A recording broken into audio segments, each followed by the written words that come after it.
And then I need to go to Caster Labs.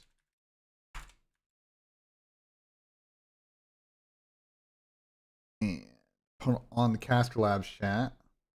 Mumgo with the sub. Appreciate it, man. Thank you so much. W Watch Party. This major. Let's keep it going. I agree. I agree. What's the intel, Austin? Oh, there's some fucking intel, Austin. There's some fucking intel, brother. Docs.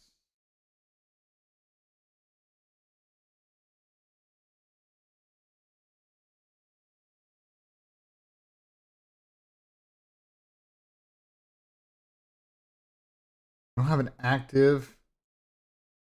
I do have a fucking active fucking thing on.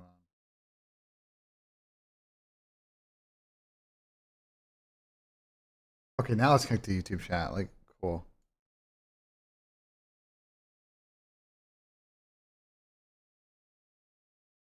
It's not connected to Twitch though.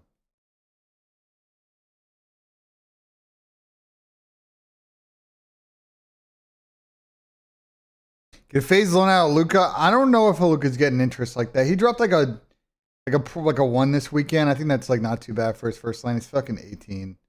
Like, I think he'll be fine.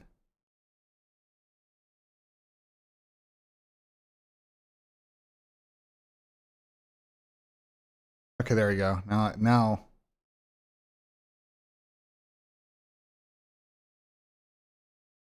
Why is Caster Labs like it's just not like populating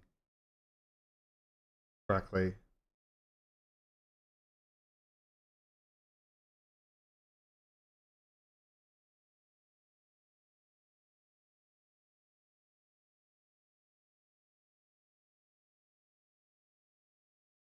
Hold on a second. Hold on a second, chat. Shit's like busted.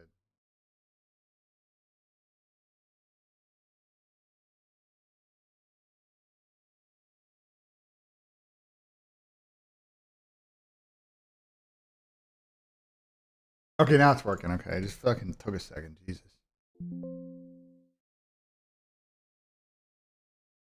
There you go.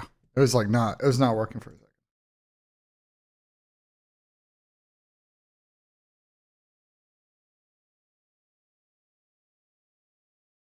All right. Anyway, those are my major one thoughts. So,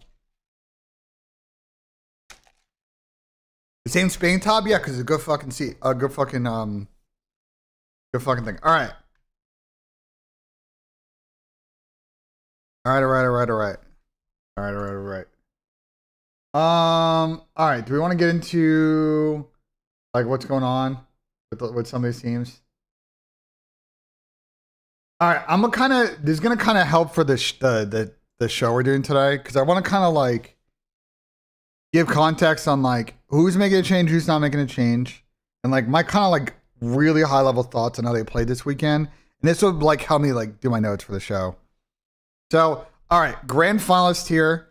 I mean, this one's easy. Neither of these teams are making a change. Okay, no change for either of these teams. I mean, that's not really a surprise, right? That's not really a mega surprise, you know. I think for Gentlemates, right? I think, you know, they're really good, like the hard point, like they're low key probably what the real one says with tier 1. I appreciate it, man. Thank you so much. You know, probably T2 hard point team, Overload and S&D. Good, but still a work in progress. Although had S&D ice on Sunday. Thought their search got way better on the weekend. Let's see if that's a trend. But I think if you're a Gentlemates fan, wow. I mean, it couldn't have been a better split one. You took down the other two top 3 teams. They've looked good all split. I think everybody on that team's playing well. I think Dylan Envoy, again, I said it on the fucking show. I don't know why more people aren't gassing up Dill, bro. The fact that Dylan Envoy is not getting more gas is crazy to me, bro. I'm gonna be real. I'm gonna be real. Like, I'm gonna be real, but like, I feel like Dill is not getting enough gas on this team. And it's crazy, bro. Because like, if you watch them play, the like shit that Dill does is so important to their team working. Like so important to their team working. And I feel like he isn't getting enough flowers for it. Like they're all frying. They're all frying. But I wanted to shout out Dell because I thought Dell played well. All right, for Optic, you know, I think generally, right, if we were to pull up, you know, where's fucking Optic right here?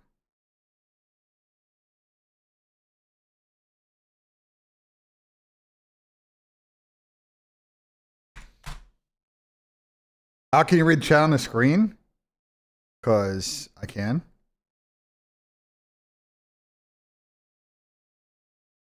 Because I just looked to my left. Like what? Shadow Print, Dark Prince of Shadow King is crazy. Who got to be dropped faded? But listen, I think for Optic, like, probably the most well-rounded team. Okay. I think, in particular to their situations, like, and this just happens because it is what it is. Like, I thought Optic basically got like Atlanta FaZe cheesed, and let me explain that. Okay. FaZe played like a million series this weekend. Optic played literally 6 maps before Sunday, and then pulled up and like, you know, Brandon had like an eye at Sunday. You know what I'm saying? He played good in the first series, and then like second series didn't play as good. Like whatever. Like Kyler, I thought like there's definitely wasn't Kyler's like world's best stage, but he's playing fine. Like I don't, you know what I'm saying? Like the thing with Optic is like we saw this with Atlanta FaZe. You just don't play like a lot of matches. You just like people can't like build form over the course of the weekend. You know what I'm saying? Like I thought Kyler played good in those first 2 matches, and then like didn't play great, you know, in the finals. Like it is what it is. You know what I'm saying? Whereas like I'll give an example, like when you can kind of make a run, right? Like look at Zach. Zach had a fucking Zach. This is probably Zach's best event in a minute, bro. Like he had like all weekend to like. They played so many fucking games in this tournament. Holy shit! I'm saying he played bad on Thursday. And then had like literally, bro, 4, 5, 5, 3, 5. Like, do you see how many extra maps they play this weekend to like figure it out? You just don't get that when you're like top team. So I don't think they're like, I see a lot of issues for Optic.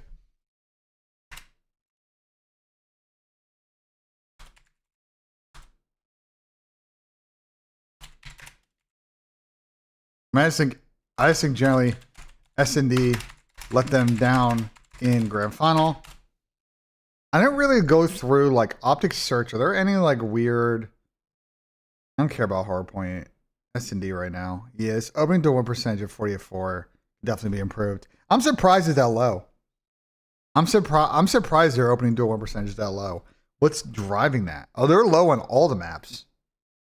Really? They're really good on Den, but they've only played like 2 Den maps. The other ones are all under 50% on opening duel 1 percentage. That's an interesting point. They need to do a better job of generating bloods. I did not realize that.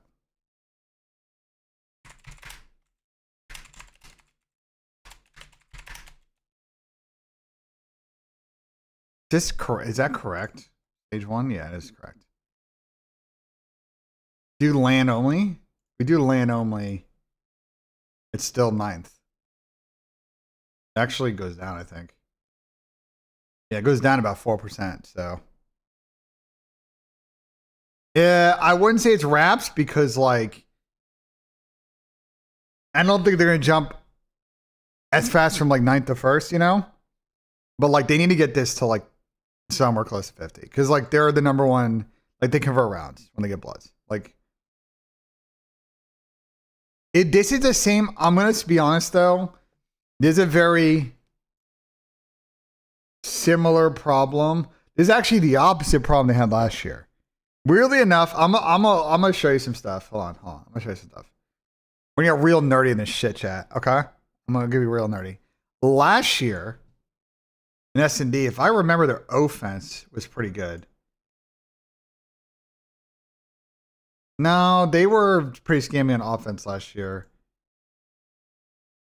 No, it's the same problems last year. Actually, I take that back. I thought it was inverted. Maybe I'm thinking about Model for 3, where like their offense is good, the defense is bad, but no, they had the same problem last year.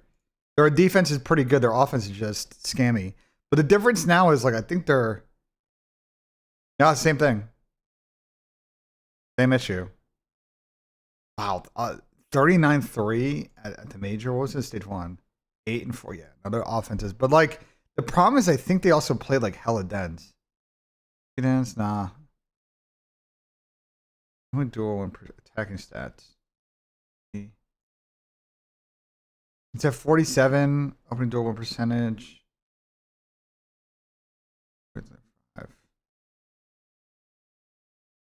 Yeah, it's pretty much all the maps. Scar, they're at like 50. And Den, but they haven't played a lot of Den. Bruce had the bomb and he never plant. Yeah, but they also like don't be getting blood. So like, yeah, like, you know, they do get post plants at converting, but it's not that bad of an issue. I actually didn't realize this stat until now that like they're just struggling to get bloods on O, but yeah.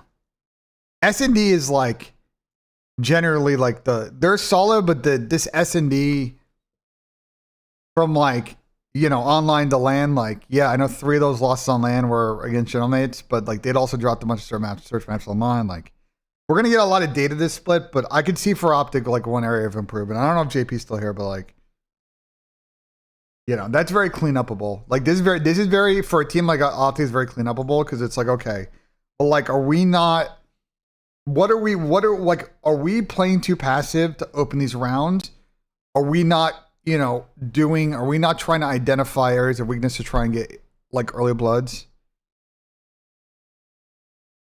Like, I don't know, but like, it's not too bad. I think of all the problems to have, like, it's, you know what I'm saying? Like,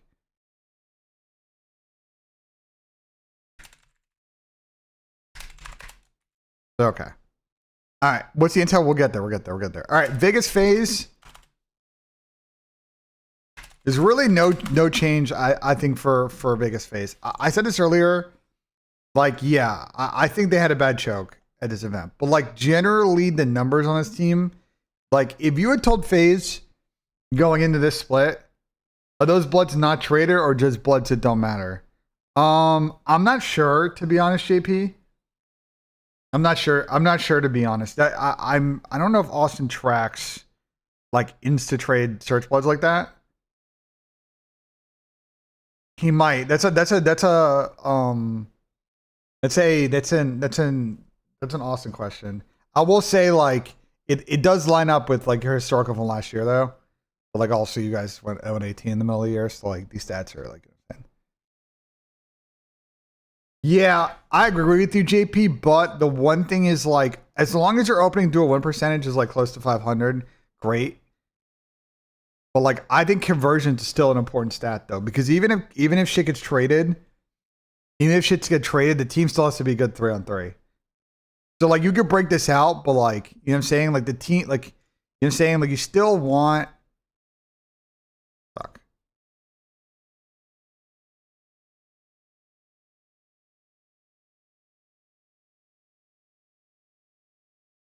Like you still want this number. Like you still want to be in the high 70s. You know what I'm saying? Like you don't want to scam. If you scam 1 out of 4 rounds, like shit happens, bro. Like historically, the good search teams are above 75% on the stat. FaZe were at 90 before this event. They're coming back down. They'll probably end up in the high. You know what I'm saying? But again, I don't have too many complaints about it. I think it's just they don't really got to change what they're doing. And I think for Vegas FaZe, it's just like, bro, like one S&D round away from grand finals. And I also think my biggest stat with FaZe right now is how bad they are at game force. I don't know if it's listed here. I might need to go to the team scouting. Plus later sheet chat. Oh, and the under 50? Yeah. I mean I do think that. Yeah. I mean, Some of that's like online driven, but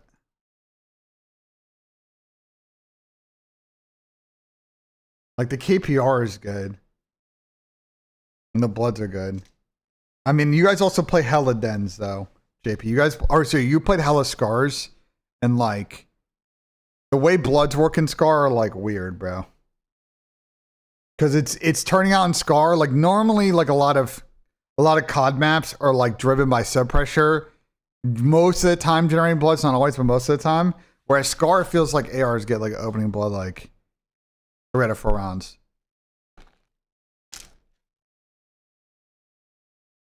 It's a weird map. It's a weird map. I don't think it plays as like normal, you know what I'm saying? So anyway. I think the key thing for FaZe is closing out the game fours. I don't know if it's on here.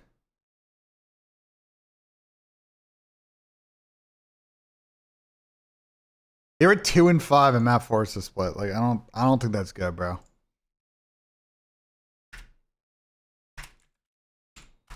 Like they're a couple of these series, they just because like even against Gentleman Chat, like they were on that Colossus and they had a lead and they scrambled to like fucked up the lead. Like I just think, you know what I'm saying? I just think they just need to play cleaner because I see the thought process of their team, bro. I see the thought process of the team is really good, bro. I don't know if like say Optics are a great matchup for them, but like realistically, like they play pretty solid hard point. Obviously, room for improvement there, 10 and 10. But like their search ball is really good. Their overload balls bag is also really good too. Like I think their arrow, watching the way they play, like they are probably the most like straight. They probably play the most straight up ball in the league. Because I think Optic and Jailmates definitely like pinch and take routes a little bit more. You know what I'm saying? I think they're a little bit more trying to like trust in 3v4 to like get more free like pinch plays. Where I think FaZe plays a little bit more straight up. It's like a good style matchup. But I think again, if FaZe has had more ice, they would have made grand finals. And like I think they would have lost to Optic, but you know. I don't think FaZe gotta make much changes, bro. They're our best team right now. Like I think before the season you would have taken that, bro. All right, let's get into like teams that you could debate they should change or not change. And this is one of them that what I've heard is that G2 is not making a change right now. Okay? G2 currently is standing pat. And I don't mind it, but okay? I don't mind it, but let me explain that. Let me explain that. Okay? I don't mind it because they just got 4th. Okay? They just got 4th. And to be honest, like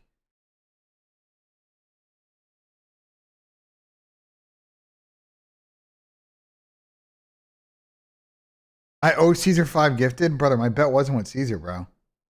But I will give Caesar 5 next time he's live. Okay? I will give Caesar 5 next time he's live, okay? Like, everybody take a chill. I will give Caesar 5, okay? Alright? You guys happy? God damn. I'll give Caesar 5 next time I'm live. I'm gonna put some music on, huh? We need like, I need the music bed for this shit.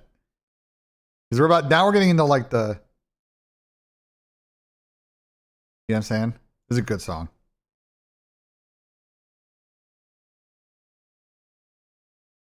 O4 to Dom. What's good, O4? What's good, twin?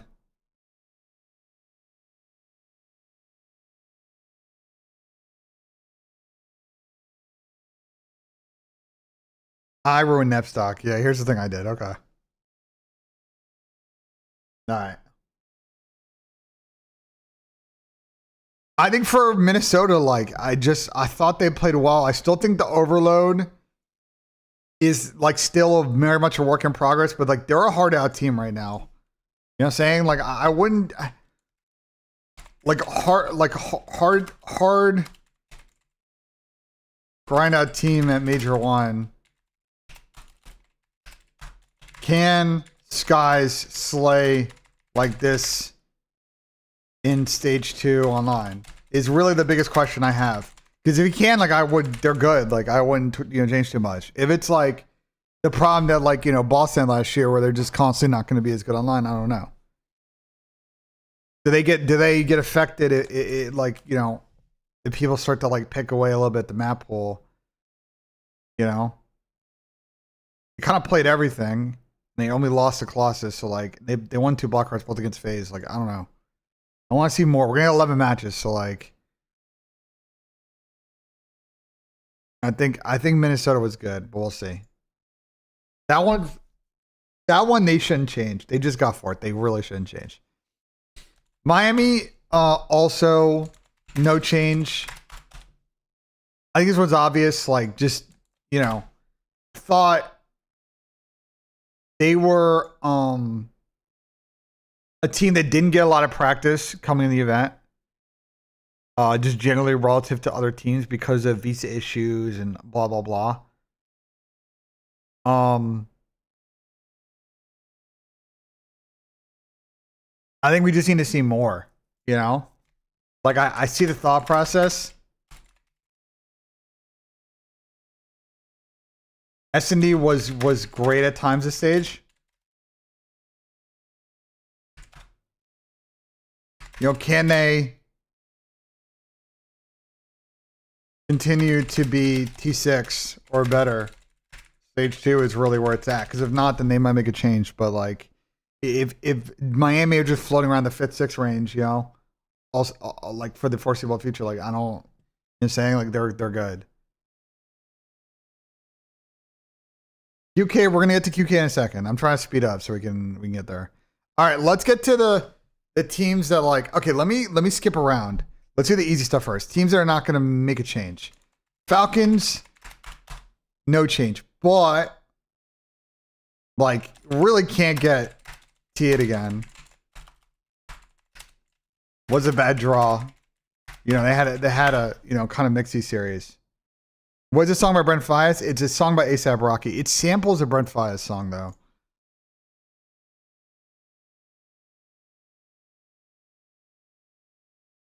It's in the bottom left. And on YouTube you're not gonna hear music, sorry, because otherwise my fucking vlog gets canned. I have a couple of additional Falcons thoughts.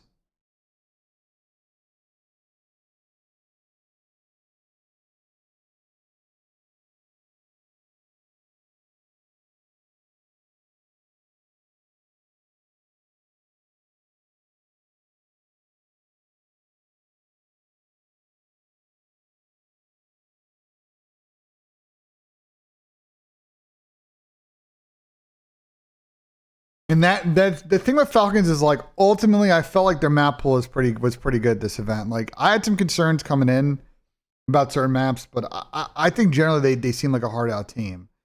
And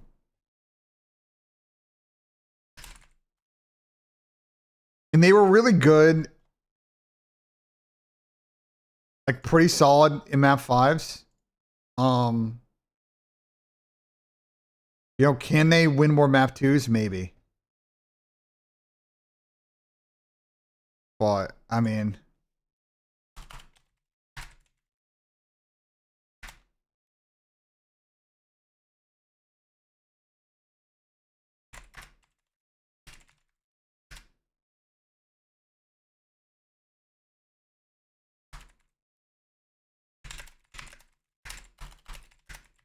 I don't think they're bad. It's like this is the big thing is like they are a good team. Okay? They are a good team. But can they get elite at the game mode, right? Like think of FaZe. Outside of again, whatever the fuck happened against Gentleman's last map. You'd put them in the elite S&D team tier and the overload elite tier. Falcons, I don't think I'd put them in elite in any of the game modes right now. They're good. I wouldn't say there's a game mode in particular that they're like elite at, Search maybe. But they didn't really do much to chip away at this over the course of the split.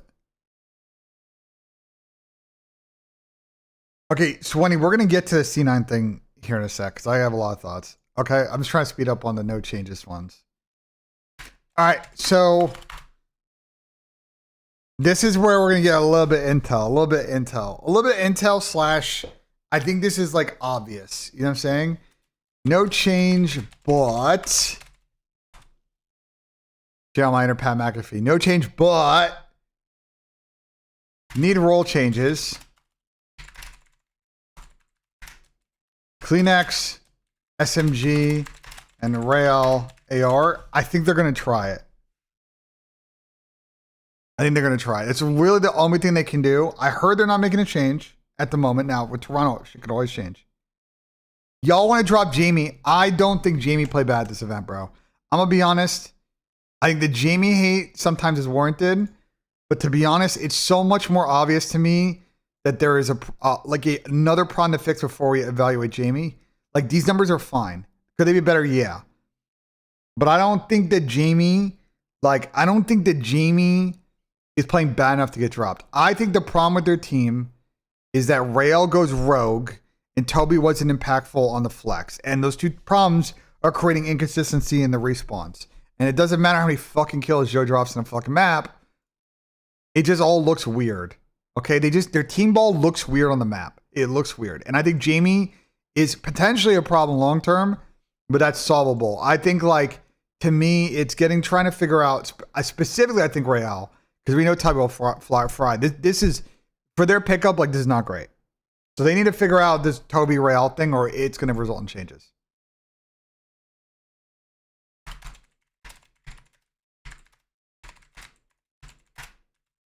So that's my flag. You know what I'm saying?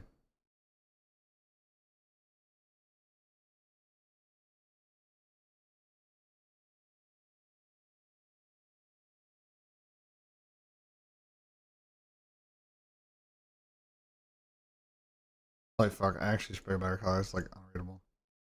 Yeah.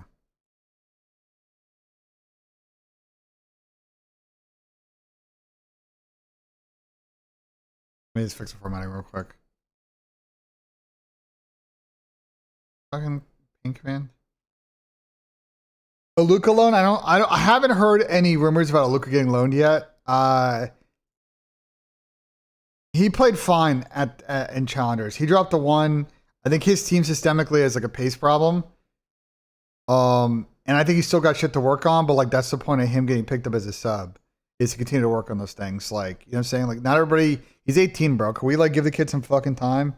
Jesus. Bro, the way that people talk about people like Aluka, I was getting annoyed with like people in TeamSpeak yesterday, like shit I was hearing from the boys. I was like, brother, this kid is 18, moved here, foreign country. There's so much shit going on in his life. Like, can we just like take a fucking deep breath here for a second? Like, I think he's got some things to work on. I think he's got good potential, and this is why fucking he gets picked up as a sub. He's unloaded challenger, so he can like fucking get better. You guys are comparing to Merc. Did I see here on Twitch.tv and say, yeah, this guy is generational, get him in the league?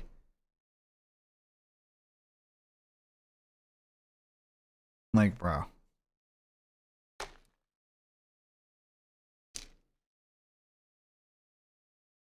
No, I did not say that, bro. What I said is the Atlanta face thing was great, or the Vegas face thing is great, because the Vegas face thing is great because he's going to be able to get experience. If they want to call him up if Zach struggles, Major 2, Major 3, great, but they don't need to rush him. I said that. If Haggy or someone else or fucking Patrick Price was pushing that problem, that wasn't me, bro. Or Dylan Attach or whoever. But I feel like I was fairly level-headed about my take with him. He definitely has potential, bro. Watch him play like he definitely has pop-off potential, bro.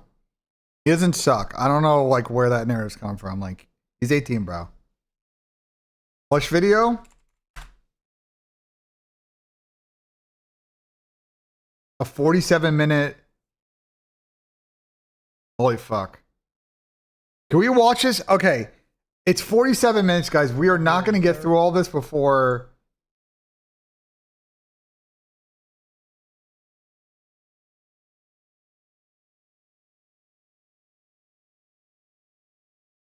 We're not going to get through all this. You want to just watch the end? Okay, here's what we should do. Here's what I'll propose, because I want to finish the Rostermania talk. Do you want to watch the last 2 minutes of this with the roster change part, and then we can go back and rewatch it? Watch like the last 2 minutes, and then finish our doc. Like watch the last 2 minutes, and then we can just we'll watch the rest of this because I found the fucking things. All right, let's see what they said about Rostermania. Sticking. Yep. Because I think they want to do more content when we figure it would be great. I think, more streams with whatever players we're sticking with, when we figure out who's sticking. Yep. Because I think they want to do more content too now, which is like, hell yeah. Like they saw it work in real time and we're like, okay, like Byron was even like, I want to start streaming with you, Jer. Yeah, for sure. Yeah, I would love to. Also, I heard Spart say it. There's a clip of Spart talking about it. And I think he pretty much said yesterday, like, I mean, there's a chance that like a bottom team hits him up and he's like, I ain't going nowhere. I'm staying with the Bush just because of the content, and his Spar is getting interest in the league. I can confirm that. I don't know if it's gonna pan out. Things are very active right now, but Spar is definitely played good enough in challengers that he's on people's radars. And the way that some of these teams are making changes, he's on the radar. Is he gonna end up on one of these teams? I don't know. Sinksland, I appreciate the 6 months, my God. Thank you so much. But we'll see what happens. It may be multiple teams right now, to be honest. Twitch channel and whatnot. Well, like, I don't know, Chad. Shit is like not, as we get into the scene, I think I'll explain to you how in flux everything is right now. Yeah, I mean, from what I've gathered from these guys, it sounds like they've all been put in pretty brutal positions on CDL teams, and I don't think they want that to be a repeat. Yeah. Because you get thrown on a dog shit team where everyone sucks, and then you're taking the blame. Yeah, I would love, Bush to be almost a facilitator for some of these guys to be like, if you're not desperate to go play for a bottom 3 team, like come here, build your stock, build your socials, and then go play for a top 6 if you can. Yeah. Like it would be crazy if Spark got offered to like Surge and was like, nah, I'm staying. Yeah. Yeah. I don't think that's out of the realm of possibility. No, I don't. Not at all. I don't think so either. I mean, Tej left. Spart waiting for G2 is interesting. I can see the thought process there. Oh, well, fuck yeah. Sass, anything else? Nope, that's all I got. Sweet. Thank you to everyone. They didn't really say anything about roster changes for their team. I will say that a couple of the players. I don't think the Bush 4. I would say this if I'm going to make a prediction. I think Bush will make some roster changes. Whether because players get called up or they want to make changes, I think there will be changes. So, like, they didn't win. They lost in finals. They may make changes. If they stick, I'm curious, but I do think that they're probably going to make a change, personally. We'll see. This spreadsheet, are you talking about this spreadsheet? This is an easy max spreadsheet. So it's like dynamic. As he puts in data, it changes. I can't give this away publicly. This is like what casters use. Austin graciously allowed me and Dylan and Tom, although Tom never looks at this shit. He don't give a fuck about data. And Sam, like our ability to use these sheets, Cap, Nub, like so that we can do good content on stream. So shout out to Easy Mac for that. All right, let's get into teams. Let's get into teams that are changing.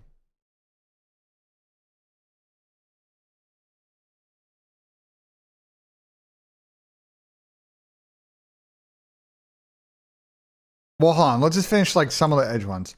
No change, but looked completely lost on land.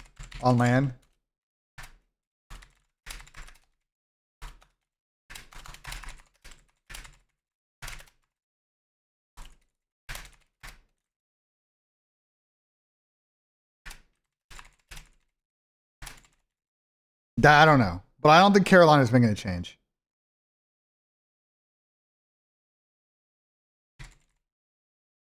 I'm gonna say likely because obviously shit could change, but okay. Everybody else, Vancouver's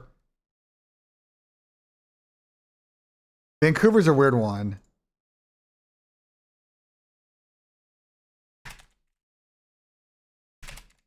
Because they beat Carolina. It's not like Here's the thing with Vancouver, bro. Here's the thing with Carolina, or here's the thing with Vancouver. Like, they beat Carolina, and then they got 3-0'd. Like, are Vancouver good? No. Do they get lucky because they beat Carolina? Yeah.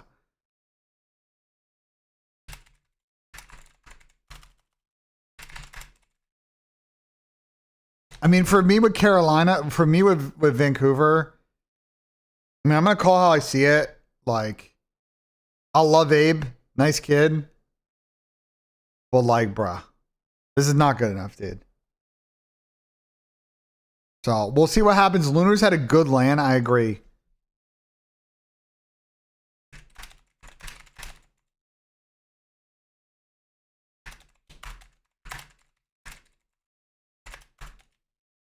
So, we'll see about Vancouver, but... Okay, let's get into the teams that are making a change, okay? Now, let's get into the real Rostermania meat of this, okay? So, we have the Ronnie article from last night. LA Thieves are in talks to sign Jeremiah Nissim Harrison in the starting lineup from Huntsman, enacting a provision in the loan contract. The Thieves have a 7 to 14-day window to finalize the agreement before Nissim becomes available to all CDL teams, and they are moving quickly on this decision. I had heard over the weekend that they were going to... Yeah, the map one choke against Miami was bad. I forgot about that. Jerry in the chat? That boy Jerry reacting to the content. I was like, I don't think Jerry's in chat.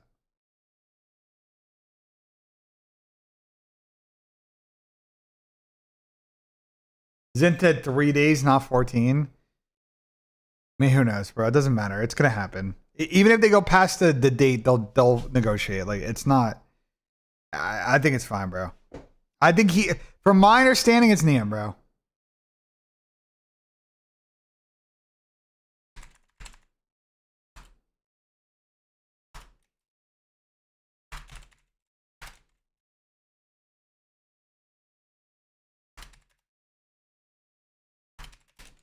Okay. I had heard over the weekend that they were going to potentially trial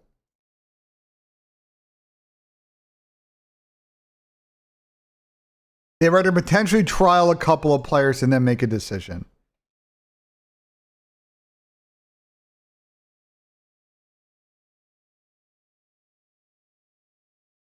But to me, it sounds like maybe they're just going through the motions on that. I don't know. I think I think they're probably gonna end up picking up Nissim. It could be an 11th hour second situation, maybe. But I'd be surprised if it's not Nissim. The problem is I think QK is good. Cody with the Twitch Prime. Sorry for the same shit that happened this week in the pit. Wait, what does that mean, Cody? I appreciate the 9 months. I don't know what the fuck that means though. I don't I think the problem with QK is I think his comms are a little bit soft English wise, like it's a soft skill. And I don't know if it's gonna work on that team because I don't think everybody else like the most consistent like S tier communicator. And I think it will create a comms issue.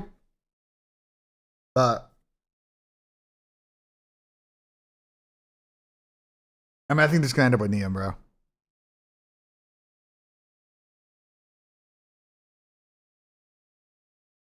Can other 3 players improve chemistry amongst themselves? Guys, I'm going to be honest with Thieves. I'm going to give some more intel. Ready? A lot of teams were very unhappy this split with how late Thieves would show up to scrims. They're not... There is a lot of chatter this team is just like behind.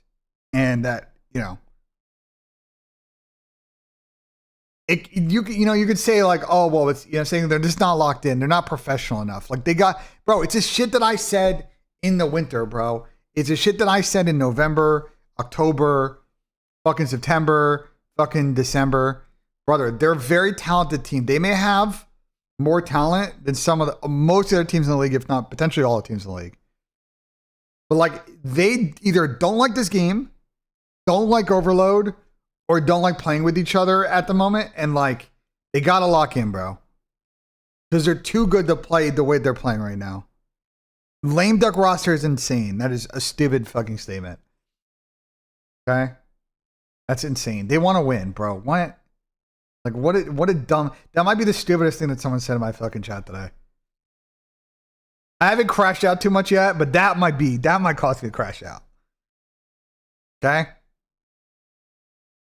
Guys, I said it in the offseason with this team. Okay? I said it in the offseason with this team. They need to mature. In specific, I'm going to name the 2 players that need to fucking mature. Okay?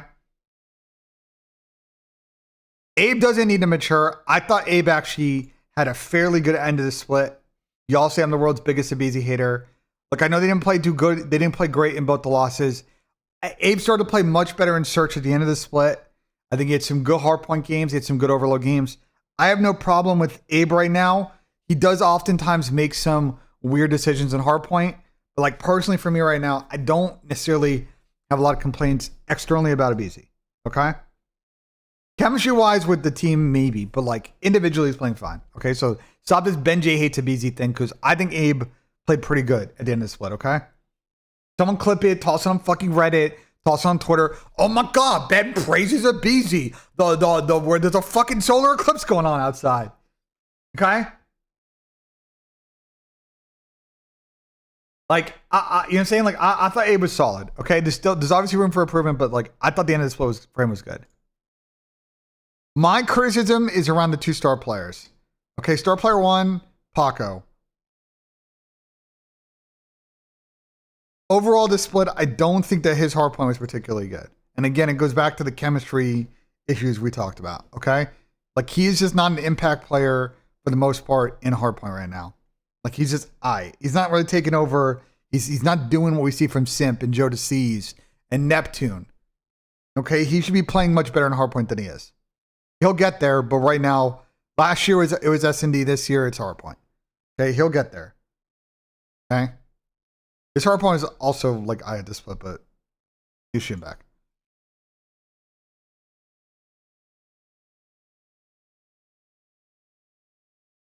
I think this might be a bit of a hot take, and I love Ernesto. You know, you guys know that, like, you know, me and Ernie had some beef for a while. We really talked about 2 years ago, year and a half ago. I think he's a talented player. This is probably one of the worst, or like, I not to say worst, but probably one of the most like mid splits to a year that he's ever had. Like of all of the splits, because he's normally like an undeniable player. I'm not saying he's playing bad. He's just playing mid. His entire stage 1, I think he was just bro. You know what I'm saying? Like, not bad. He's just But like where the next Saban is like not enough. It's, you know, not enough for them to like win events right now. Antius for the 2 months, appreciate it, man. Thank you so much. Yes, his Dammy's good. Okay?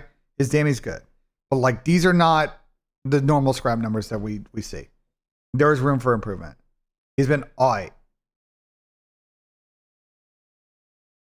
Would I not put him top 5 AR? I think he's definitely in that combo, but like, I don't think that he played top 3 ball this split. You know what I'm saying? His fucking duo draws played way better at this event, for example. Okay?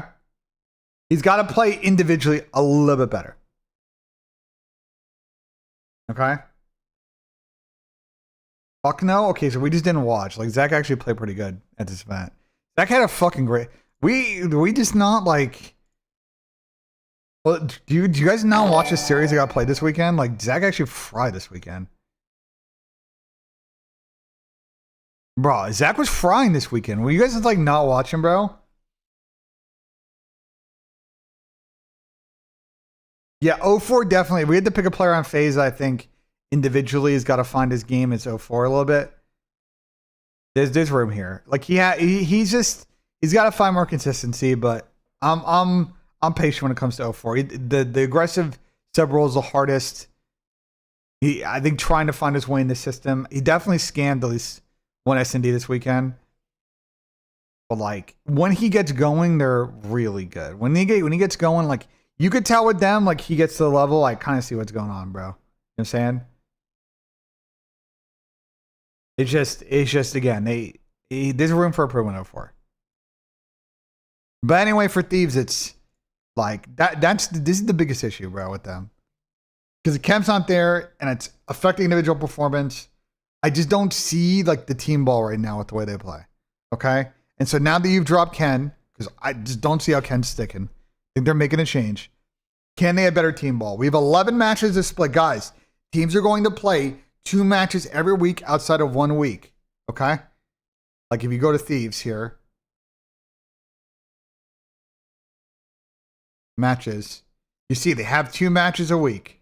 There's 1 week. It's the second week that they're only going to play Toronto. They open up with Vancouver and Carolina. To play Carolina again, it's funny. Early. And then their schedule is paced pretty well. They have Falcons and G2 at the end.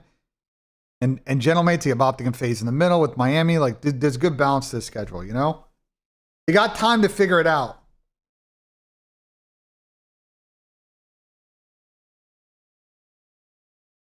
They got to get more Chem. Optics are 1 match week. Oh, it is. Good call. It is a good call. Correct. Optics 1 match week. Thieves is not leaving COD. As far as I heard, I don't think that's what's going. I don't think Thieves is doing that. The CS team, I assume the economics are covered by the deal they signed with Rubat, which is pretty much everybody in CS. They sign a gambling. You know, they sign a one of those sponsors, and then that kind of covers Thieves or covers CS. Thieves will stay in COD. Will they be a top contending team next offseason? I don't know. We'll get there. We'll talk about it when we get there. Because I think there's going to be like, there's going to be a lot of money exchanging hands this summer. But anyway, that's the key question for Thieves, because the team ball would fucking suck this split. And I could point to about 95 stats on that one. I don't know if we really necessarily need to go that far. I mean, this is atrocious.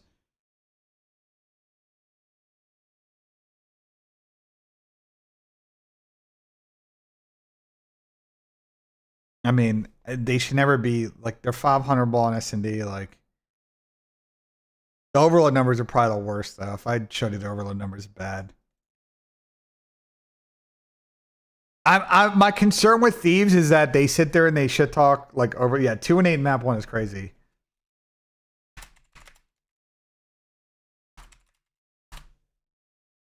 Is it true? Hold on. I want to make sure it's not bugged though.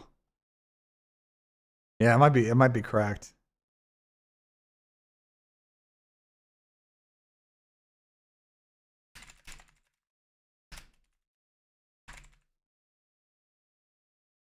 All right. Well, there's some bugs to this shit, so that's why I leave some comments for Austin, but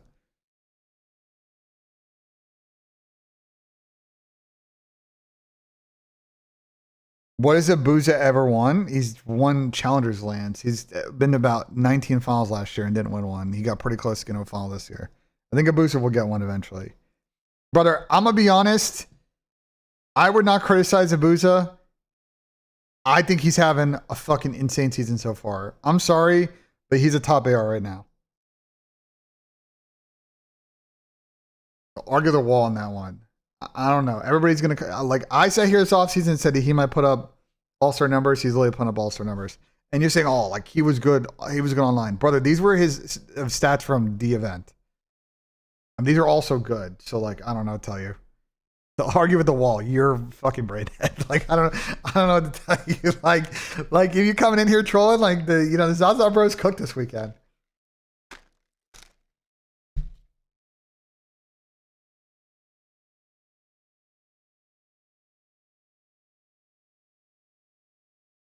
You didn't see the context? Well, I don't care about the context. Scrims? I don't know if scrims start tomorrow. I don't know what everybody's doing, bro. Draws, I think, played better at this event than Scrap did. Yeah.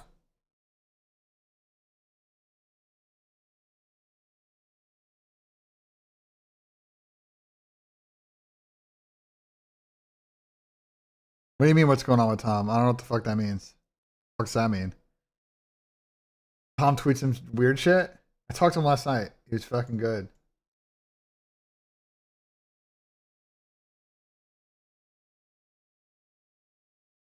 Matches are back next week, yeah. There's no matches this weekend because of Super Bowl weekend. And also we need a break. We're going to have 7 weeks of fucking matches. Driven Friday, Saturday? Yeah.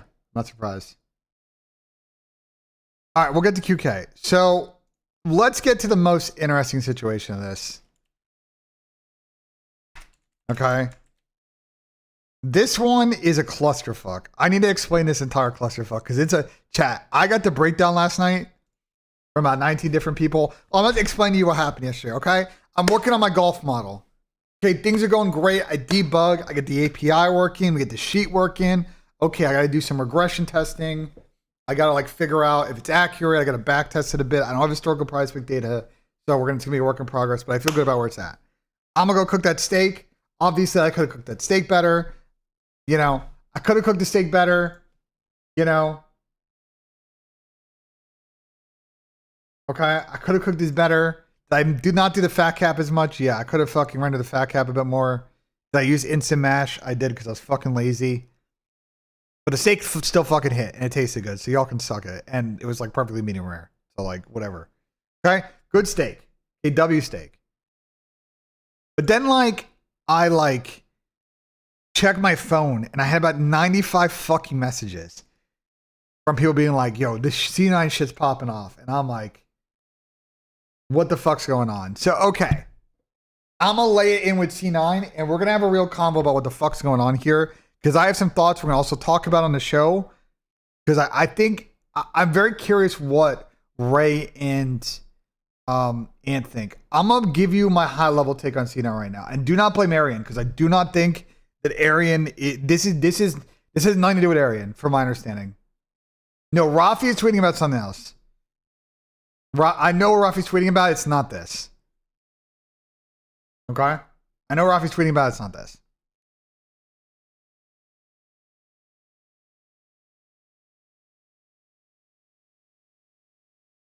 Okay, Ryan's going to drop more info. W. Ronnie. Let's get W. Ronnie in the chat.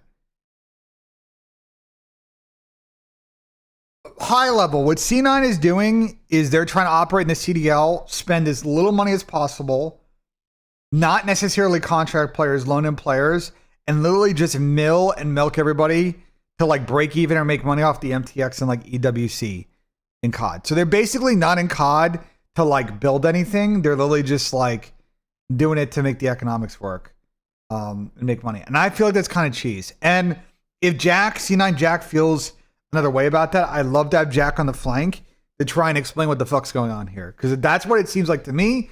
If Jack feels otherwise, or people at C9 feel otherwise, we would love to have them on the flank so that they can explain exactly what they're doing here. Because that's what it seems like to me. They may feel otherwise. Let's have a conversation about it. Because from my understanding, they are dramatically cutting salary. They're going to be loaning players in, especially from other CDL spots. And they're basically becoming like a feeder team, essentially. They're literally going to be a loan vehicle. They're literally becoming Strasbourg, okay? Like literally, not Strasbourg in the sense that they're owned by a parent company, but like, what's a better example? Like, I don't know. They're basically becoming like, I'm trying to think. No, I'm trying to think like, Ajax is probably a good one because it's like you loan players to Ajax to get like Champions League experience. Like, maybe like that. I don't know. It's not really good. Like, you know what I'm saying? Experience. Dortmund, nah, because Dortmund also like buys players and sells on.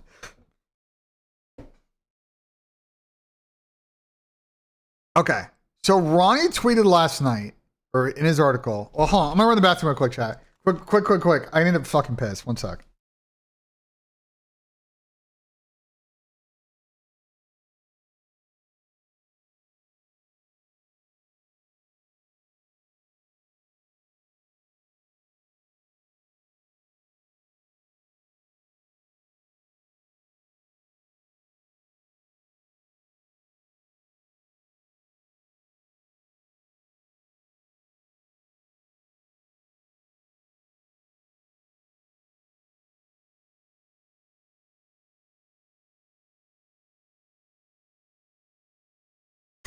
Okay, so C9 have identified Saud Q4B.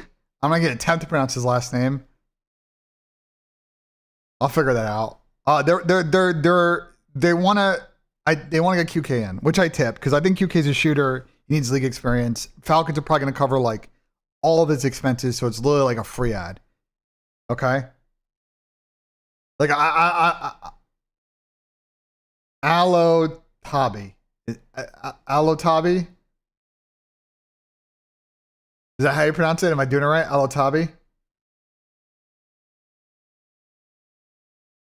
Saud Al Tabi.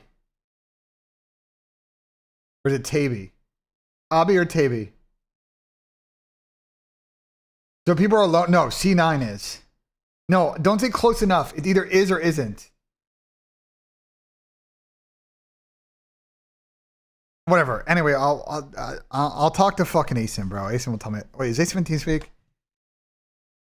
Oh, maybe Asim will help me out, bro. Connected. Channel Yeah, switch. Asim's on Sound TeamSpeak. microphone I don't know, muted. whatever. Tabi. Alo Tabi? Whatever. I think Q4 is good. He needs league experience. He needs to learn how to calm more in English, but like that guy's a Uter, bro. He's literally I don't he has like I'm not saying he's gonna be as good as him, but his game is like pretty similar to like MC's. Doesn't surprise me that him and MC are like a cheese duo apparently at the office.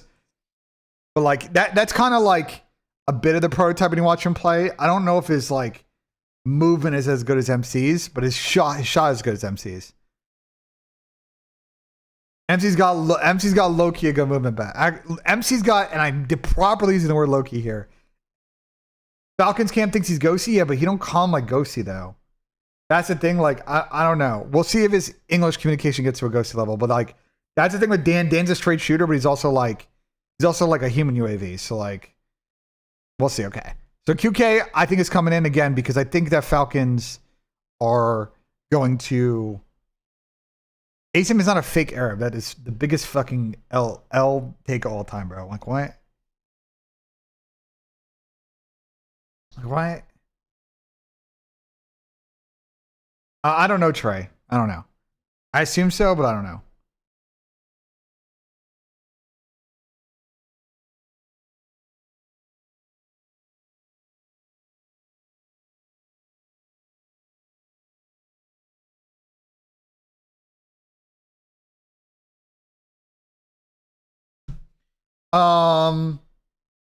So what's going on with the rest of this team? They're not keeping anybody. I thought they would keep Mac. I'm very, very surprised that they are not keeping Mac. I thought that in the role of them trying to like rebuild here. Okay, you want to ditch the Euros. Reese wasn't playing that good. I thought Mac played like at times pretty solid, although the numbers aren't amazing. But like watching the arrows in the play, especially the last couple of matches, I thought he played like pretty solid. But it sounds like they're going full budget and they don't want to pay Mac like decent money, so it is what it is. I reckon Mac ends up on Surge pretty soon, so we're just gonna turn Vancouver into a friendship team. And so what you're saying, Ronnie, is Vancouver's idea was we're gonna build around Legend. Oops, now let's make a TJ and Friends team. Okay? That's what we're doing, bro. That's what we're doing. Is that what you're saying, Ronnie? It's TJ and Friends. We're back to the friendship cheese. Only this time it's on. Actually, it started. Oh my God. I'm going to break this because this is what Seattle did in the beginning. And it did work out because fucking Nub was trading stocks and Damon didn't want a team with his players. Damon didn't want a team with that team. And now we're back to it, bro. Now, TJ actually has been playing fun. I wouldn't say TJ shouldn't be in the league. I thought TJ's a shooter and so is Gwen. But I'm concerned that they're just not like locked enough. All right, Kivs is in here. All right, so here's the deal with C9. Beyond what Ronnie says, I'm gonna spit some fucking intel. C9 basically spent all of yesterday calling around the entire fucking scene. Okay, they literally talked to everyone. They talked to challengers orgs. They talked to players on top challengers teams, even players that teams may have placed met at the event. They literally did a lot of due diligence yesterday in talking to a lot of people. And in particular, the team that I would say to focus on the most right now in this situation that I think in my mind is probably going to be a big catalyst for C9 is Huntsman. Okay? So I think QK for sure is going to happen, barring some weird stuff. I think QK in. Okay, QK in.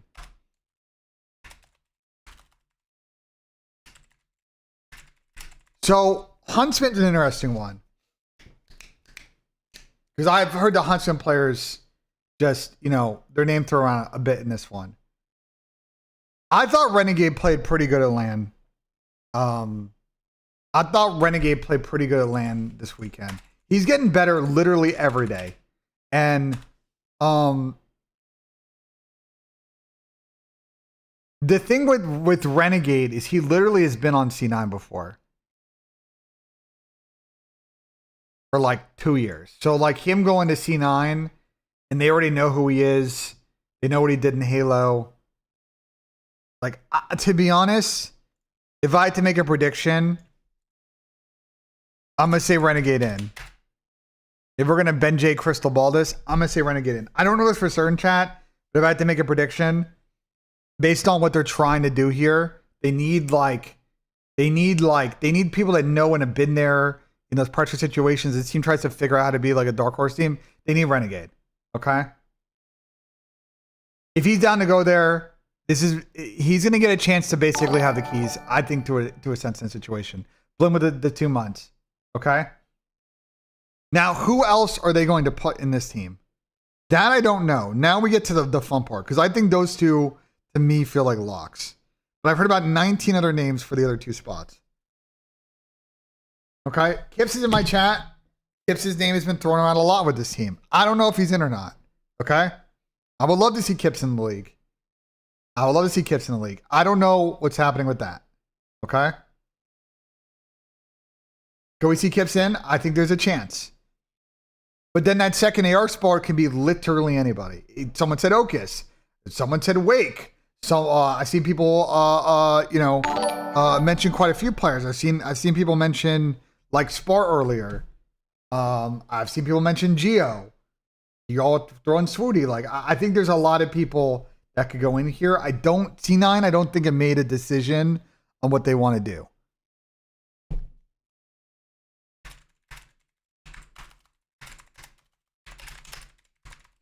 And that's really important here, guys, that I want to tell you is they don't have a set, from my understanding of what's going on here. From my understanding of what's going on here, I don't think that C9 have made a decision yet. Okay? I think that the combos were active yesterday. The phones were hot. The stove was hot. And the stove is still hot. Okay, maybe it's more of a slow cooker than out here trying to saute some fucking vegetables and stir fry a fucking meal. Okay, we're trying to slow cook this shit. And it'll be pretty good by the end of today or tomorrow. They'll have a concept of what they want to do. So, I think it'll get sorted because they want to start scrimming and get better. But keep your eye on C9. It's just full squad wipe. I have a big problem with this approach, though. Because the way I think this might play out then, in retrospect, I'm going to say hypothetically for this, let's assume Kips is on the team because it makes the scenario a little bit cleaner. Let's assume Kips is on the team. There's a good chance that 3 of the 4 players on this team are being loaned from other CDL organizations. What the fuck are we doing here if we're C9? I talked about this earlier, like a couple of weeks ago, that like this might happen. We now have a situation where a CDL team is literally just paying, I don't know, literally nothing in salary because everybody else is just on fucking loan. That's crazy to me. I don't know. Like, are we cool with that? I don't know. I don't know how the other owners think about that. It is very bizarre. You see it in other sports, like kind of with feeder teams in Formula One and like a bit in European football. There's a limit on loans in most of the leagues, but like, I don't know. What C9's doing is like kind of cheese. And I don't know how we as a community feel about it. You know what I'm saying? Because I don't think they're in a position where they're going to run events. I don't think they're going to do crazy activations. To me, it feels like C9 is in this right now. C9's in this right now to turn a profit, pay minimum salary, make money off the MTX in the game, use COD as a team that they can get EWC club funding for, and literally just like, you know what I'm saying? Just kind of milk and then sell the spot.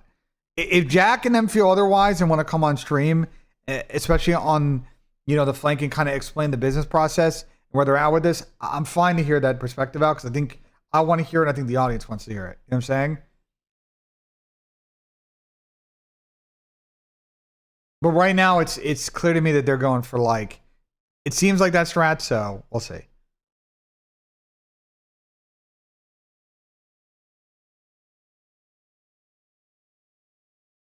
I don't think they're going to get a look good in this team. I don't think so. Well, who knows? Shit could change.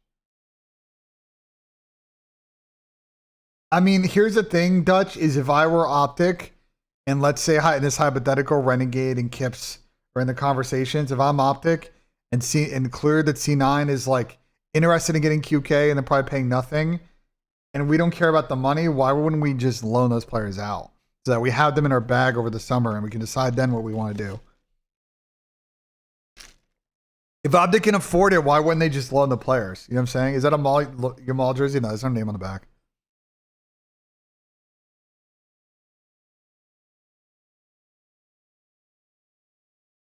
There's no high profits from CDL. You can definitely make a profit if you have fucking... I mean, bro, guys, there's a chance C9's salary, if this plays out the way I think it's going to play out, guys, C9's salary for their team could be under $50,000 a year. Is that not insane? The finesse that they might be doing here,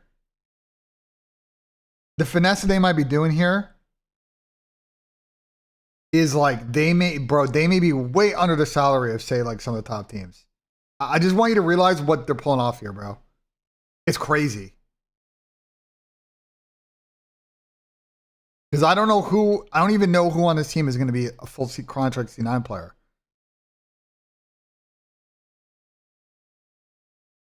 No, you guys are not understanding. Because I don't think this is what I'm saying is like,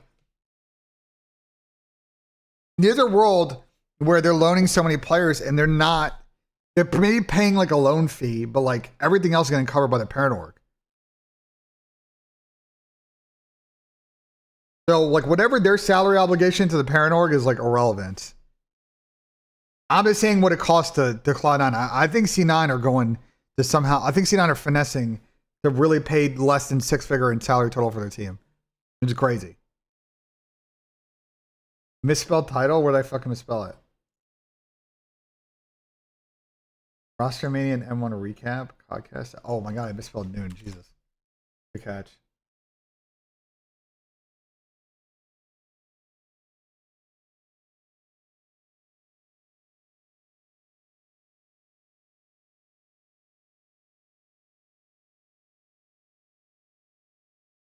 I need a VIP Nissim and Kips. Yeah, I probably should. Huh?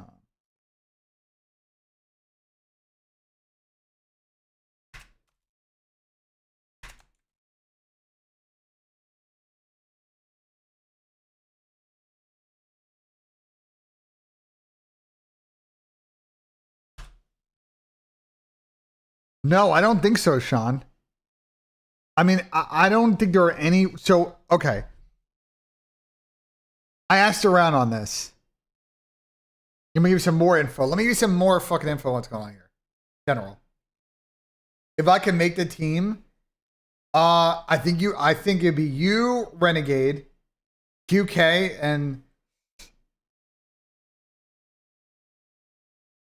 well, Niam's going to Thieves. I would probably do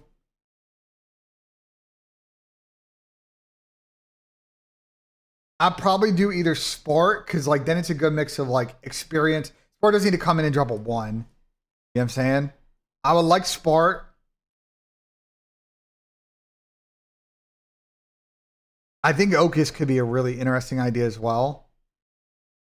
There's a lot of ARs, but I think Sport's probably like the best fit, honestly, low key. Because I think QK is going to run a full time. I think Spark could do a lot. And then, you know, Kips Renegade subs. Renegade, I think, could also function AR on hand if it goes, you play a lot of Scar. Like the comp on that team seems good. I don't know about comms and like other shit in cam, but like on paper, it seems decent.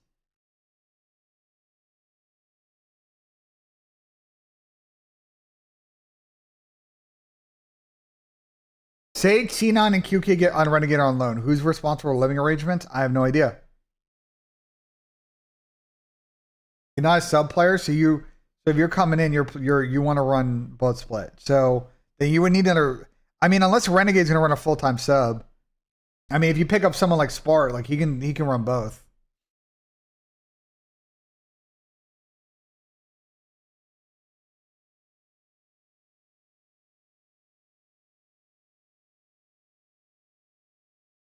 I mean, I assume Renegade's running full-time sub. Eli? Maybe. I mean, there's a lot of ways this can fucking go, honestly. I'm very curious what Ray... I'm very curious what Ray and Ant think, to be honest. Because Ray watched a lot of challengers this year. So I'm curious what Ray thinks, and I'm curious what Ant thinks. C9 situation is interesting, bro. And again, don't blame Arian for this. From my understanding, this is some real management decisions going on here. And I think Arian's trying to do the best he can in the situation to put together a good team. And I think they may end up actually with a good squad. The thing with C9 is the last thought that I have is C9 might end up with a fun team to root for. BR214, appreciate it, man. Thank you so much. I think C9's team will be fun to root for this split. Bro, Asim actually played really good this weekend, bro. Asim could also be a factor on this team. I agree with that. Asim actually cooked on his team this weekend. If you don't agree, then you didn't watch. I thought Asim played pretty solid. Now, would Asim go against pros again and, you know, not always get the same level? I don't know. But I thought Asim was solid in the games that I watched. BR24 said thoughts on there being a higher league minimum or content requirement. So here's the thing is I think what's going on here is that the CDL is trying to roll back a lot of requirements because they're trying to reduce the overhead on the league side. And I think it's for a number of reasons. One, it's for they're trying to be more efficient. And two is my guess is they're trying to rely less on the other outside business units that exist in Activision Microsoft that slow things down or say no. So like they'd much rather have the problem of them having to like give it be a little bit more about the wild west and they step in and say, well, this shit's like really not working. We got to clean it up.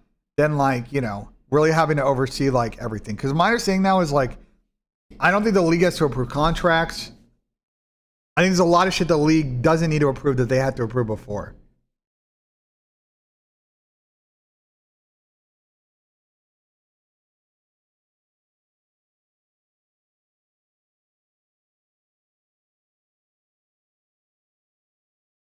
Oh.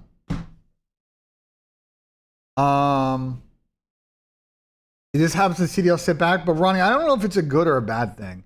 Because it's like, I don't mind loans, but like what's C9 doing? Like, I don't know if that's good. You know what I'm saying? If C9 do this and they make competitive teams and they're good and they compete for top 6, then I'm fine with that. But like what you don't want is you don't want 5 teams in the league doing this. You know what I'm saying? Like if there's 1 or 2 teams and they're executing right, I'm fine. If half the league's doing it, then we got a problem.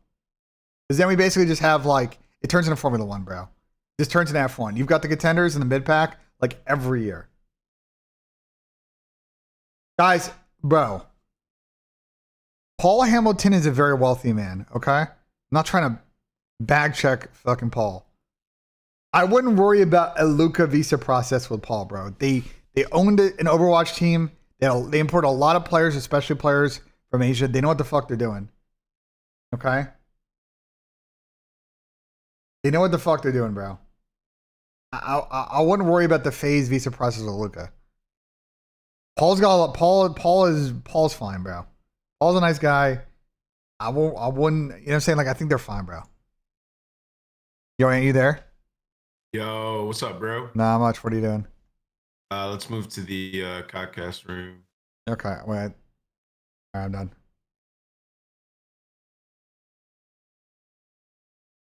Codcast.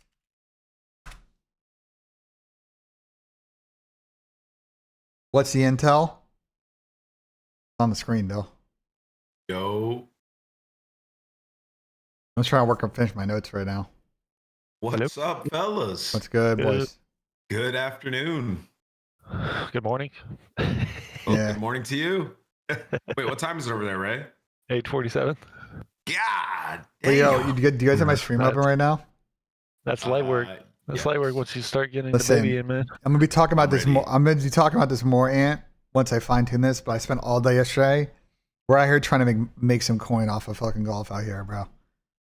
What is this? I might have Coin off cooked. of golf. I might have cooked, bro. I might have The cooked. sheet publishes golf projections and prize pick edges built from Yeah, data so golf basically- circle rounds per platform. I try to take my hand at a golf model using historical data, rolling round totals. I tried to like kind of correct for market bias, although I don't know if it's correct or not. I got to see after a couple runs on this if I just got to get rid of that. But I'm trying to find. Are you just weighing in their birdies? Well, no, it's more complicated than that. It factors in a bunch of different projections, and it kind of tiers them based on how much data is available on a course and how much they played recently, especially early in the season, like we're at now, because some of the guys that are playing in this, like you know what I'm saying, like they haven't teed off in a while. Like Morikawa hasn't played in a few months.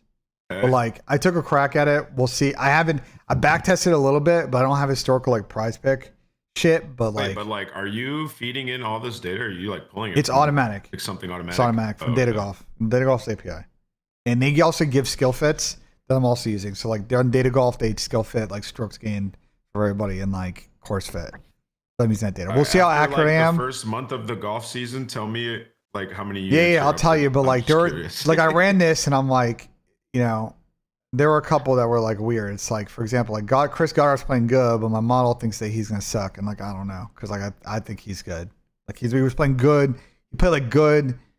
I think he played last week and he was good. And he played good at like TGL. So I'm like, I don't think he's good. You know what I'm saying? Did you build this or did you use like Gemini? Bro, I used Codex with ChatGPT and I used Claude. So like this shit's great, bro. This shit's great, bro. I spent all day doing this yesterday. I was cooking, bro. Burger plays well here. I know that was the other one I saw. I was like, trust me, like contextually, I don't think this is fully correct. Guys, I know. This is why I'm like, I haven't fully tweaked it yet, because like, I was like, I saw this. I was like, I don't know. I mean, this I was like, there's definitely some outliers. Like I ran regression tests, and like it seems pretty normalized, but like golf is pretty noisy, and I don't know if that's the right approach. So I got to see like how accurate this is, and then tweak it from there. But like, I think the concept of how this is working is good. No, it's fire. The only player that's worth betting on is Scheffler, because he's the only consistent player on tour. Yeah, that guy's godlike, bro. I'm probably not going to make much, but at least he's like hitting all the right. Golf's hard. Stuff. Golf's hard to make because it's so. I mean, right? You know, like it's so variable, bro. Oh, that's what I'm saying. It's like, I mean, it's honestly kind of like what we've been seeing from COD in the last month. Just predicting anything has been impossible, honestly. Yeah, impossible, dude. If you like, I'm about to just start picking favorites every series. Bro, do you guys see how I didn't fucking pick 'ems? No, I did not. So in the global leaderboards in Major 1, I was 7th overall. Oh, you were locked, dude. I was fucking generational stage out of me. Yet I got costed in breaking point predictions because the nub was trying to throw half quarters in the second quarter again.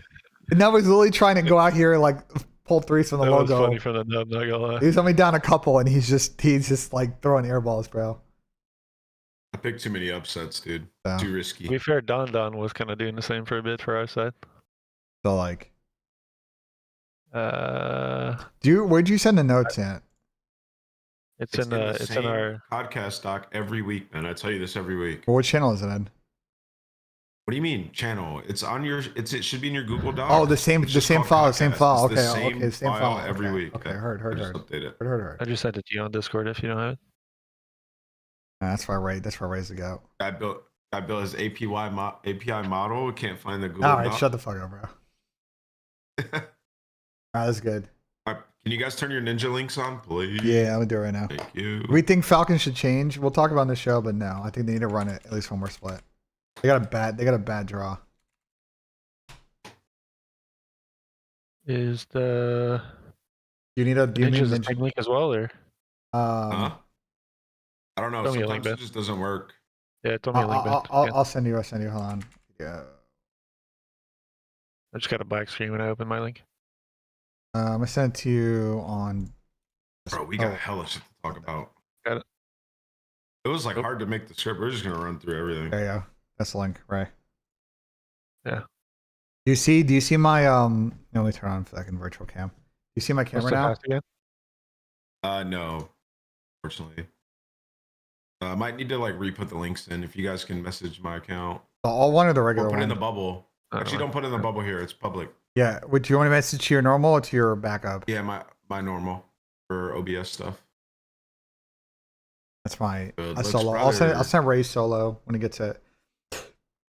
There's the one setting I've never tried on this, and maybe someone in chat has. There's a use 1080p 60 video function, but like I've never tried to see if it works. Hey, you should, because your quality is kind of ass on there. Okay. Then Ray, let's rejoin and Ray use this link instead. You're gonna exit and use that link. Do I need to get rid of this link then? No, hold it for now. I should rejoin with the same link. All right. But Ray, rejoin it with that link. Yep. It should trigger 1080p video. And then message it to me. I'm gonna send both solo links to you, Ant. This is 1. Okay. And this is 2. Ray, you rejoin with that link, right? Yep. Okay. It's gonna be dark. It's either dark or flashbang white. So I like dark better because of the room. I should be in like a somewhat makeshift office next week. Yeah. So I can see you. I'll have a better background. Fine. The people love it, right? They love the mess. Guys, we'll The talk about bad life. Boston, bro. We'll talk about I'll Boston. mute out in your ninjas links. Oh, yeah, or my bad. whatever. You're out, Ninja. Guys, I we'll can talk. see you clearly. All right, Ray, open up like a white browser. I guess Oh, white last- browser. Like Like that? all white screen there. Yeah. All right. Perfect. Yeah. Done. Listen up. All right. Let's go live. Let me know when you're live.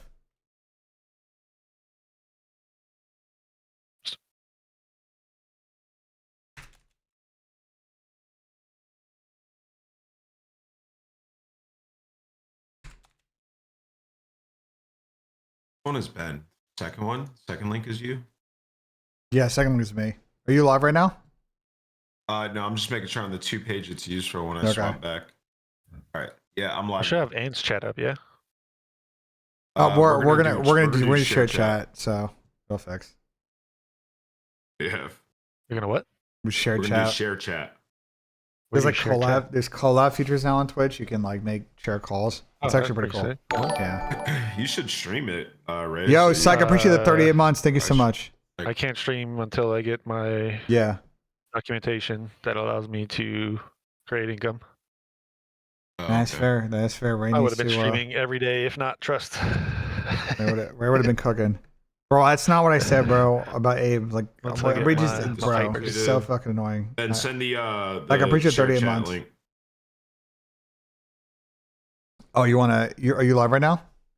Yep. Hold on. Tweeting everything out real quick. Dude, this major was sweet, bro. Dude, this major was sweet. I'm actually bro. pissed that I didn't get to go, man. Yeah. Oh, was- stupid. Not rubbing it in. It was just Alright, I honestly one of the. Oh And no, I- it was definitely. and I I mean, I won't say right away. I'll say my piece when we start the pod. Yeah. I got some opinions on the major. I really liked it. And I just knocked. If you wanna. Okay, hold on. I was just tweeting the stream out. Okay. I'm in. Then do I have to do anything? I don't No, think it's I just do, already right? enabled. Right. Okay. I think we're good. Okay, let me explain to my chat what happens in this situation. Give me 1 second. Hey, buddy. All right, chat. So here's what we're gonna do. We're about to run the Codcast. I'm also gonna run the bathroom in a bit. So as you guys know, what I do in order to make sure it's not buggy and shit is just like works the way it does. You can see my webcam go away.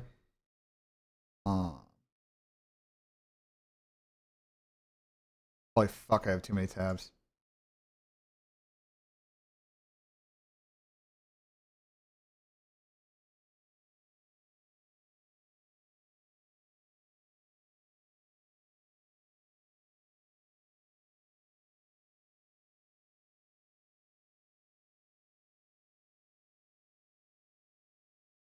Okay.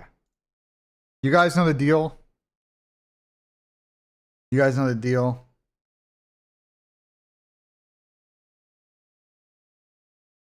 What we're gonna do is you're gonna hear Ant stream in a second. I'm gonna be muted for a sec. If you guys sub or resub during the stream, I'll shout you out in text. But like verbally, I'm not while in the middle of the show unless someone drops a big fucking bomb. And yeah, we're gonna run this. So you're gonna hear my mic go away for a sec. You're gonna hear Ant, and we'll get this going. I appreciate you all locking in with us.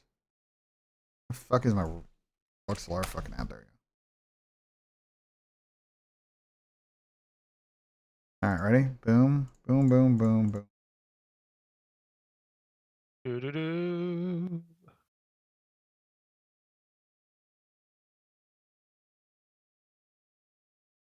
Yo, you guys there? Yes, sir. You ready? I need a piss really quick. 1 sec.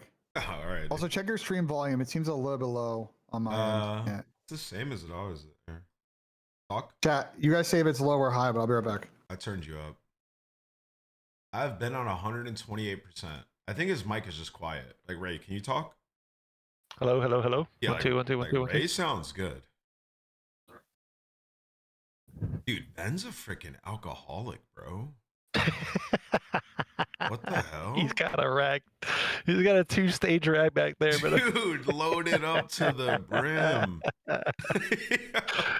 Yo, you just to be turned- fair, I don't think I've seen those bottles move in a while, so it might just be for show, you know. Yo, But, yeah. BENJ be lit, bro. He's making his API model just absolutely twisted.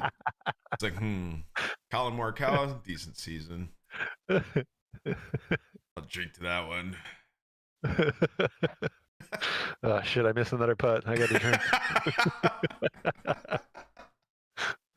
Oh, crying, bro. Dang, Ray. Yeah, I wish you would have made it to this one, dude. No, it looks sick, bro. The cut. I mean, the cut itself was just incredible. man. Yeah, you know, there's a lot of things that go into what makes an event good. It's like location. Does the crowd show Cordon's up? the goat, bro. Yeah, he's the GOAT. And it's like Cordon's the goat. there's a lot of things. Like usually, Ray, and you know how it is, you've been doing this for a while. Usually we have like one complaint, maybe 2, maybe 5, right? But this event, we had screens everywhere. Like the viewing experience from the crowd, basically wherever you were, Ray, was incredible. Like legit. Like they had a huge like jumbotron or whatever it was. Well, the main thing that was nice, and they had extra screens for all like the up top areas. Yeah. And the stadium wasn't like massive, but it was like big enough to where like when we got to like late Saturday and Sunday where it filled out, like there was still room for everyone. And it just looked dope. Stage was good. It was a good size for, we'll talk about the show. It's a good size for like your average major. Yeah. Well, here, let's just start the show and we'll talk now. Let me put Ray on the screen too. Okay, cool. All right. So everybody, welcome to the Codcast. We got a banger episode for you guys post major one. We're gonna be talking everything, but first I just want to ask how you guys are doing. Switch over, and we got something to talk about off the rip. My boy Ben made some heat last night. Decided to post it to the TL. Ben, so I gotta ask you. I feel myself a little bit. Yeah. As somebody, you know me, I cook a lot of steak. Yeah. Listen, I will say it looks pretty good. Yeah. And Ray, so this is the perfect group to have on here because I'm a steak connoisseur myself. But Ray's actually the guy that taught me how to make a steak. Legit, Ray taught me how to make a steak. So before I give my thoughts before Ray weighs in. Hold on. I want Ray before Ben weighs in to tell me your thoughts on this job right here because I have some thoughts. I mean, it looks solid. Yep. I don't really give a damn about presentation. Like I'm just more looking at like the meat itself. It looks solid. There's a few parts of your meat that kind of look like, I don't want to say your steak was too cold when you started to cook. Yeah. But it might, like you might have been in a rush, you know, and you wanted to really eat and didn't get the full room temp. There's a few parts in the middle that look like, you know, that's like that little glistening kind of look. Yeah. But beyond that, I think all the way through. Yeah. I mean, I'd eat this 100%. I'll say like, First off, seasoning was great. Like I dry brined it, used the Montreal steak seasoning. It was good. I'll be honest. I got it from Lucky's aunt. And I didn't think the New York strip cut I got was like that good. It didn't like have like a lot of intravenous fat. You know what I'm saying? When I got the strips, I was like, it is going to be a little bit chewy. I also like, you know, was pretty hungry. So like I didn't sit there and let like it rest. Render the fat cap. No, a little bit. And also render the fat cap as much. So like, I don't know. I just fucking tweeted out. I was like, whatever. I don't have any problems with the steak. I made better. I made better for sure. I have one problem, and it's the blood under the mash, bro. That's my only problem. That's diabolical. That's fine. It's just juice, bro. It's just juice. Who cares? Come on, man. It's all taste. It's all going on the same bowl. That is my one complaint.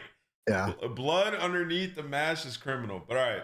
That's the intro. That's not blood though. It's fucking protein, isn't it? It's just juice, bro. I don't know. It's just juice of fucking proteins. Everybody just thinks the steak's bloody, bro. Like, all right. But let's talk Major One. It tasted plenty good, and then you know what happened is, Oh wait, why is Ray I not cooked on the steak. screen? There you go. I don't know, but I cooked and then my checked my God. steak. Oh, I made the steak. Yeah. Yeah. And then I checked my phone afterwards, and I had 95 fucking texts about C9 after I cooked the steak. I was like, what happened to C9 in the course of me making dinner and then eating said dinner? And There we'll we get go. to that during the There's show. Ray, guys. I was hiding him from you guys, but he's here now. We talked a little bit about it. Major One was awesome, bro. Like the venue was sweet. Corey, I got to give a massive shout out to everybody involved. Corey Dunn, his team, Esports Engine, Optic, everybody who brought this to life. Obviously heavy recency bias, but probably the most fun that I've personally had at a major in quite some time. Just from the games, hotel was super nice, venue was nice, just everything, the ease of everything, just I had the ability to just lock in on the games, and I had a really, really fun time. Devs came out, showed some love. Yeah, it was great. What was your opinion on the environment being there, Ben, overall of Major One, and kind of what you thought? And also, look at the baby. Oh, that's all right. Speaking of babies, Full head of hair there. shout. We should shout Scump. Shout to Scump Yes. Also, and his family. We're all having kids, bro. Does that make me a granddad? Yes, it does. Well, my Man, we're all shout to Seth. we're gonna have to Seth, bring man. all the kids to an event soon, dude. That'd be sick, bro. That'd be funny. And just take a group photo of all the OGs who all have kids. That'd be so sick. That'd be awesome.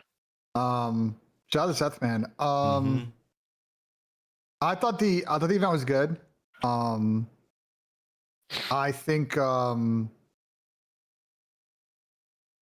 I think that's like the perfect size for a normal like event. You know, I think Optic can theoretically, like, if they wanted to and go hard, I think they could go to American Airlines Arena and like really cook. If they wanted to type shit. But like this was like, considering I think what short term they had the turnaround event, I think they did a good job. It's like the perfect size. It had really good ambiance on Sunday. We were in a box, and the box was awesome because like it was just like a cool chill hangout for over the course of the weekend for a lot of people, which was awesome. Like we had a lot of guests come through, people that are normally in the COD scene, but people that like aren't. Like, you know, we had Shane O'Neill on Sunday. That was cool. I haven't seen Shane at an event in like fucking, I don't know how long. Shane's been going to events since like CWL, so to see him was awesome. We had Silky in there a lot over the course of the week, and that was cool. Turns out Silky knows a lot of ball, which is awesome. And it was just kind of cool on stream, like the vibe. I think people really enjoyed all the guests. We had a bit of a tight setup because we were sitting in the seats. So like comfort was fine, but like not ideal. I don't know if I'd run that back again. We did that just out of necessity of the space. And I think for future events, not to spoil too much, but like the DreamHack, Major 4, Champs, I think it's more of like the pen setup you saw at like Dallas and past, like last year, Ant. Yeah. Where all the watch parties in one area, little mini riser stage in the background, and we're all like collaborating, you know? Are you talking about like DreamHack? I thought it was you guys good. On the side? Yeah, I'm talking about DreamHack. I thought it was good. The only big thing I had, and I think just again, venue choice, didn't have really a choice here. There was like one area of the venue that had enough square footage to run challengers, but also enough square footage for partners and sponsors. And I think they had to make a tricky decision on short term. If they had more space, then they could have done both in the same area, and they couldn't. I know, knowing Hector, they probably would have if they could. That was like the one thing, challengers just being down the street, not being in the same venue. No, they had some challenges this event. The production usually have like a truck right by the venue. It was, you know, a block down the road, a little bit deep, so they had to do that, and then everybody got in late. I just think the fact that they pulled it off with basically no issues, really. Like, do we really even have any crazy tech plays or any issue? Not really. I thought it was pretty impressive. Ray, from viewing experience at home, what did you think of Major Number One? Yeah, from not having been there, goddamn weather. I missed the banger. It was honestly, I mean, smooth, no issues. Viewership side was like super easy going. All the watch parties were up. I don't think there was any like you said, there's no tech issues the entire weekend, which is kind of rare. But no, it was honestly probably the most exciting major that we've had since CDL's inception. I mean, obviously the games themselves, like the Sunday itself was just like insane. Like you couldn't have asked for a closer competition. Couldn't really tell who was going to win. It came down to the wire. It was just storylines left and right. Honestly, just like I bravo. Like Yeah, you can't I really mean- say there's really nothing like you can say about this that doesn't make it the best event we've had yet. I think my only like, I mean, we can talk about this a little further too when we go through like games and whatnot, but my only trip I would say is game itself. Like the map pool we have kind of showcases how weak it is right now. I would love to see some newer stuff come in to refresh. I mean, we kind of been through this like the last couple of years. Like the game kind of becomes stronger as the year goes on because we get some better maps coming in to replace the weaker ones. But I feel like from a viewership standpoint, maybe not from a playing standpoint, but from a viewership standpoint, and I could be tripping because I wasn't obviously part of the viewership side for the last few years, but it feels like the stalest we've had in a minute, especially for search. Yeah, I could see that. We got a lot of repeat maps in series this weekend. A lot of like back-to-back exposures, mainly. A lot of Scar. So I definitely agree with that. And, talking to the devs a little bit, talking about some of the maps coming in, they think Sake could be a really good map. So hopefully that pans out. And then maybe we bring Fringe in for a search, or I don't know. But going into this next stage, they'll have some options, change stuff around. But yeah, I guess aside from that, I've watched a COD for a long time. It's hard to, get me up out of my seat and excited, just being honest. And Sunday, Ray, the amount of times I stood up, like, what the just happened? Like legit, like it brought back like the kiddish hype for COD that I used to have dead ass. Against FaZe was just absolutely crazy. We're gonna watch it. I hope I hit them up. I hope they have the video of our reaction on the dude. I was going crazy. That was the craziest back-to-back rounds I've seen in so long. Anyone probably ever in their mind would have reacted that. That was crazy.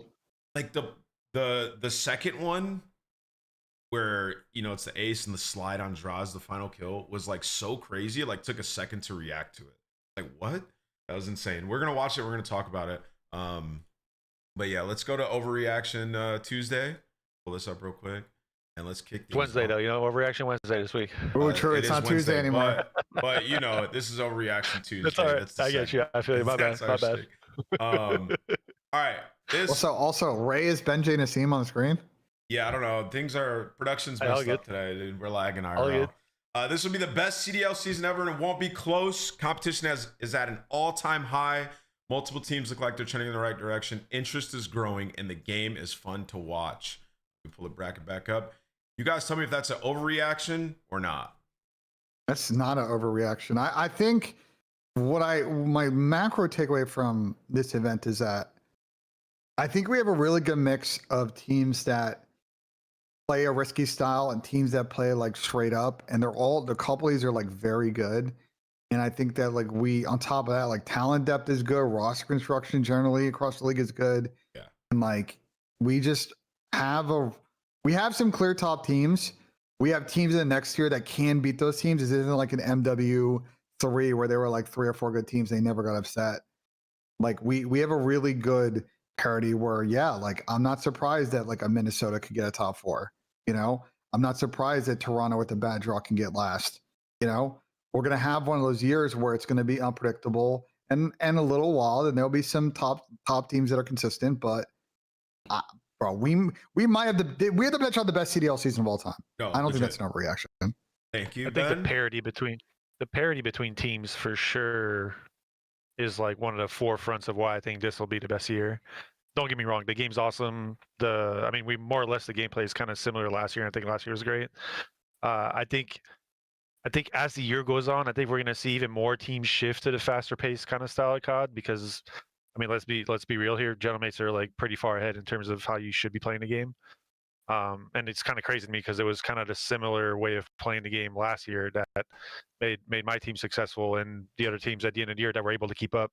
Like Optic obviously was pace-wise. I don't think we need to go talk about that. But I think as the year goes on, you'll see more and more teams kind of to that style. I think some of the teams that you wouldn't expect being at the top right now are ahead. Like I would kind of like put G2 in that side. Like their sub duos played incredible. Krem's been setting pace all year long. Doesn't he lead Slayer rating still? If not, pretty close. It's insane. He was second to Joe at one point, but I think he's first after the major. Yeah, like he's very much kind of like on the same. I would put him on the same echelon as like Neptune in terms of pace.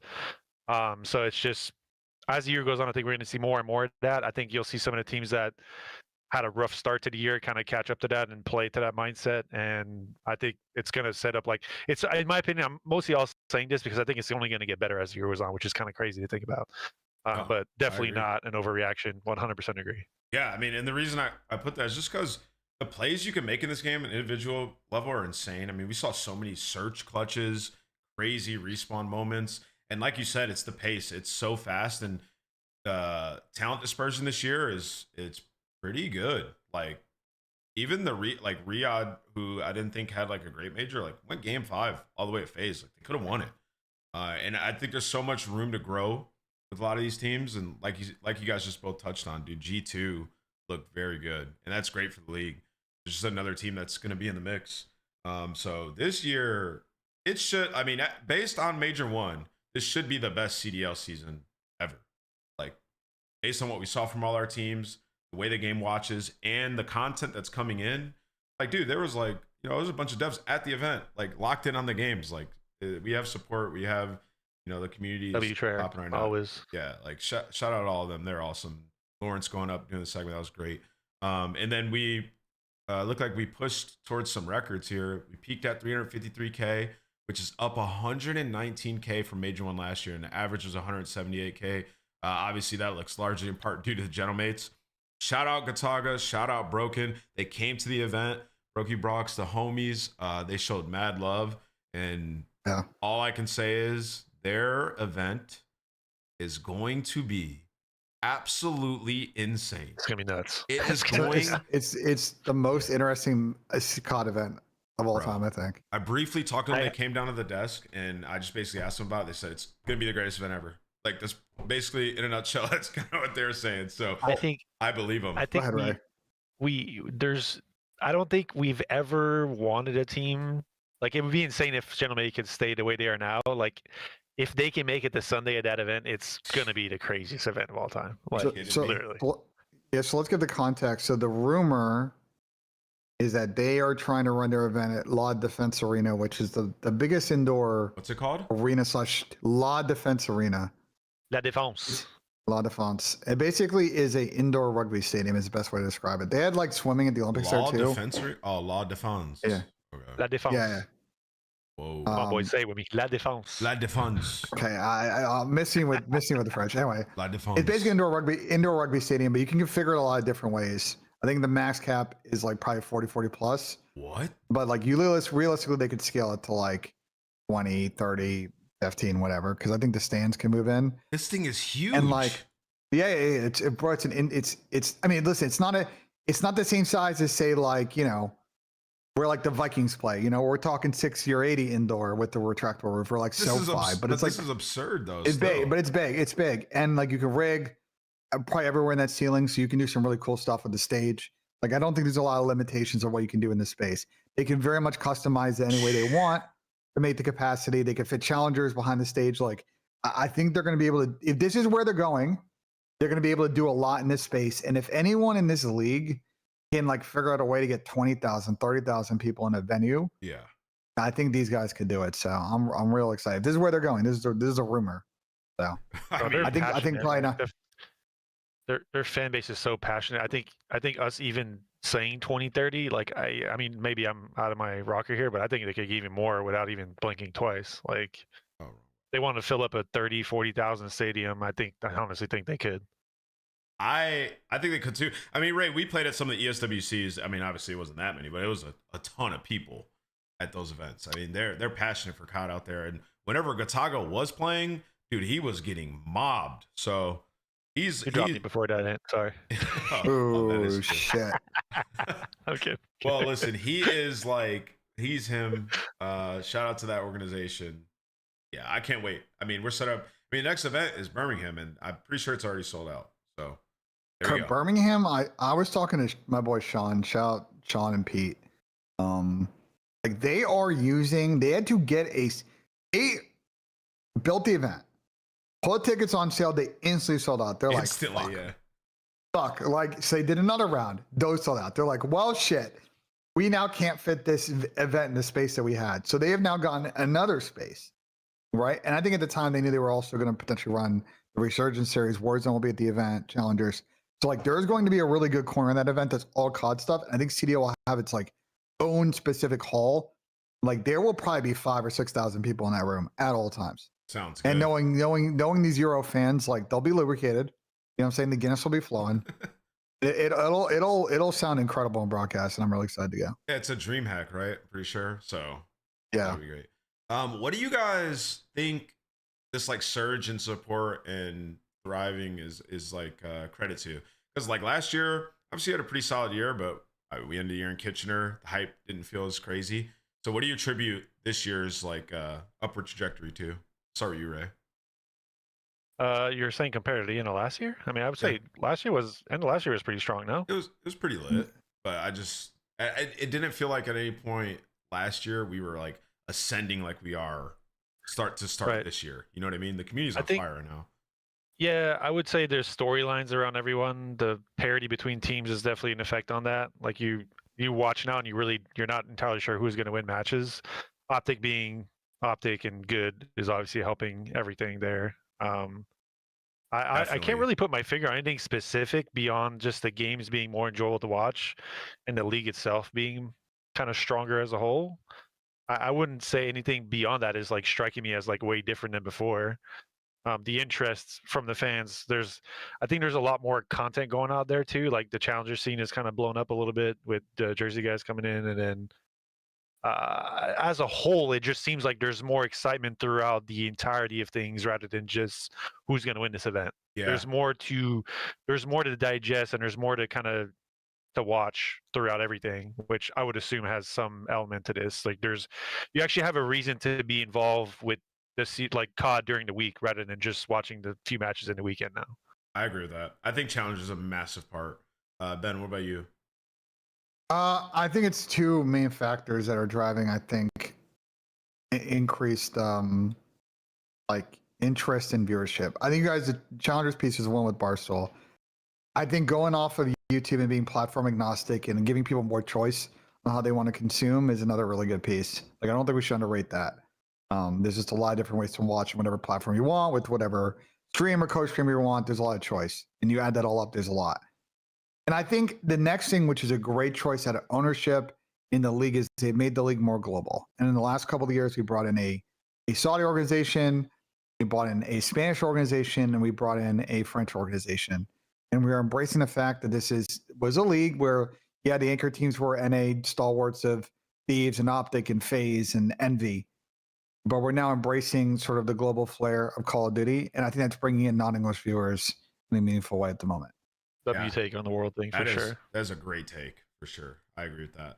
Yeah, there's a lot of factors pointing to it. And we had an incredible event. But let's move on to the next Overreaction Tuesday. We kind of spiraled there. LAT's problems are more than one player, and one change will not change this team's trajectory. Obviously, tough back-to-back losses. 0-6 MapCon last 2-8 in map 1s. So I saw Ray reposition himself in his chair as I said this. Am I overreacting? Was that an overreaction, or what is your take? Honestly, it's kind of like a middle ground. Like I wouldn't really say there's a clear answer to this. I would argue, like, I think I would maybe go more on the sense of maybe not so much an overreaction. I don't think their issues are necessarily player based. Like, obviously, Ken had some rough games. Let's just not, like, there's no reason to circumvent that. Like, if you have a guy dropping those kind of numbers, it's going to be hard to win maps. It's just the way it is. Like G2 is an example. Like, Skies was frying at the start of the week. They smoked FaZe, and then the games that he was struggling on obviously were way harder for them to do well on. Like, it's just every team that has a player that is going to be dropping those numbers is going to have a hard time winning. Period. But beyond that, I feel like some of the reasons, I'm not necessarily kind of scapegoating Ken here, but like, I think generally speaking, they're still trying to play the older version of COD rather than kind of what the jailmates and the teams that are playing faster are. They're sticking to a lot of these like separated flank routes kind of style, especially in Hardpoint, which to me is just, it makes it very difficult to be consistent on. I'm not saying you can't win that way. Like, you're going to have your chances, but now because of most of the teams that are finding success are adapting, I think there might be a little behind on that end. So that would be the only thing to me that would kind of stray me away from the idea that a change maybe isn't the only problem. Is it going to help? Probably. If everyone's slaying, then like if everyone's going positive in the game, you're going to have a chance to win more games than not, regardless of what you're doing on the map. Simply put. But I still think consistency wise, they still have a little ways to make to find that place where they're going to be able to truly compete to win every single major. Not saying they can't pull one off with what they're doing now. They're obviously still a very good, strong team, but I think they will be exposed in some ways when they play certain teams with what they're doing now, is basically what I'm trying to get at. Oh, yeah, I 100% agree. I mean, it does feel super individual. Like you said, even on some of their breaks, especially in hardpoint. That's why they're struggling in map ones. It's like, if they get off to a lead, as soon as the team starts playing well, it becomes impossible for them. Then talk to me about your take. Do you think I'm overreacting or not? They were 2-8 in map 1 to split. That is fucking 2-8. pathetic. Like that's not it. I agree with you guys. This is just hero ball. Like there's just not good team ball. Yeah, Ken had to go. Love Ken. Obviously, I joked that he's my client. I'm his agent. I just individually did not play great. His agent. He's my client. We had a whole back and forth this summer. I don't remember if you remember the Kenny and BENJ lore, but shout out my boy Tom in the chat. What up, Tom? I think that cool. You replace Cannon. It looks like they're getting Nissim in per the reporting from Ronnie. We'll talk about that in a bit. But the other three guys got to find better chemistry with each other. You watch the arrows on the map. You process the listen-ins, and I don't think they have a great understanding yet of how they want to play off each other. They have the capability, to your point, Ray, earlier in the show, to look like a gentleman style and play a gentleman style and really play suffocating ball, especially in hardpoint, and get really good backline consistency from now Nissim and Ernie, and then be a tough team out in search, which at times we've seen the rest of the good. Overload, I have some real concerns because they have not really looked good at overload most of the split. But now that you've reviewed and fixed Ken, there's now pressure on everybody, bro. Like they got to play better team ball, or you're gonna end up like Toronto. Toronto just split talent, team ball not good. That's how you get last. Yeah, that's what it is. I mean, the thing is, when you watch some of these other teams play, it like Hydra nor Abizi have the impact that like we saw from Shotzi or Neptune this weekend. It's just not there. It's like, and is that on an individual? It's probably on the whole team, the way they play, but just like a lot of even these close hard points coming down to the wire, like you need a big player, big rotation. I think about the P2 that they had, or like Neptune pops like a 4. It's like those things just can't be happening. Like at the very end, it's like just desperation. Everybody's trying to make it, like you said, a hero ball play. I think it was Kenny gets all the way around through mid deli, and then he like chows the guy up top by himself as like Scraps on the stairs still chowing as well by himself. Like those type of things just have to get better. This Steve's team, yeah, I mean they were just kind of the odd one out of all the top teams at this event. All the other they're top gonna teams. figure it out, dude. I mean, they're way too good not to figure it out, dude. We said that before the event. All the tools. We said that before the event. So you guys are saying I'm overreacting then, yeah?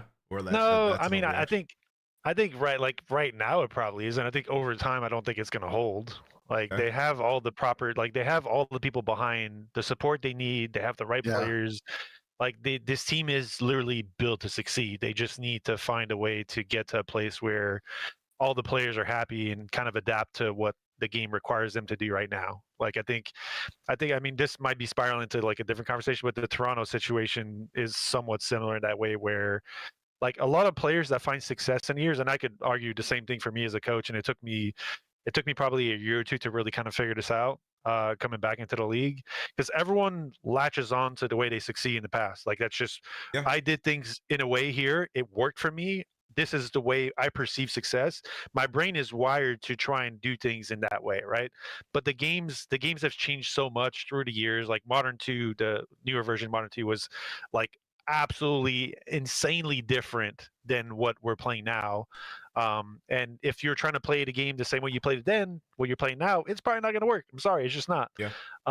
So if you're not able to adapt, then obviously it's going to be difficult. And once a team of that caliber finds their way to playing, I'll just put it like simply, like the way that Gentleman's is playing in that sense, and Hardpoint especially, they'll find success because from a skill standpoint, they're there, right? Like they're at the top. Let's not beat around the bush. Well, I mean, one thing they just have to realize that like they're evenly matched by like at least 3 other teams in the league.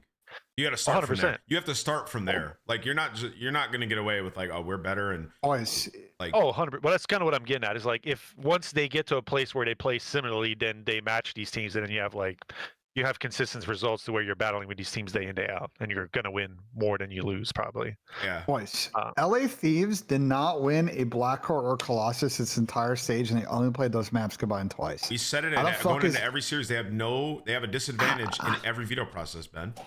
How the fuck is a team with Hydra and Abizi, You tell me. two subs that actually just they run to a map sometimes and they're unkillable, just making pressure by themselves, not playing the two maps where like it's the easiest to do Well, that? to me, you know what it says, Ben? I'm And fucking confused. I don't want to put words in their mouth because I don't know what they're saying in their camp, but just from them not playing those, to me, it says like they either think the maps are cheesy, right? Or they dislike the way they play and how the game is, or people flying around, or like they just don't have enough pressure. And like, which is weird to say when you have a BZ and Hydra. But if it's either one of those, then those are two huge issues. So the thieves data from stage one. So first off, I will shout Shane. I want to give Shane some credit. He was someone very early in the year was like, yo, we should get Blackheart Hardpoint in. He really wanted us to play it in the Flank Invitational. I fucking didn't listen to him because I'm a moron. We should have put that in because that map I think is better than Colossus. It produced some really good matches this weekend. I think Shane was cooking with that suggestion. So shout out to Shane. They've only played these once, Chad, to Ben's point. But I'm gonna give you some LA Thieves ball. Okay, stage one ball. They were the 11th best efficient team at holding, and they were the number 2 or number 3 team at breaking. Like I think probably why maybe they're like, don't want to play some of these maps is like, yeah, they're really good at like using their pure skill to make breaks, but they're also scam on holds all the time. And they were just like, you know what I'm saying? They were tough. Because you see the rotation 1%, the whole percentage, like those numbers are a little misleading if you don't factor in like how much they held the hills. But you can look at the major. So, but they got like if those maps are staying in, and I agree with JP in the chat, I don't think that they're incredible, like the world's best hardplay maps. They got to get good at least one of them, At least or one. they're fucked in every series. Yeah. But to me, what I see when I see this, I'm just not playing it, is like, all right, well, I guess that they just think those maps are cheesy, right? Where it's just, JP's in the chat said they're both bad. Wait, he thinks both They maps are bad? pretty cheesy. Okay, I mean, you gotta get it one. Just I don't because- know what to tell you. Shout out. What's cheesy I mean, about obviously- Blackheart? I mean, I wouldn't say it's cheesy. I think it's it's just cheesy. it's very difficult to break a hill on that map, and it's Yeah, it like is. because of that, like the spur of like 10 seconds in a rotation matters so much more than anything else. So if you make ever so slightly the mistake in that end, then you just kind of get screwed for 30, 40 seconds after that. Which I'll concede argue- P1, Ray. That's it. I'll concede P1. you think? I mean, I would argue P1's P2. I mean, I realistically was speaking, watching man, I G2 think break hills at will versus phase. I'll what are we say talking this. I'll say this. I really think that because that map is so small, and the way that people play corners on say P2 and P3, like there are some opportunities where teams can throw 2 or 3 nades at a time and like pick that first guy that's like in the layer and be able to get pressure on. I think there's still more meta evolvement that can happen on that map that's not happening right now. We have hypothetically. like I don't know if anybody's ever brought this up, but we do have a problem on like a couple of the maps on like second rotation with the trophies. How like P1 second rotation is fucking unbreakable on Blackheart. That's a problem. And then you get to P3 second rotation on exposure is unbreakable. That's a problem. I was thinking about the I think it was the final. It was was exposure hardpoint. The map Optic beat them on where it was like a tie game, and then it was P3 to P4, and they just got 100 unanswered points. I'm like, well, that was a lit map that just got ruined by the second rotation. So we gotta figure out something with that. But other than that, I don't think Blackheart's that cheesy.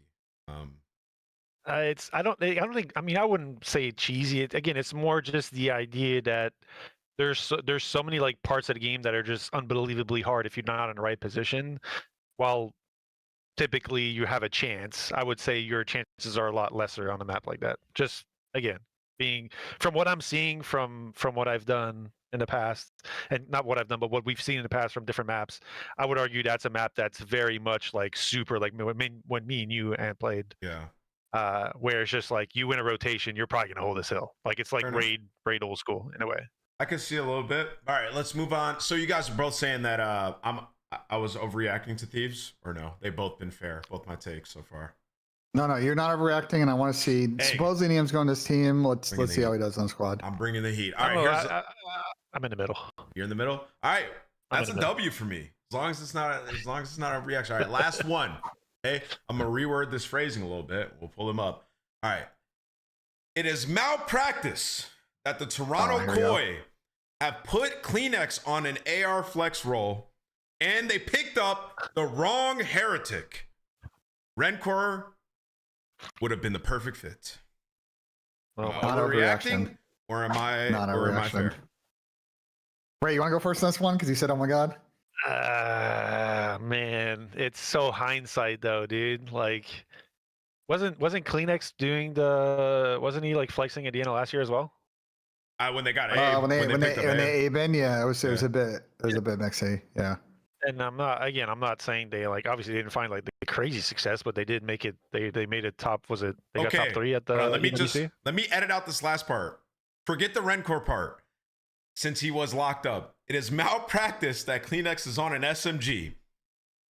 Or Kleenex is not on that SMG. You're Or saying. on an AR is what I meant to say. And that this Koi team is fucked until they change up their roles. Brother, they or make a have no. change. That's the statement. Forget the Rencor part. Listen, let me start this off, right, and then you'll probably agree with some of what I said. Go for it, Ben. Go for it. They have. I see the thought process with this team because, like, hypothetically, in 3 sub situations, even 3 AR situations, like they should be playing much better. And I think they got a split where Rael didn't play that good and Toby didn't play that good individually, right? Rael and S&D was like a liability in a lot of rounds. We didn't really see a lot of like respawn pop up from Toby. You combine that with the fact that like generally on the map, you watch their arrows, like it's not that clean, like the bad team ball. That's how you get last. Like, I think what they'll probably do is, to your point, try a version where Rael runs an AR more than Toby. Oh, and they see how it goes. I mean, you got to. But if that does, but here's a problem with Toronto. If that doesn't work and they can't figure out like the chemistry, Jamie's not necessarily the problem on this team right now, and he's getting kills. Like he had a fine split. You got a really difficult decision potentially to make in 6 or 7 weeks of this team.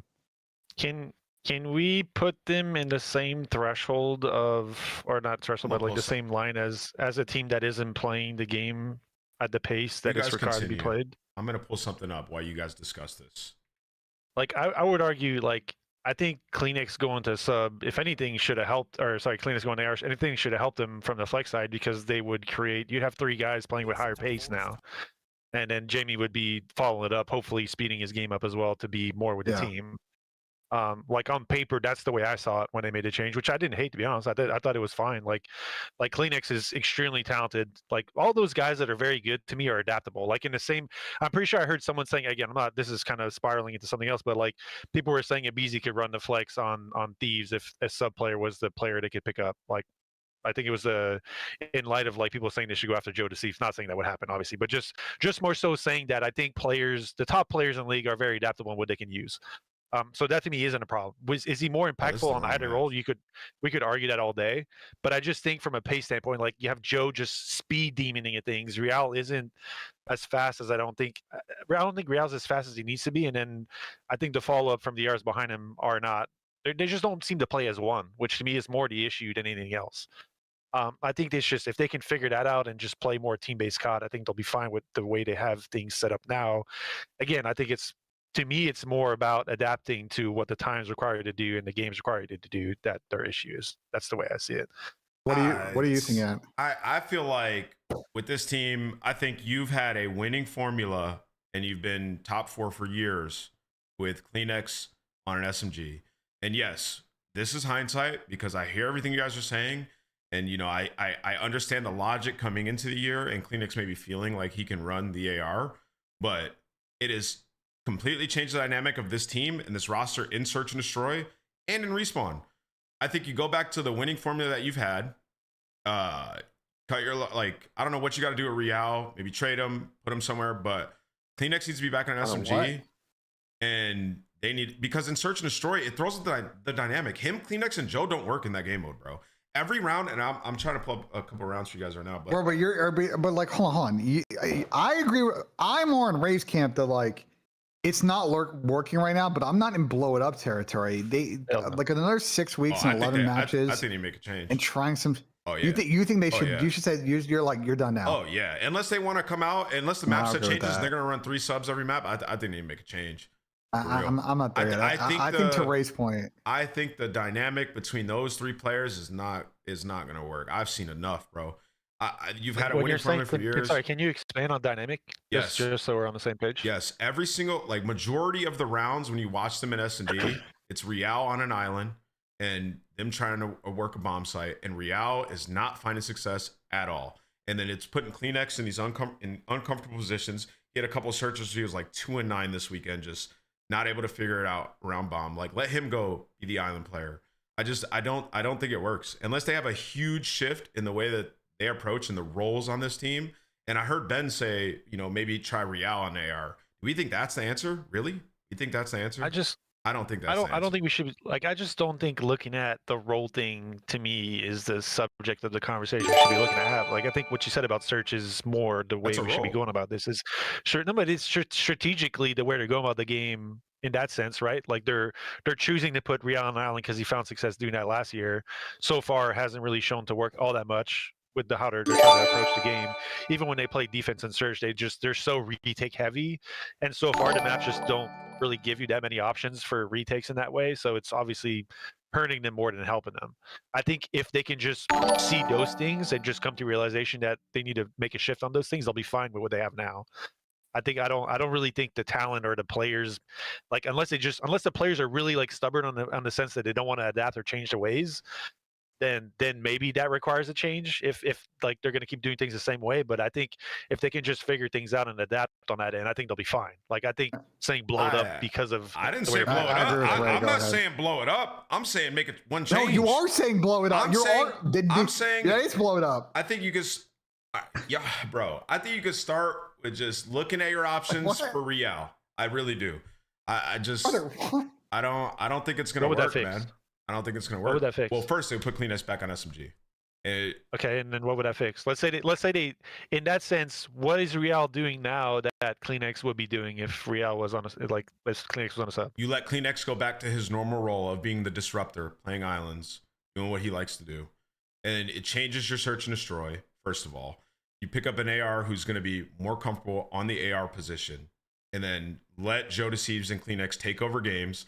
Like you just said with Kremp and Estrio, like you just said with Neptune and Envoy. Those guys have the ability to do that. They have the chemistry to do that. And you get back to that. Are you expecting Real to be successful in a role where he's probably not going to be comfortable? If you put Real on AR, I don't know if it'll work. I don't know how good he is with an AR in his hands. I know that's Ben's suggestion, but I think you look elsewhere. I think you look down the challengers, find the guys next up. I think the problem is that if I were them, like they're going to qualify for champs. They have 11. They have a lot more matches to split to try shit. 5 matches straight. I don't know. Yeah, they're not great. They're not in great form.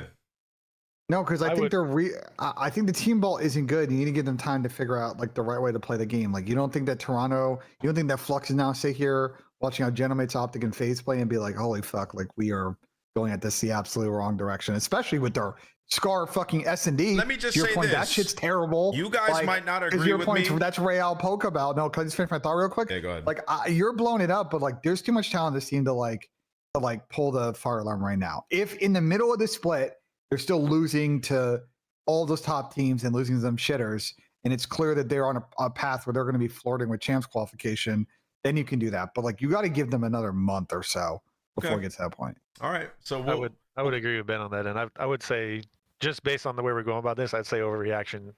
I think they just need to kind of like figure it out and see what other teams are like. Just do the Chinaman, like Crimsix used to love to say. Just copy and paste what's being successful, and they clearly have the talent to do it. So all right, we will return to this. Both of my co-hosts are being very, very kind, and we'll see if I'm right or wrong. But I went 2 for 3, so I got 1 overreaction. We're not being kind. We just called you an idiot, but sure. You're being kind. You're being kind to. You guys are being kind to Toronto. You really are. I don't know how, based off what you guys have seen, that you think this team is going to be able to figure this out in the next 2 weeks before matches begin. Like just being. They should hire. They should hire Matt. So, coming into the next stage, and you have like what 3-4 games the first 2 weeks. Yeah. You think this team's going to figure it out? If they come out, they got to play like Genomates. You know what they should do? They should hire Matt Nagy as their offensive coordinator. That's what they should do. every team in a year will go through kind of this like epiphany of Ben's in what's hell. going right or wrong on certain things, and I think that team has had every slap in the face recently to kind of go through that stage now. So, and will it take them long to adjust? I don't really see it being that super difficult. I just think they just need to line up their pace as a team, and they'll be right there. Joe bro. I just Deceives don't is think tweeting out that this is the most unexacceptable gameplay I've ever seen. Oh, Like oh, immediately yeah. Yes, after they are major. playing. They're playing the game wrong. This They is need to not learn how to good. play the game correct. If Guys, anything, this is not and I think good. that's I think that's a good thing because it's gonna like the realization is obvious at that point. It's not like Okay. we're close, we can keep fighting what we're doing now. It's literally we're here, we need to be here. There's a big shift need to happen. Let's go back to the drawing board and talk through this as a team and figure out what we need to do differently.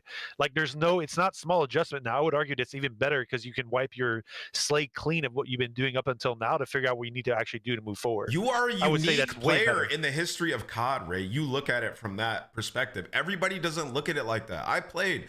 I don't look at it like that. I'm looking over it. I'm going, this guy stole my role. His shit's not working. My superstar is pissed off after the event. We're getting slammed, and you're dropping a 0.7 on the island. It's over with. But anyways, regardless of that, Scrap, I want to address something that Scrap said in the chat.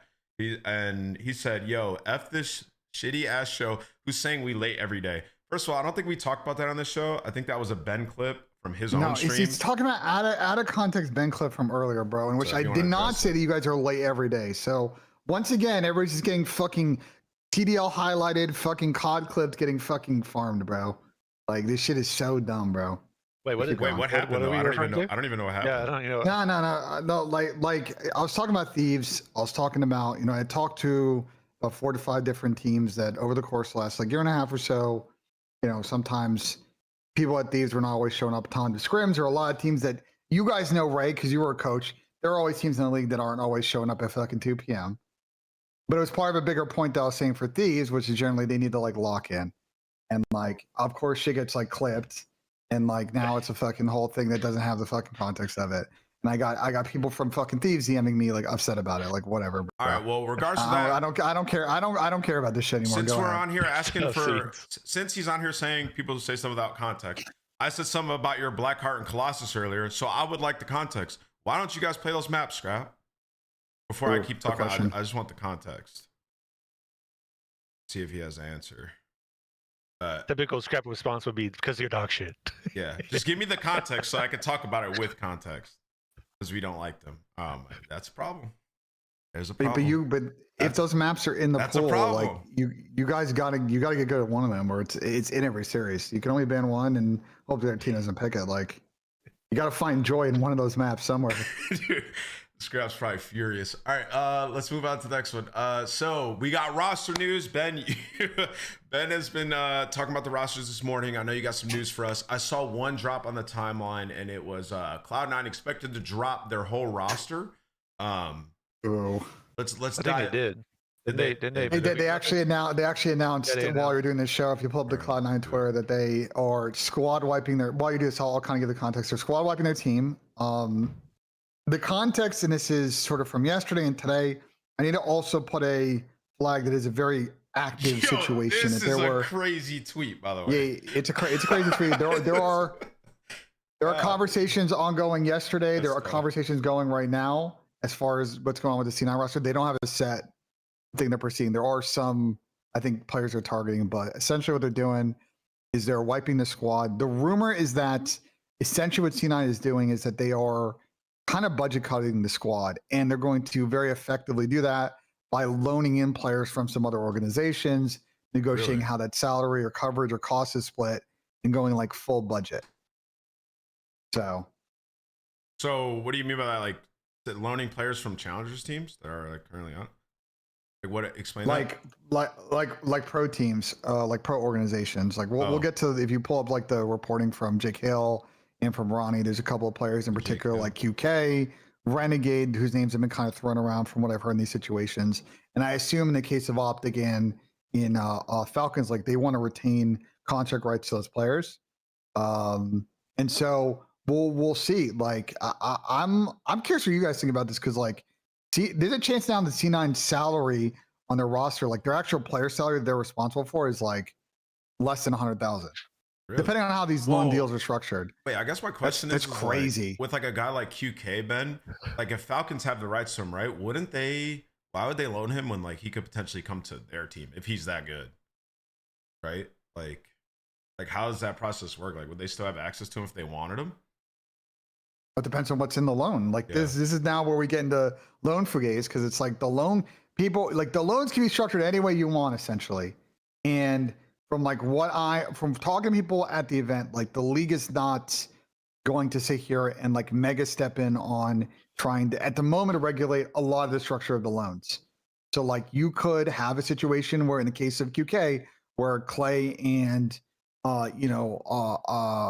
some other people at Falcons have come on stream and basically said like they'll cover all the costs. You know what I'm saying? So like maybe there's a small like kind of potential fee that C9's got to pay, small, but Falcons will cover everything, including like travel. Example. I guess you know if they're trying to cut, you could go the other way as good, well. It's a good move. Yeah, it could go the other way as well, where C9 covers all the costs, and you could have recall clauses like these. This is what's going to make this complex now, because we're not going to know the context of these deals and all the clauses, and like the people in the scene are going to do a good job digging in so we understand the complex structure of these. Let me ask one more before Ray goes. So is this kind of like looks to me, if they're doing that they're trying to exit? No, that's kind of what that would like indicate. No, I don't think they're trying to exit. I think what they're trying to do is, I think MTX. Well, this is just some reporting in the summer from, I think it was Sheep Esports or some other one of the esports outlets talking about MTX in COD and how they switch it over now from it being kind of more of a flat split across all the teams to more like eat what you kill, right? However much money that you generate for your skin, like you're going to get a majority of that percentage. So teams are incentivized to really push your MTX hard because the rewards are there, right? And you're going to see orgs like Gentleman's and FaZe and Thieves and Optic really reap those benefits. But like for C9, you could build a business model, whether you guys like it or not, of not spending a lot of salary, using the legacy of your brand and your colors and your known identity to sell MTX and actually make plus EWC money that you get because the CDL is part of the EWC, and you can see how they right size the economics of the spot. And maybe they exit in 5 or 10 years and then make more money on top of that. But they're not trying to sit out here and spend 1.5, 2 mil a year in salary. Yeah, it does kind of sound like they're cooked if that's their plan. Ray, do you have any thoughts on this? I mean, the whole roster construction thing is actually interesting from a monetary standpoint. I think a lot of the teams in the league are trying to figure out a way of becoming profitable, and like the business model we've been going about, for the exception of a few teams in the league, obviously maybe isn't working, especially for the bottom teams. I think it's actually interesting. I mean, just be completely like straightforward. Obviously, the roster needed some changes with the way things have been going for them. Like that's pretty much obvious. I don't think anyone's going to argue that. How they go about their changes and who and what changed into, I'm a huge fan of trying to poach into the challenger pool. I think that makes total sense.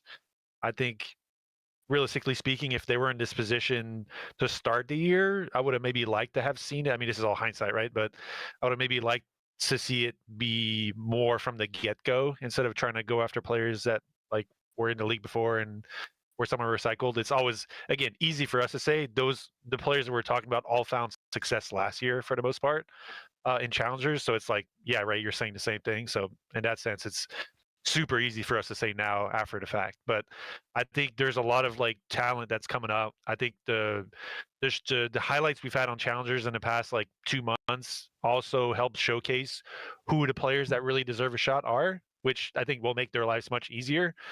But it's also, I don't know who else in the league is trying to make changes, so maybe I would assume they'll be the last pick of the litter. Yeah, needing all 4 is tough. I'm just surprised they didn't retain anyone. Yeah. I mean, I thought they were retaining at least Mac. I thought Mac maybe played. Yeah, Mac played pretty well. Yeah, it's tough. But at the same time, like I don't mind the idea of trying to go in this direction. I'm assuming if the not retaining Mac situation is probably because of if all the whatever rumors about the budget and whatnot is facts, and I'm assuming that's why they went that direction as well. Can you go to the rotations tweet?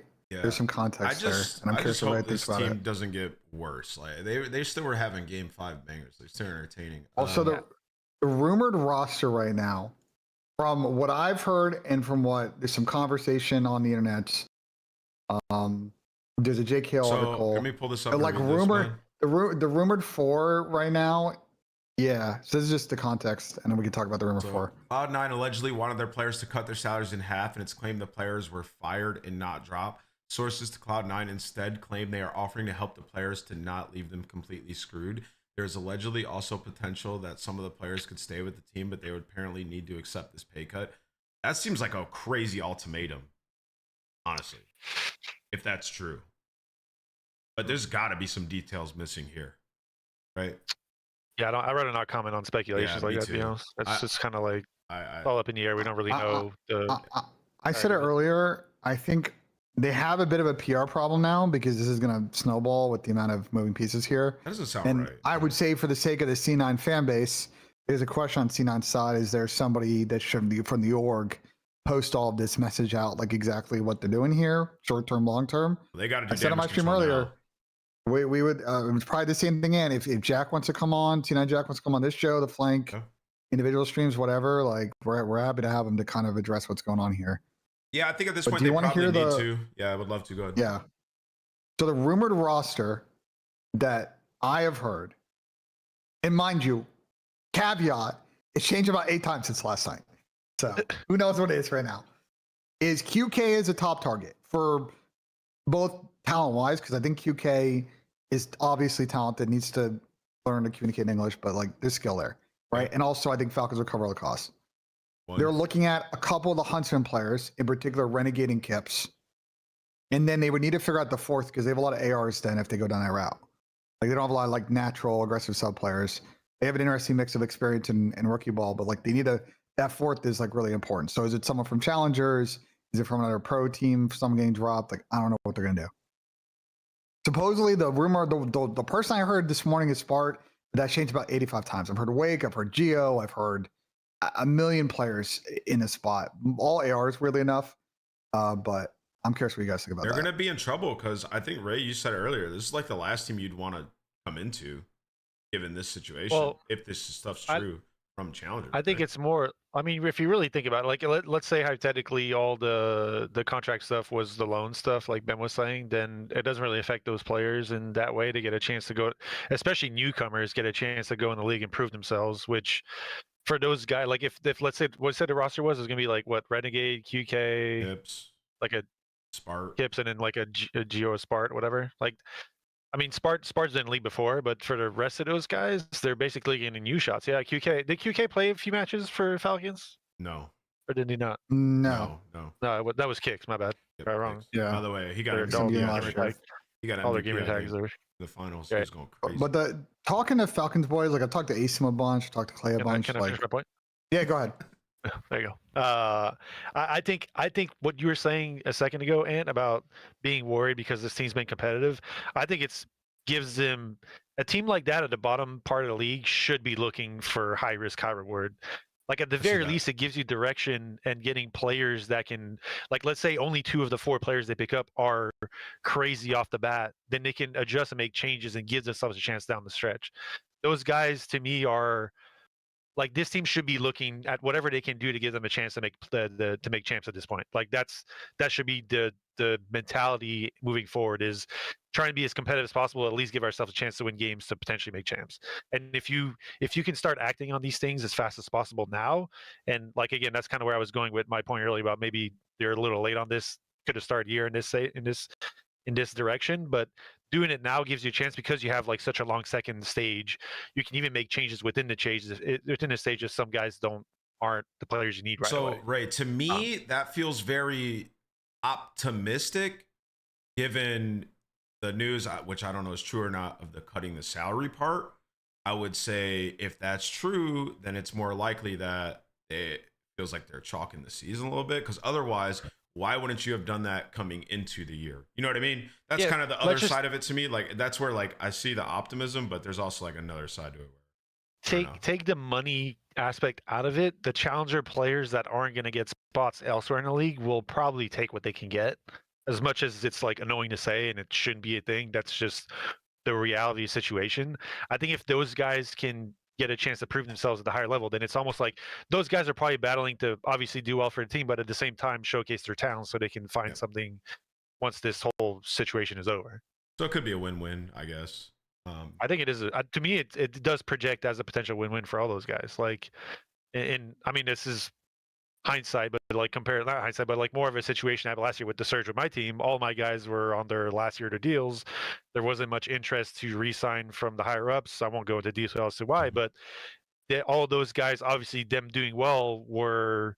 What's the word I'm looking for here? Were auditions for their potential next roles on different teams, and all of them except Byron got on teams that were obviously Really sought good. out to be on. Not saying Boston isn't a team you want to be on, but Yeah. obviously Byron got kind of shafted a little bit on that end compared to everyone else. So I think that's the way I would, if I'm those guys, if I'm those players coming in that situation, that's kind of how I would try approach the situation. Try and do as good as we can for our team so that we're as successful as possible, and we prove our worth in the league, our capability of winning, and then hopefully get better roles moving forward. Listen, And I I'll hope they're say, thinking of Ray- it that way. Let me just plug something real quick, Ben. Yeah, go ahead. Just get my boy Ray in the building. It would be all sorted out. Let me just put it like that. All right, Ben, you got one more tag, and then we got something else, right?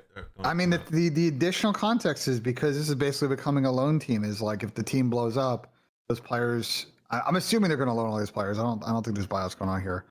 Those players just go back to their parent org, you know, like, and those are good parent orgs. Like Optic do right by their players. I think Falcons are clearly trying to do right by like all the million prospects they have now in their system. Like, it's a bit of a unique situation. I think the problem contextually for me is just I don't know what C9's goal is here, and I do think they owe like the COD community and specifically their fans like an explanation on what's going on here. Listen, there's little indicators. Look, Kips in chat said he's not taking a league minimum. That's what that means.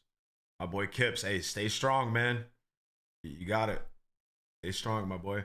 All right, so Can we actually go just slight deviation from what we're talking about? Like what you just said. If you're, and this is more a question for both of you, if you're a player in his shoes, that isn't necessarily like, would we say Kips is like a complete guarantee to get a league spot next year with how things are going? with how things are going, if he continues to perform, then yeah, I mean, people are pulling from challengers pretty often. Okay, that's fair.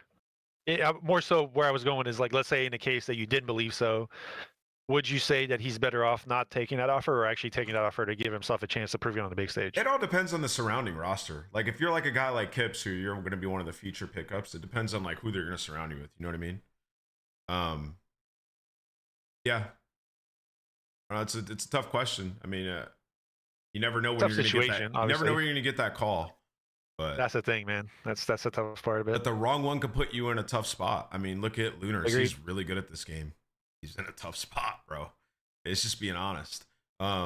He showed out. But all right, let's move on to the next one. So Carolina bomb out of the major after an awesome online stage. Only winning one map against Thieves in Vancouver. Do they need to make a change, or what's the fix? And then I wanted to lightly touch on Brian Saint's post, and we'll start with you, Ben. I'm sure you saw this. He's basically said he's like pretty much a one-man show across like their social media, team operations, and his hand in coaching. So first of all, I hope Brian can get right. I appreciate him being transparent and saying he's taking a break from social media and stuff. Obviously, that was a tough performance from them. And obviously, trying to balance all that stuff with a team of young guys is really, really tough. So, Ben, why don't you kick this off? Talk to me about what you thought about this post and Carolina's performance. Yeah, I mean, I feel for the Carolina team because they look great online. They came to LAN and just, I don't know if it's pressure. I don't know if it's nerves. I don't know if Exceed coming in late, travel issues, like a bunch of stuff that kind of like messed up what's going on here. And they just came out flat at the event and probably could have placed better. The fact that Brian's also being their social manager, like, what are we doing here, bro? Yeah, it's a lot. Why are we not in a position where there isn't something in the team participation agreement where we get a Charlotte Hornet situation where the league says, all right, you're not capable of managing the spot. We're going to come in, we're going to take care of operations, and we're going to help sell the spot. We're going to put in a position where it can get cleaned up. Because the fact that this guy has 99 hats on this org, and at least C9's got back office staff, you know what I'm saying? Like, we're talking about C9 not spending, at least they have back office staff.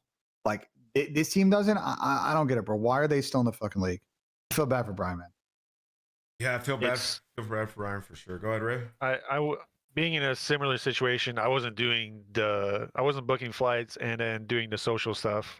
We had other people doing that, but the rest of it, I was kind of like in the same shoes as Brian on that end.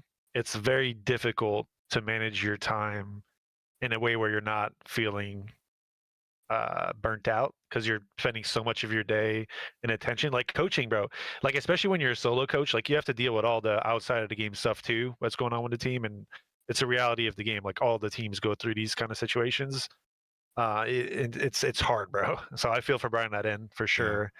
I just for the event itself, like I don't think it's fair for us to overreact. Like there's a bunch of young players in that team, and they had very high expectations because of how things have gone. Their last what they go on a 4-game winning streak? Was it 3 or 4? 5 games. It was clicking. They were They won clicking in 5 in a January, row. bro. Born winner overload, 5-game winning streak. Exceed Was it that much? Okay. all in. Like, Yeah, it really was a pretty definitely- catastrophic breakdown, Ray. that's fair. I definitely like did not see the same teamwork, and the way they were playing the game just didn't seem the same one-to-one to how they were playing online to land. But again, I'd like, if I don't know exactly what's going behind, like from our stance, it's all speculation. I would almost look at it from a stance. The best guess and situation I can take out of it is maybe they're just young players that just need more time to adjust to the bigger lights. Probably. Like, and again, this is so speaking from like a place where we don't know what the fuck's going on there. But I think how they react to how they go about playing online again will be a real tell of how things are in that camp right now. Because I mean, obviously, you play every team in this mixed major. Whoa. If they go and play the same way, like if you build confidence, like over time, more because they spent like a month together with Slasher. Was it the holidays, right?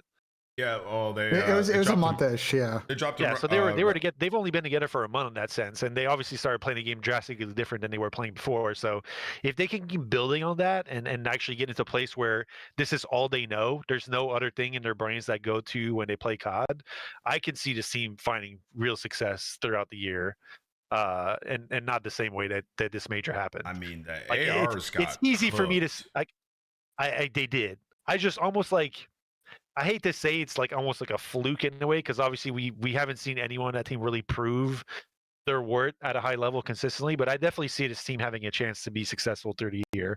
Is it like winning events? I don't know exactly, but making a Sunday, I feel like they could kind of pull something out like G2 did this week. Well, as they get more comfortable, right? Because Lurch did show he's pretty solid. He had some good moments. Oh, he's great. I think Lurch he's is great. awesome. The ARs just got to get a bit better.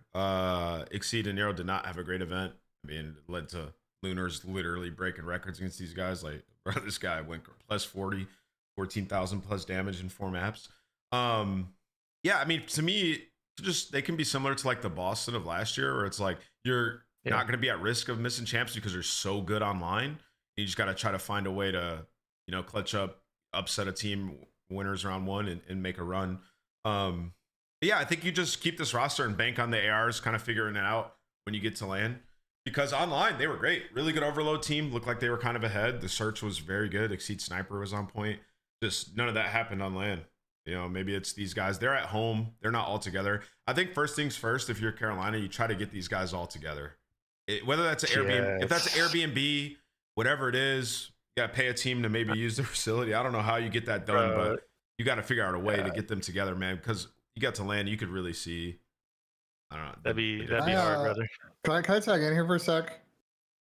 I really liked how they played in January. And they had Stinky at this event for the reasons I think you guys touched on. And they're in a very interesting crossroads because, like, they can either continue the path they're on online the way they were playing with the really good team ball, and to your point, be a really hard out team, or this could go south. And the problem they have is this isn't like the point of our conversation about Brian saying, this isn't the most resourced org. I don't think they should make a change, but what happens to them in the next month and a half is going to be really interesting. Because they're either going to continue to be good, and we're like, okay, they're going to be heralded into an interesting Major 2 format, or they're going to sink, and we're going to be like, wow, these guys are going to make changes. I just don't know what's going to happen. Yeah, I mean, I'm with you. It's just, I think they're good enough online to where they'll win enough online matches. They're good enough online in stage 1. I don't know if I'm confident they're going to keep that up. I think they can. I don't know if they will, though, Ant. Is the point I'm trying to make. No, it's very, very, very fair. I wouldn't say that with certainty. But you could Let's wait and see. This team could get so much worse, too, like with the wrong move. Like, you think about Carolina last year when they went and they got Dylan Rex. They fell off of a cliff, bro. So you just got to be very, very careful when I mean, as crazy as it is to say, you got something good going online right now. and everybody's raging about him. What's this, Damon? Let me pull this up.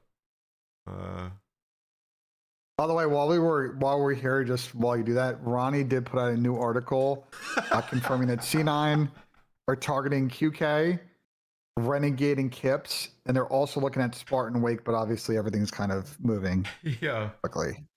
Wait, what was that, Ben? Ronnie put out an update to his article about a couple of players that are targeting, the players we discussed earlier. Pull this up real quick.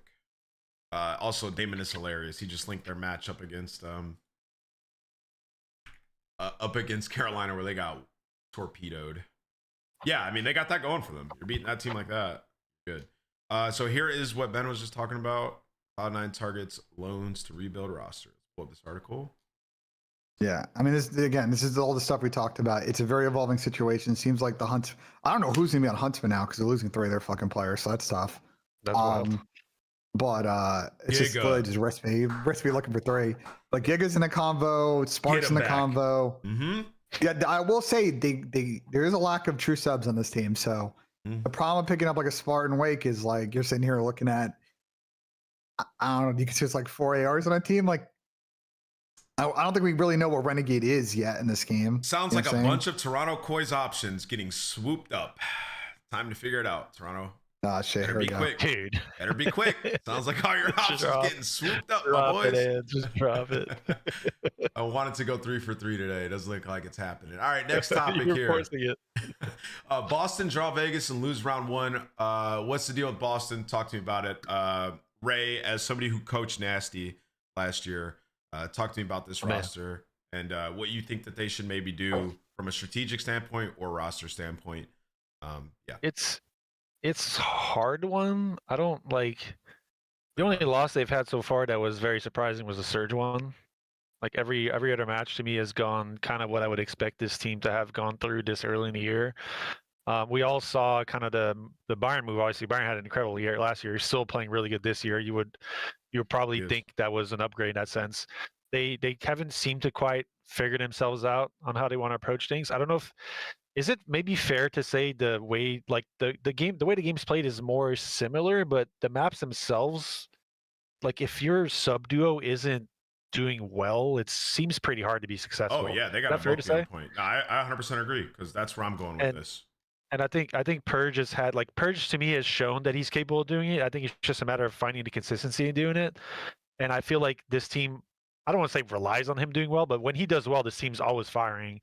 And when he's having a hard go, like it's just the X factor. Like if he's not playing well, they don't find success. When he's playing well, they find success. So I don't know if that's necessarily like the right take, but that's the way I see things based on what I've seen so far. Yeah, I mean, I think for this Boston team, they're like the hardest team to evaluate. It's just like they've lost a lot of games recently. They've played really good teams. What is this? Looks like Thieves in Vegas. Yeah, Thieves, Vegas, G2 when they're they got rounded by. They played them losers round 1. Let me go. Yeah, they only played 1 match at LAN. Yeah, only 1 match. Yeah, it was. They got a tough draw there for sure. But slammed on the den. Where's the other map? Let me pull up the series actually. There you guys. All right, Ben, you can chime in as well if you want. What do you think about Boston? I mean, there's just last year they really mastered the game last year, and even though the slang was at times inconsistent, they were so good with their fundies and how to play that they were like sticking in series. But like the slang has not been on top. I think Purge in particular, like I like Purge, but like he really really struggled to stage individually, and like there's only so much you can do when you're playing like sometimes 3v4 in the map. Subs got so I don't know. I think Boston may make a change. Probably you could argue probably should make a change because this stage 2 is so important, and like you look at the point totals right now, and like this could get away from them very fast as far as like what's required in the back half of the season to make champs. I don't know. I mean, they might be a team. Ben, something to your point though, can you remind me how well Boston did earlier in the season last year? They were just getting top 6 at every event. Yeah, they were top 6 at the very start of the year though. I'll pull them up. Yeah.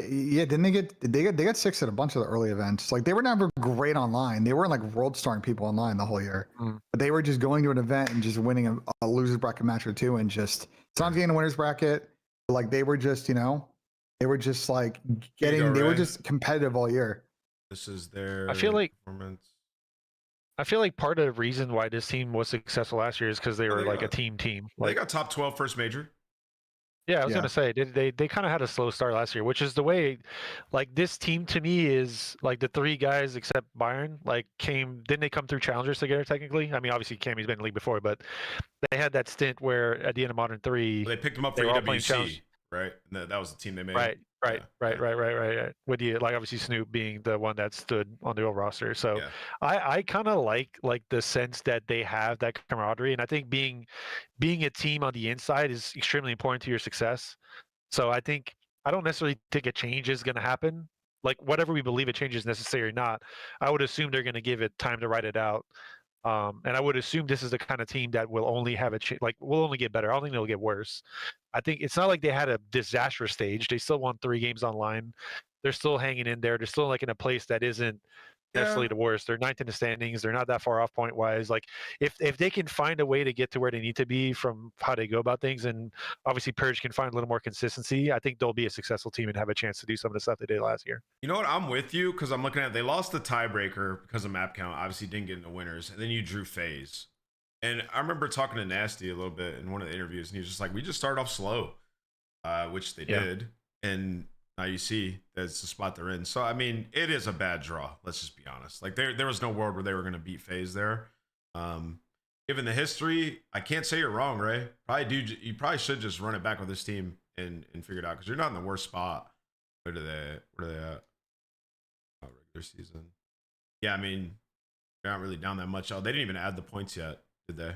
They're I'm looking at a breaking point. They're at 30. They're at 30. Your breaking point's accurate. I gotta be honest, the CDL website is absolutely just the worst shit. I think the league needs to redo the site this season because it's like it just functionally just doesn't work. Also, do a refresh. So you go to breaking point. I will also give a little bit of a breaking news update. The people are spamming it in the chat. Toronto KOI 2 minutes ago tweeted that they have made the decision. I've never seen a team do this, by the way.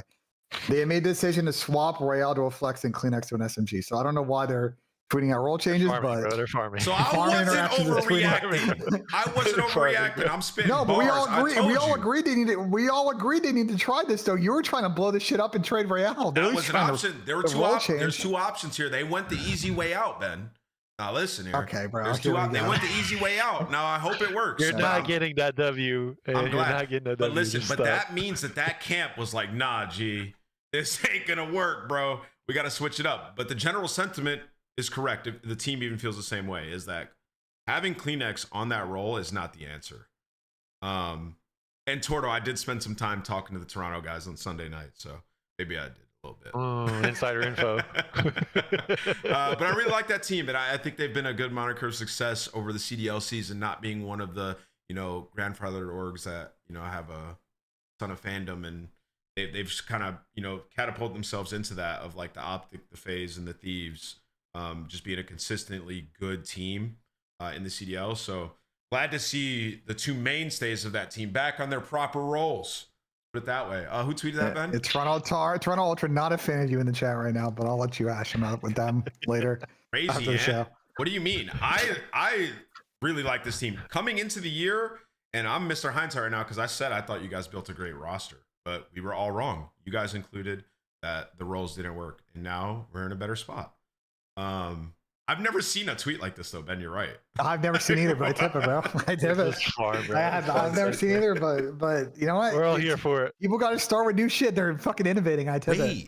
Is there a match? Maybe like I want to see Real in the AR, bro. I want to see him balling with the AR in his hand. Do we have something we can watch? Is there anything? I'll go back and watch it later. There is. But do we finish up on Boston? I think we all agree they need a little more time in the oven. But if it keeps going south, they might need to make a decision mid-stage. Because remember, this is a stage where if you get 11th or 12th, brother, you are not getting on a plane to the UK. You are sitting at home, watch partying, waking up dead early to watch this event, watch partying, and everybody else is moving on. So you don't want to fall too behind the pack. Now, whoever gets 11th and 12th at this stage is changing the roster, bro. Oh, this is tough too because they play Optic, Falcons, and Thieves first 3 matches. Oof. And then you go Surge, Carolina, Vegas. Nah, bro. Hold on. You play Paris, and I mean you have a tough end too, I guess, but you will have very much. You will know where you stand. Yeah, you play everyone, but more so just the way it's ordered. Like you have like a hard start and a hard finish. Your middle part is kind of like the quote unquote weakest, man. I guess. If they come out and they Yeah. lose to Yeah. Exceed online and then get slammed by Thieves in phase, it's gonna be tough. Yeah, the start to their split, I see what you're saying, is really difficult. Yeah, it's going to be a very telling of where they stand. Definitely gets easier as time goes, though. Yeah. I mean, there's no like. I love how we say easier too. Like in the previous years, it was kind of like that, but there's really not any easy matches anymore. Like, for the exception of maybe like 2 teams, based on what we've seen so far, it's every matchup after that is very difficult. Damn, dude. All right, so without, I guess, punching down a little bit, Vancouver, is it salvageable? Like, obviously they had a big win on land. Lunars went crazy. Abe has been disappointing to start the season, to say the least. Talk to me about it. Let's start with you, Ben, with the Vancouver roster. Talk to me about it. Well, they didn't win many maps to split. They're hardpoint. They're probably the worst hardpoint team in the league consistently. Posts and pre-Teej. I think maybe they're sticking because of maybe financial reasons, maybe the mirage that Carolina victory. I just don't think there's a lot of things to like about this team. Lunars obviously played particularly good at the event. I got to tip Lunars. He's good. I don't know if he's good, but he played good in that series. Nah, sometimes you are a Lambo stuck in a bando, bro. We don't know that yet because we got to see a bit more data here. But like, I think his spot's safe. I won't listen. I won't be surprised if there are more changes mid-split for Vancouver. They may not maybe do it now, but like, I mean, bro, they won how many maps to split? Like, listen, it's P 7? is spitting, bro. You might just have to switch Gwyn up. Like, I don't know. He's just not having the same impact he used to have when he first came, when he won Rookie of the Year. Talk to me, Ray. I mean, this is a very mushy situation, in my opinion. I don't really want to like. This is a tough one because that's where I came from, last year. So I have my sentiments, my feelings on this. Yeah, we don't have to talk too much about it. I mean, they're a tough spot. It's more. I think it's more just the idea of like, it's clearly not worked so far. They won a match on land, which gave him a good amount of points, so it's not going to look as bad as it could have. Is it a team that I see succeeding the way it is now in the future? Not really. Like, I'd say right now, like the only 2 teams that I would argue that aren't in the playoff race as it stands very much right now is Vancouver and C9. If they were to like not make any changes, let's say the 2 rosters for Major One, or not making any changes, I didn't see them making the playoffs. So in that end, I would argue that you need changes. What changes? Where you go? Like, I'm always going to be a big advocate for the teams that don't have the crazy budgets to dip into challengers and give some trials or some chances to the players that are looking up. For who, for what, how, it really depends how things are behind the scenes. Like, I think Lunar said it in his interview after they won the match that him, Gwyn, and Abe were like, we're boys. So it's like that makes things a little more difficult. T just come in and kind of give him maybe a little more like leadership, like experience to help those guys out. So then you're kind of like in a rough spot where you're going to break the boys up, quote unquote, to make a roster change. So that there's a lot of things there, elements that are difficult to kind of look at from an outside perspective. I can't really put my finger on what to change exactly, but I would argue, in my opinion, a change is necessary. Yeah, I got you. I could tell you what to fix. You just got to drop Abe. He's getting slammed, bro. You got to drop Abe. And it was actually, I'm going to give credit to Chance on this, which is like crazy. Abe is the #1 non-traded in the league. Brother, what? How is that possible? And his like engagements are low as well. It's like, it doesn't make sense.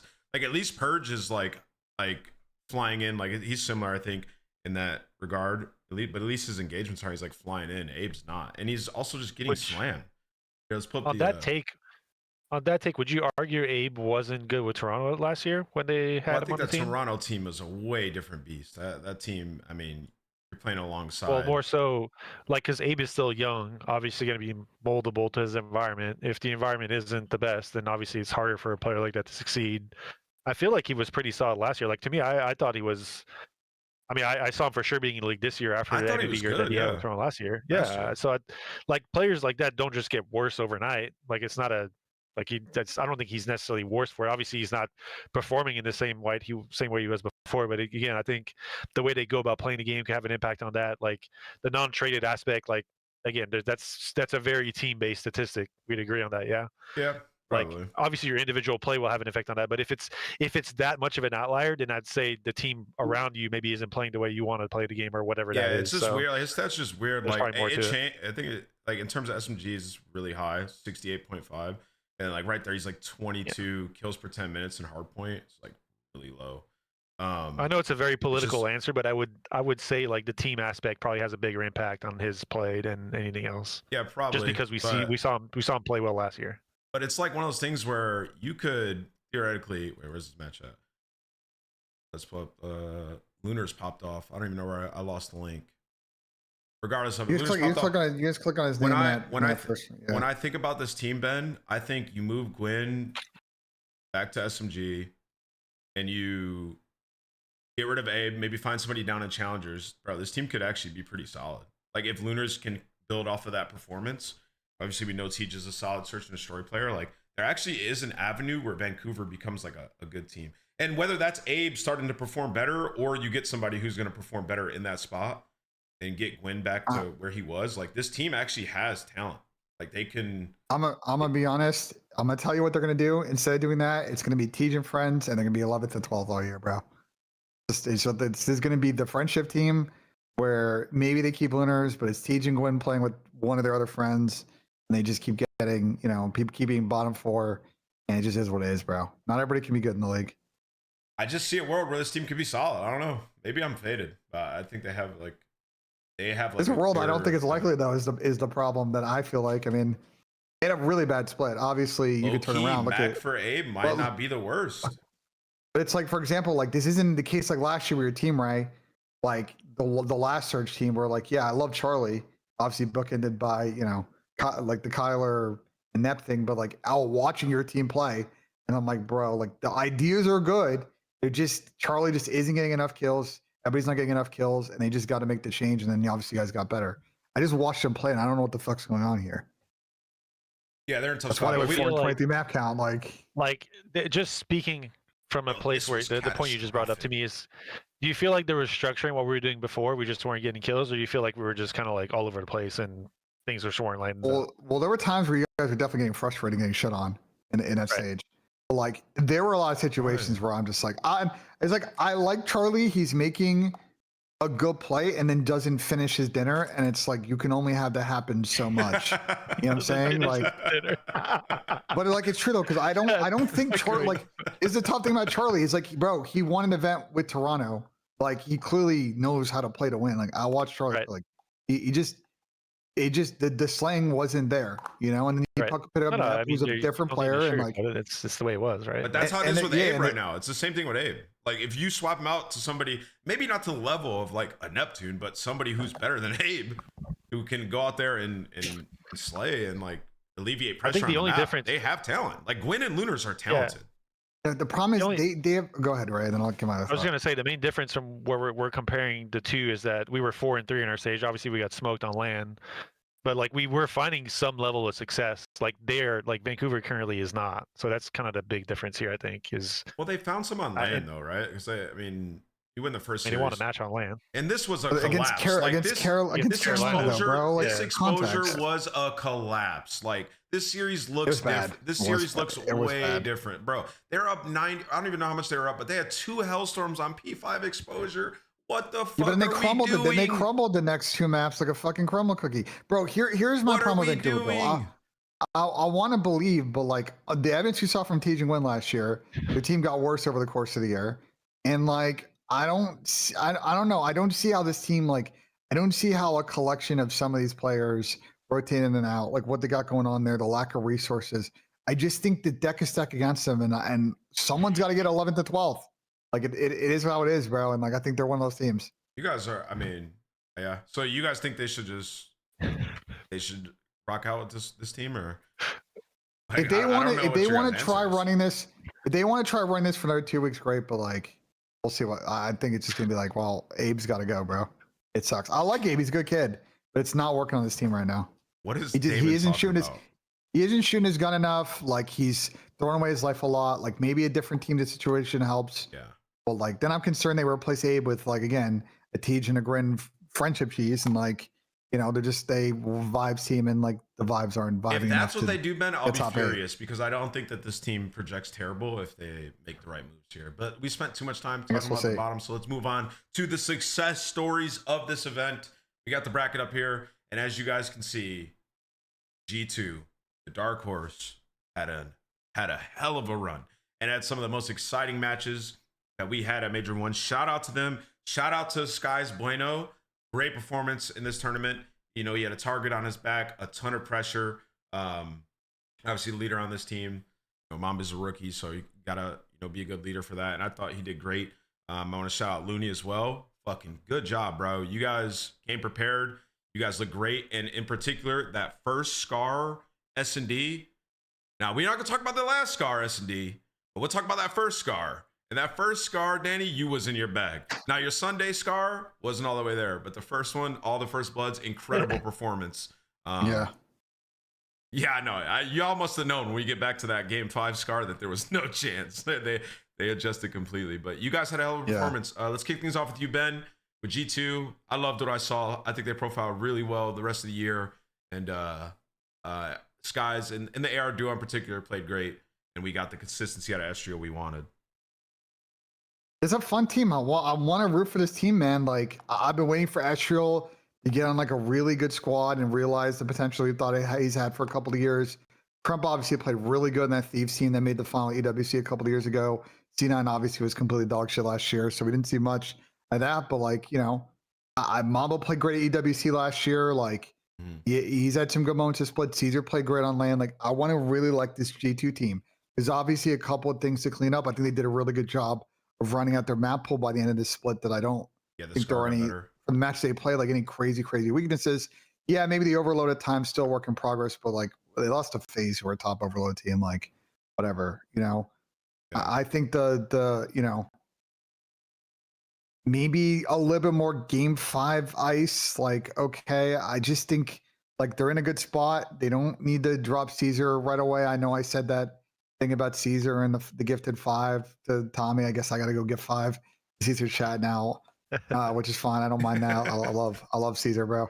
Caesar's a fun guy to root for, Brent. Fun guy, funny guy, good on content. Like I want to see him succeed. I want to see this team succeed. And like, yeah, I think they're going to be a lot of people's like second or third favorite team in the league with the way they're going right now. Yeah, I mean, go ahead, Ray. No, you're good. I was going to say they played a lot of different hardpoint maps. They went 4-1 at the major in HP. It's really impressive.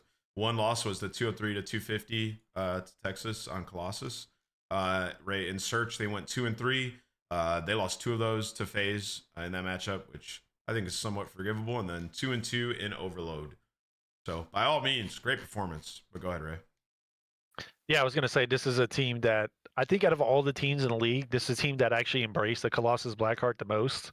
Yeah. And I think a lot of, like, if you look at the league as a whole, I think a lot of teams did not want to play those maps. So they're almost like guaranteed to get one of their picks. And even looking at, like you said, the stats, like they went 4-1 in HPs and they actually wanted that and a Scar. So I think from a hardpoints perspective, pace wise, they're up there.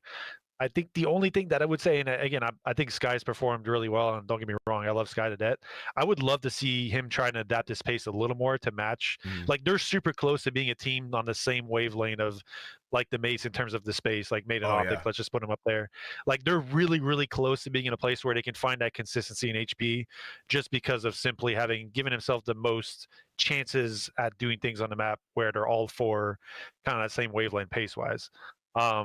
I think the Search Skies, I mean, with a sniper has been really good. I think just generally speaking, they're good across the board. I think it's what I'm more questioning is like, as other teams start playing, I'm fully expecting other teams to start adapting at a pace on that end as the year goes on.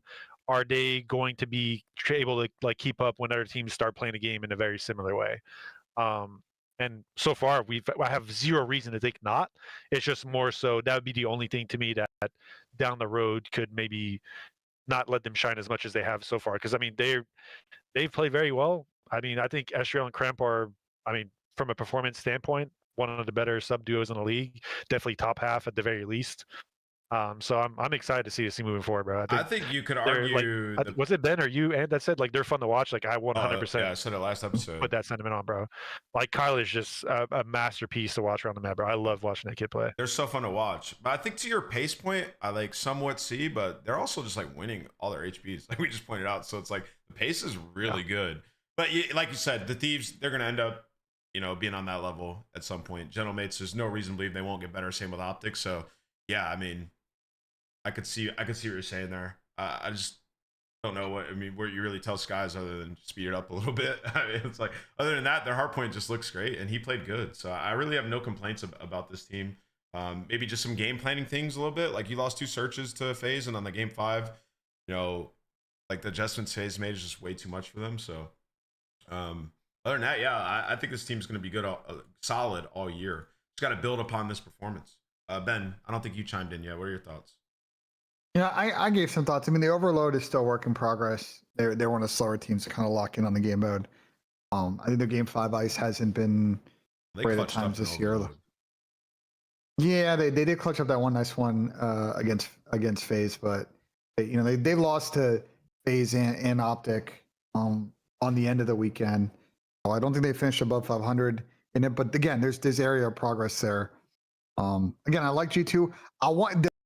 This is not a gameplay thing, but I would love to see more content around this team. Same. They have, again, between Mamba, Kremp, and like Caesar. Escher, I think is a little bit more of a quiet guy. Like there's a lot of fucking personality on this team, and they're like generally funny people, So was this the Colossus where 04 had the 1v3, like where he insta-chow jumped up behind the box? Was this that map? Annie? Because if so, then this is a forgivable loss. I think it might have been Forgivable loss, dude. Yeah, well, like so I walk like there's some losses that are kind of forgivable. Like I walked up to Draza and I told him, I said, "Hey man, hell of a performance." Neptune just had a tweak moment. Like sometimes you lose, Ray, and it's like the guy just did some fucking crazy stuff. Like you know what I mean? It just is what it is. Like you can learn from it. We'll get to FaZe in a bit. I have some I was gonna say, is it time to talk about that? Yeah, we're gonna move on. All right, so we all love G2. The next one. Yeah, we're gonna talk about FaZe G2 now. FaZe run out of steam and get clutched on by the Gentlemates. What are craziest shit I've ever seen. We're gonna watch it. Incredible. Where is it? It's on my Brave browser. Yeah, but hold on. Before we even get there, bro. Okay, like before we even get there, Ray. Curious if you think about this, because obviously, I'm sure you have 2 former players on this team, so you're probably rooting for these boys. But like, even before you get to the S&Ds, this weekend they were fucking dog shit in game 4s. So even before you get to the tweak fucking plays by Nep game 5, brother, they got to close away these series in game 4 before the map even fucking loads. Ben, it's weird though, because they went far in a tournament. You're playing better teams. So yeah, but you gotta be, if you want to be an elite team, you got to close out when you get opportunities to close out, and not let it go to a fucking map 5. And yeah, I know they went 4-1, and the one loss to map 5 was a Neptune tweak at the end when FaZe were up 5-2. But like, for example, they were up in that Colossus hardpoint against Gentlemates. They had streaks. I know streaks are not the most effective on Colossus. They got to manage the situations better, and when they can close out teams, close out and not let it get to a game 5. Because that's the level they're at. They're good, but like they're striving to be elite. Ray. I hate, like, I've been saying this forever, and this, me and you team together.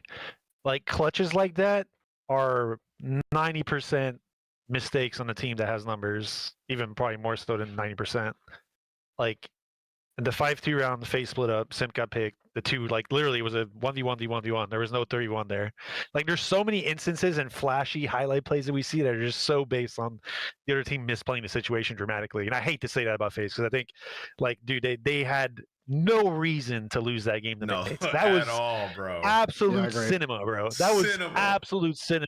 Like it was the crazy. I mean, from an excitement viewership standpoint, I mean, hell yeah, bro. Like awesome shit.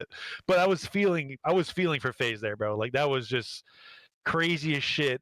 And I don't want to say COD history. I'm sure there's been some crazy shit before. It's up there, dude. In the moment, like in the scheme of things, that was nuts. The crowd, absolutely insane, bro. Like what was on the line, who you were playing, and how it was playing out, Ray. Like Simp in the middle of that game, I'm sure you were thinking. I'm thinking, we're all thinking Simp's the GOAT. This is the greatest I've ever seen. Like he was taking over. Like it looked like a Simp. And like in the history books, looked like another Simp takeover game 5. Like bam. And then and the other layer, this is coming into the weekend. Like FaZe were probably the best situational search team. Oh yeah. From all the metrics we had. Bomb up, bomb down, retake, getting a blood, 3v4. Like they usually played their numbers well, and unfortunately in that last map, but like you got away from them, and you know, this is what you get. I know you said, Ray, that it's like them making mistakes, but at the same time, it's one of those where it's like, you got it, bro. Yeah, I mean, of course he has to like obviously Neb's still making an insane play, but he's being given the chance to make an insane play, which is where like I can't not put my coach hat here and say like that shouldn't never happened. Like I hate to say it, like obviously it's nuts, but FaZe 100% should have not been in the situation as they were in to give him the chance to make those plays. It's just those things happen, bro. It's competition, and God damn, that was nuts. Yeah, I mean, look. So in this map, you know, we're watching it, and in my head, the whole time, I'm just thinking, like, I'm gonna pull it up too right now. Like, Gentlemates were just giving them too much respect. Like, they're playing super safe and back, and they almost got kind of forced into playing aggressive because of the Simp streak. So there's a round, I think it's this round right here, maybe, where Envoy pushes up through green, gets a blood, and it's like 3v3 when they use the streak, which was a huge play. Right, now, this one right here. So on all the defenses by Gentlemates, they were sitting so far back and just giving FaZe all the space. So like FaZe would show FaZe B, maybe Rat A with a smoke, drop it and plant. But that's how this map is played, though. Sometimes, yeah, but like, they were sitting far back. And in this round, they knew they had a streak. So this is like one of the only rounds where like they got aggressive. And you see like Envoy gets up here, and when the streak gets called in, I think he gets 1, which like makes this round way more manageable. Like just him applying the pressure there. Yeah, he gets 1, which is a big call in 04. And this guy's like top mid clearing out A. So it's like, okay, they start playing a little bit more aggressive. Still ends up being a 1v3, right? And so Neptune. Is this a 5-2 round? This is 5-3. Yeah, but this is like one of those weird ones where like I'd love to know what Chris's play was, because like he was in the streak and saw where Nep was. So like maybe he's just trying to catch the timing. Nep's all the way back here, right? And so yeah, but he knows where Nep is and theoretically is attempting to go. In his head, Ben, as a player, I'm telling you this: what he's thinking is these guys are actively pushing towards B, so he's probably thinking Nep's gonna go back towards B. And wrap back. Yeah. And this guy's bottom green, and he can see the cross into bottom green, or he can see the cross. I can't see the bottom right. Does Nep run Mu Field, and is a Mu Field popped right now? I can't see that in his VOD right now. He has Mu Field, but it's not popped. Okay, what are your thoughts, Ray? I hate to talk about my goat this way, but goddamn Sim, man, can we just go hold hands 3v1? There's 0 chance Nep's clutching this if we don't go the same direction. Like, in his head, 0 chance. In his head, it's like, okay, this guy's probably rapping me, and if he's not, this guy can like he's glancing and he could see the crosshair, so it's like I understand. Just don't like, bro. Like I'm just saying, like the map control is completely meaningless in a situation like this. I'll say this. We've been doing this for 16 years and it hasn't changed since day one. It's the same shit over and over and over again. Just don't give a player a chance. Like hindsight analysis, facts. Jay Webster. I got 12 kills. I called in a hellstorm, and you have my bottom green cross. If I die from I don't give a shit. Okay.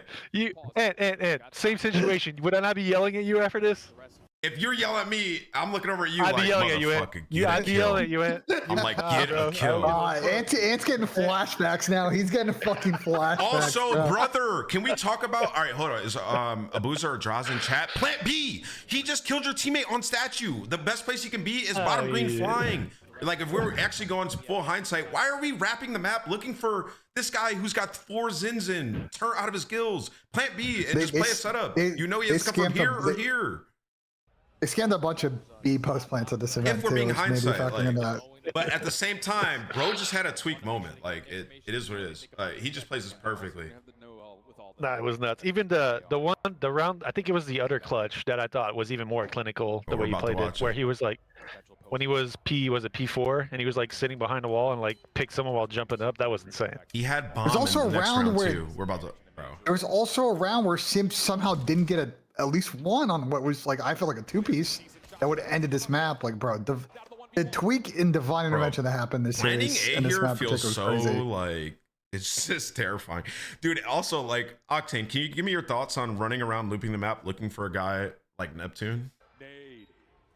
Oh, this is the round actually. This is the same round I was talking about. Yeah, this play here, the way Nep plays this. He just knows his teammate.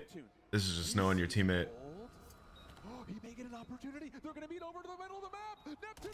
That was the way you played that was just the way he plays it is so clinical. To be fair, like Yeah. Plant B when Simp dies instantly, 100%. I'm not putting that on Simp, bro. Y'all bugging. This Chris is could put more. out more high percentage. All But yeah, we're leaving Evie on the board here, So bro. this like, is beautiful. This is a straight up, I'm LeBron, I'm taking over the round. Watch how this plays out, bro. This guy pushes with bomb all the way up to P2, gets the first kill, and then just backs up and terminates everybody. Like straight up, I'm calling game moment. We got an A push here. We got Envoy working the left. That was actually a beautiful nade, by the way. This right here, this was beautiful. He hits both of them. That's a good nade. Great nade. They get both players weak in that position, but Like green is good. We know like there's no flank. We can just work this. I like how they played this. As soon as Sib gets one bullet in the draws, Nep's like, all right, fuck it, let's run him. Gets pushed up, kills the guy inner, and gets out.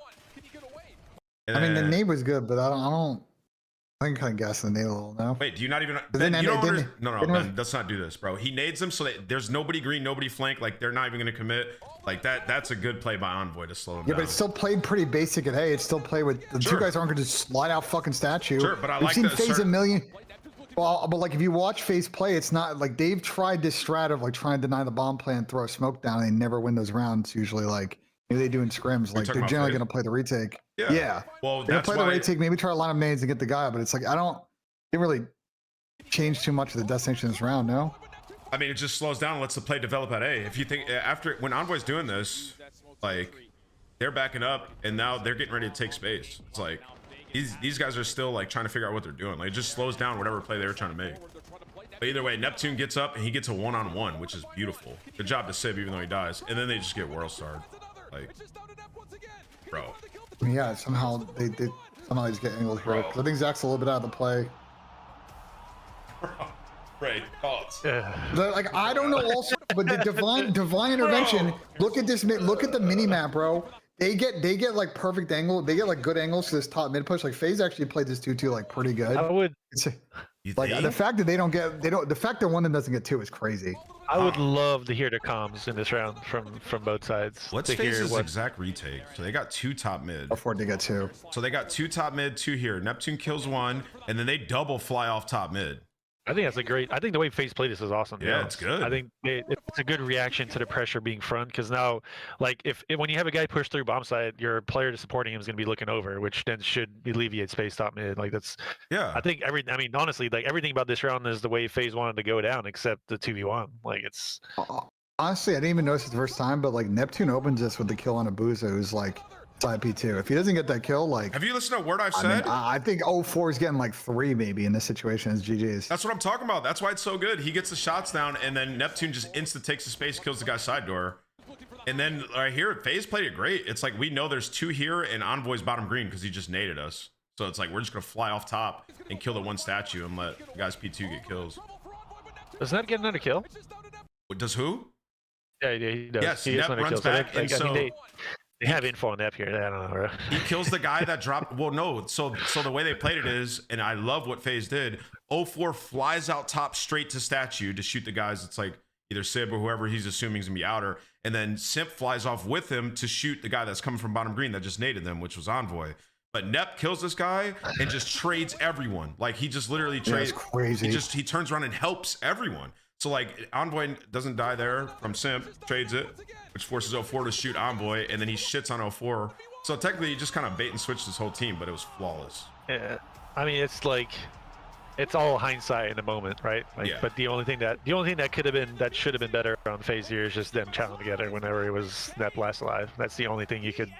But in the moment with the comms and how things are going, like it's just that's COD, bro. Like things like this are gonna happen. It's just the way it is.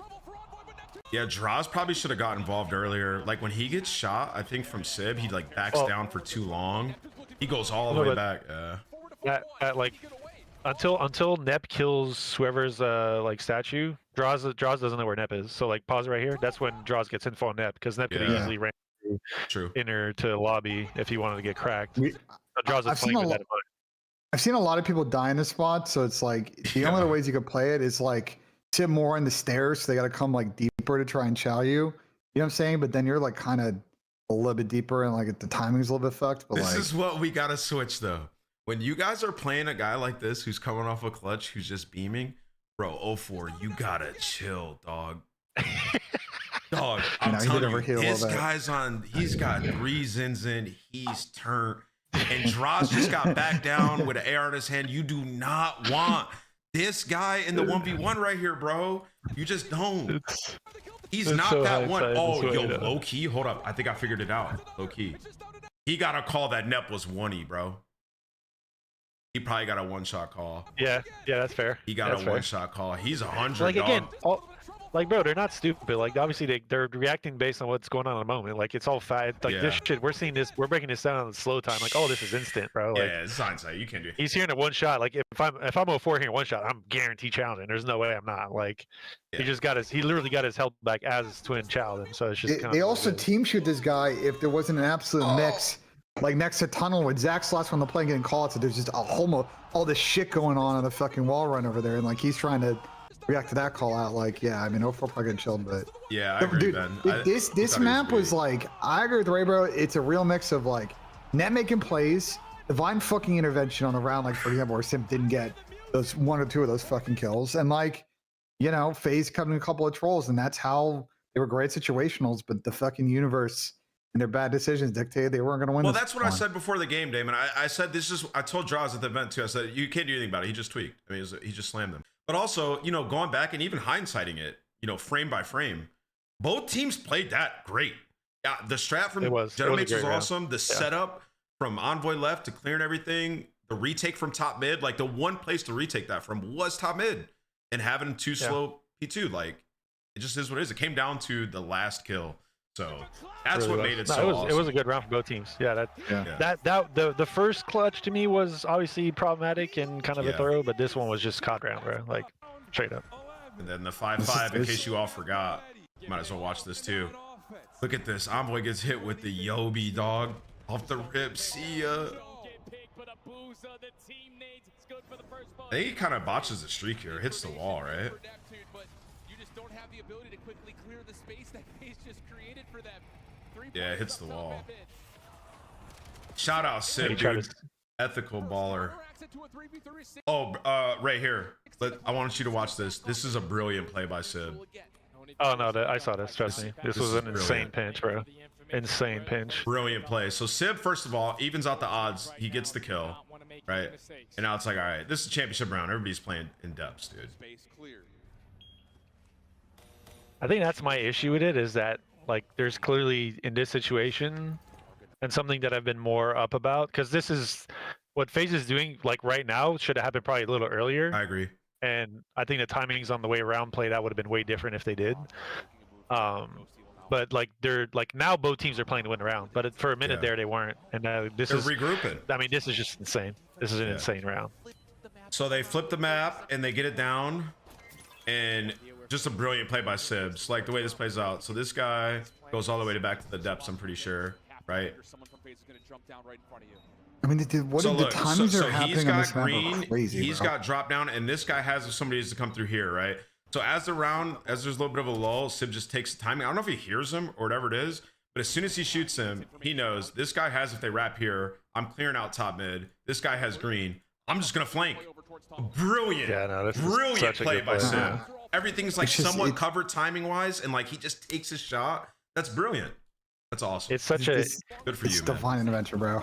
It's such a At the same time, like we could be easily talking about playing a bad way. Like someone could have been lobby just waiting for him in the pinch, and he could have just died for free. Like you just like all these things are just like it's such a in the moment thing. And I think Dan brings up a good thing in the chat. It's like and he's coaching this, so he's probably seen a million of these rounds play out. And I guarantee you, very few rounds have played out this way. Like just with how things lined up to where both teams like literally swap side on a map like this, where there's like there's not even like 3 lanes, there's like 2 and a half. Well, the thing lanes. is though, Ray, is like they know that they either went bottom green or through B, right? So like realistically, he's not expecting a guy to have went through B and just be sitting here. You know what I mean? Like obviously there is some inherent risk in the play, but like after he shoots like every play gonna make it risky. Yeah, of course. Yeah. But he did shoot. It's more. I think it's more the idea that he shot a guy from top mid, So like if I'm a player in that vicinity, like let's say FaZe was a little slower to get to where they got to on P3, someone could have been easily just sitting there watching for that play to make sure that he wasn't pinching. Yeah. No, Like, but that's again, all fair. this is hindsight. Like this is extremely hindsight. I hate these kind of discussions because it's all a moment. But like, Yeah. but yeah, 100% like super high level play from Sib here, and it honestly just a game winning play. Period. Yeah, it's brilliant. I mean, that's awesome. Good for you, dude. Good for them. That was about as electrifying as a win as you're gonna find, bro. That was nuts. It was an awesome losers final. I think we're gonna see these two teams battle a lot. They're really good at all the modes. I think Gentlemates got better at the non-hardpoint modes over the course of both the end of the split and at the event. And that's why they were able to, win all the searches in grand final. And we'll get to that in a bit. But, bro, this is again where the parity we're talking about, bro. Styles and matchups. FaZe are arguably the best Colossus S&D team in the world, and they let this one slip. Yeah, I mean, I'm with you though, Ben. On your initial thing about the map 4s, the hardpoint, when we looked a little deeper into it, it did kind of slip a little bit. So they got something to work on, but they'll be all right. Yeah, no, I think FaZe are in a good spot. You can't if you're a FaZe fan, new team, 2 new players, got top 3. Can't really. The players probably feel like they had a chance to win this event. They make grand finals, but all right, I can't bitch too much about this. That's important, bro. Like that's what's important as a team, and like where like obviously we don't have the insight on that, but like obviously how they played and how things went. There's no other, like you can't think otherwise. Like this team knows they can win. Yeah. It's only a matter of time before they put things together and like on a more holistic point with all their map pool that they really give themselves a true chance to be super consistent at having a good chance to win. Wow, that was fun to talk about, dude. That was amazing series. And now another banger series. Ben, let's kick it off with you. Our 2 finalists, the Gentlemates and Optic. He said, I'm out. I ain't watching these timings again. All right, Damon. First of all, Ben, talk to me about the vibes in the arena headed into this final. Optic were looking unstoppable. It felt like they were going to run away with it. But just talk to me about the atmosphere in the arena and then your overall thoughts on the series. Yeah, I really like the whiteout concept from Optic, trying to borrow from Penn State. I thought that was cool with the championship white. So I think they should do that again for another event that they host. That was a good. I don't know who was the idea that was. I don't know who at Optic came with the idea, but they should claim responsibility because it was sick. It looked cool on screen too. Just to your point, like it looked cool from a like online viewership as well. They made it like look out. It was sick. Maybe they also went to Penn State and they're like, oh, that was great at Penn State. Even though Penn State lose the whiteout games, like fuck it, we'll try it for Optic. I think this is what this came down to is we've seen time and time again in these best of 7s. Like 1, the winners team gets, and we'll probably talk about it, not much advantage. 2, there's only 2 hard points. So overload, the third game mode, and S&D are definitely up in priority. And like oftentimes one of the teams pull out most of the S&Ds. And so, yeah, I mean, you go 7, it was crazy. But, for Optic, like a couple of the S&D timings were crazy, especially in map 2 and the last map. I think generally, unfortunately, in this series, I don't think Kyler and Brandon really had their best ball, especially in say that like first map. But just a tough loss for Optic. I wouldn't be worried about Optic competing at future events. It's a tough L. It wasn't your day, and you move on. I agree, Ben. I mean, I think for them, you lost 3 S&Ds. Like sometimes it's gonna happen. For me, it comes down to one play in this series, which we're going to talk about, which you could probably say on a lot of maps. But for Gentlemates, I mean, maybe if you're Optic, you should ice them a bit longer. Honestly, that's my first tweet after map 1. Like Patty P would still be on the toilet right now. Ray, talk to me about it. What are your overall thoughts on the final? I mean, it was an awesome series. Like, I think even with all the, like, I mean, I don't want to say struggles. That's such a bad word to use here, but Optic hasn't looked the best in their matches going into the event. And I think some people were like tweaking about Optic. I mean, I don't know what people are tweaking about. This team just came off 2 insane wins last year. Trust me, I know, because I was the receiving end of that. I think they're just, I still had him at the start of the year, like, basically being a contender, if not having a good chance to win all the events this year. I have a hard time seeing this team not making 90% of the finals, if not even all of them. Really? Just because of how strong they are. Like, bro, it's like with everything that's been not going well for them, they still showed up and played the way they did. Like, this team is just solid from top to bottom. Like, even in the finals, like you look at statistically, like, bro, like these stats would indicate a very one-sided final, and it wasn't. No, it wasn't Like at that's all. kind of the base. Like look at those stats, right? Like what if we look at them? Like my screen's a little blurry. Was it -29 Kyler, Yeah, minus minus 17 29, Dashy? minus 17, yeah.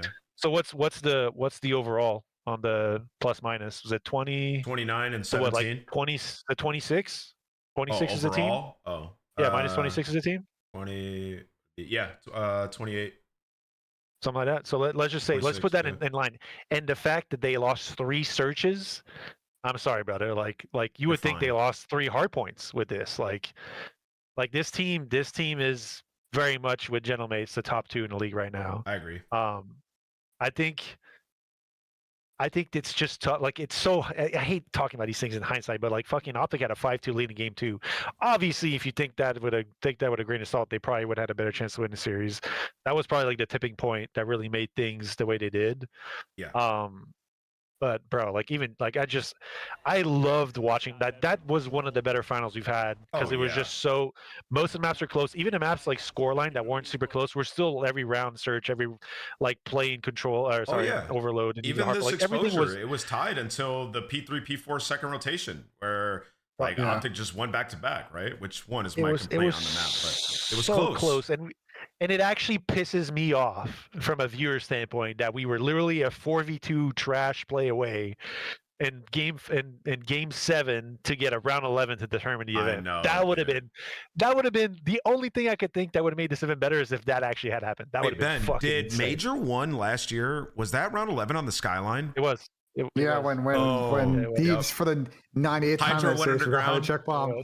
Yeah, they planned it and didn't give themselves an ability to check and defuse, and then I think it was Tyler. It was either Tyler or Chris that just like, yo, I'm just fucking hopping this shit. Like, let's go. Also, the way this series ended, talk about an anticlimactic way. The fucking time ran out on the search. I know, round, dude. I was so like, what? So yeah, no, it was just bro. Gentlemates had some divine intervention in S&D this weekend, bro. On Sunday, like on some crazy shit. I would love to talk to somebody from Gentlemate soon. I only congratulate Neptune. I didn't get to talk to any of them after, but I want to ask them who was calling adjustment plays in search because it was awesome. Like they were getting Envoy. They were getting blitzed mid. Envoy, here, let's go back. We got time, right? Nobody's pinched for time. I'm pretty here. sure Envoy. No one's scrimming today. We got plenty of time, bro. I want to talk about this search, man. So Envoy slips through mid a couple times. Like they were down in this map and they were getting dominated mid. He just starts taking over, bro. He just pops midfield and instantly goes through, drops bomb here, beautiful. And it's because like the rounds prior, they were getting cooked through mid. So he figured that, they probably won't play mid again. I'm just going to send it. Love this. This is a Rambo Ray play. They win this. Ghosty pops off, gets 3. Bam. Awesome adjustment. And these next 2 rounds, I think Envoy slips through mid. Yeah, he gets through mid again. See, I'm saying that Dante was calling for them this weekend. Is it like early? Is he like earlier on the strats or like mid round? I'm assuming mid round's probably a little bit everyone to be fair, but like someone's clearly seeing something typically in the middle of the round and calling something. I'm not saying it's always someone different, but more often than not, it's one person seeing things more often than not. So Optic hadn't done this before on this. Sam said both. So yeah, fucking shout out Sib then. This was just a perfect play call. They sent 2 to B and they get Envoy in this corner here, bro, and he doesn't get spotted. Another huge play. These are back-to-back rounds where Envoy's just making plays, bro. I mean, I agree. And when we talk about some of the historical best teams we've ever seen on this map, like they're able to play both ways. They're able to play like because of the way the 3 lanes play spread and like play a pretty solid defense and offense where you slow it down, but also have offensive executes where you split the map in half and like really pinch like you know, like push a team into making mistakes, especially on the defensive side.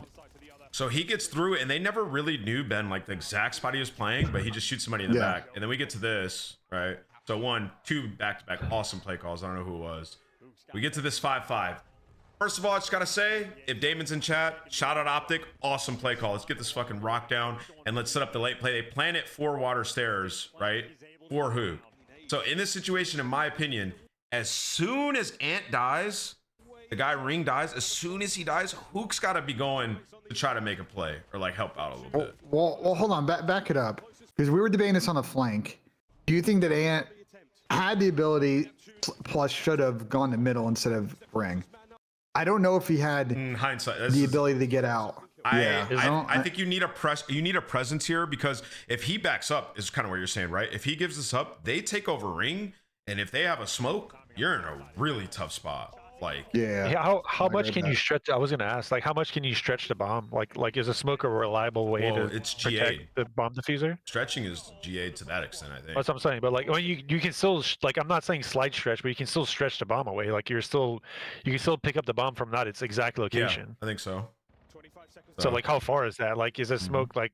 Because if what, let's say we say the bomb is very safe to where Ant planted it, to where it's for sure, we can for sure kill it from stairs no matter what they put a smoke or anything, then you would argue that maybe that in hindsight, the play that Ant makes to go, it should be going mid instead of going ring, because then we don't need presence ring. So the issue I have with this, Ray, is like I see what you guys are saying.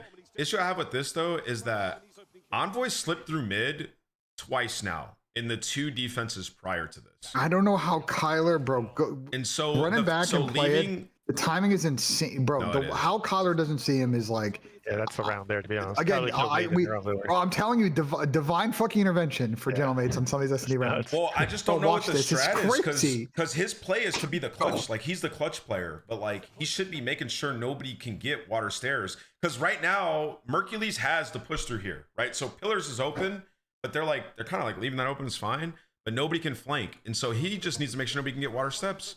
But also he turns. I'm sorry, Kyler. At 99 of 100 times, Kyler sees Dell. I'm telling you, that is insane COD timing. But even right here, Kyler needs to go make a play. Like he's just playing a 1v4 clutch. Like that's his plan here. He's just like. Yeah, but I think he knows that Dill. I think the problem is like he knows that Dill is lurking somewhere because he hasn't been seen, and he's probably like, where the fuck is this guy? Okay, I'm we trying gotta to take a risk at make some sure I don't point. get shot in the back.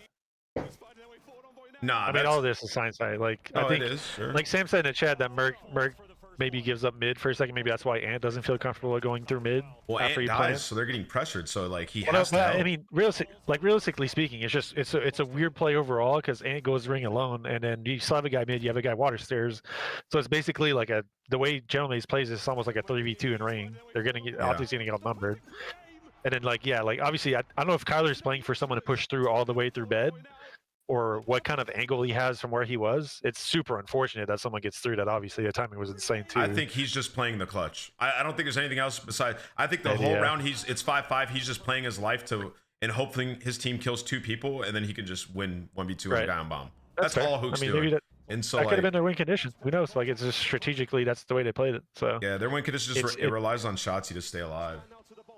yeah, or get a kill. Like if I mean, to be fair, no one got a kill anywhere. Like if Ant gets one here, the round's over from the start. Like it's just we can look at it in 20 different ways. To me, it's all going to be super hindsight. Just they had a strategy in mind and it just didn't work. Period. No, for sure. Okay, nothing crazy to look at here. But man, Just insane that it was a 5-2 round, 5-2 lead. Sorry, that's and more they than crazy had shit. it down for it. Yeah, to me, it comes down to that. I know the last map there's some crazy rounds, but what a final, boys! What a freaking final! Yeah, it was a banger. I mean, we should go watch that last round of the last map because. Oh my god, I mean, David, hide your eyes. Just exit out. I'm just saying, brother. This shit that happened. Hold on, let's watch this. This was awesome, by the way, because it felt like it was over. Neptune with the bomb recovering, and again, not a clue. They have to know he's underneath. They have to know. Mercury's on the run, and this is it. 2v1. This was so awesome, dude. Shout out Mercules, bro. He makes the only play he could here. I just gotta get him off bomb, bro. Got him. I'm out. Just maybe. Like, why are we okay? So we talked about this on the show. You're in a 2v1. Why are we smoking the bomb and just giving him an ability to just do some crazy shit? Do you guys agree or disagree with that take? Slide up. I mean, How much time was left at the round? when they smoked I can't like before he planted, but yeah, when he smoked it, there wasn't a lot of time. It was like 10-15 seconds. Yeah, I can't see it there. The screen's cut. I'll tell you, it's 17, 16. They throw the smoke at 16. Yeah, that's just a tough one because if he goes to plant without the smoke and they get an angle on the plant, like because you can't plant anywhere super safe, right? Yeah, no, not really. And they also have zero info on where Merc is. Merc could easily be coming back B2. He could literally be Yeah, it could be down anywhere, top. really. Yeah, it's like I don't necessarily like. To me, it's more. I don't necessarily mind the smoke, but like we should be fully expecting the fact that he's going to try and kill the bomb carrier if there's a smoke there, because it gives him a way of getting in for free. How does he fucking win this gunfight, bro? He's 48 HP.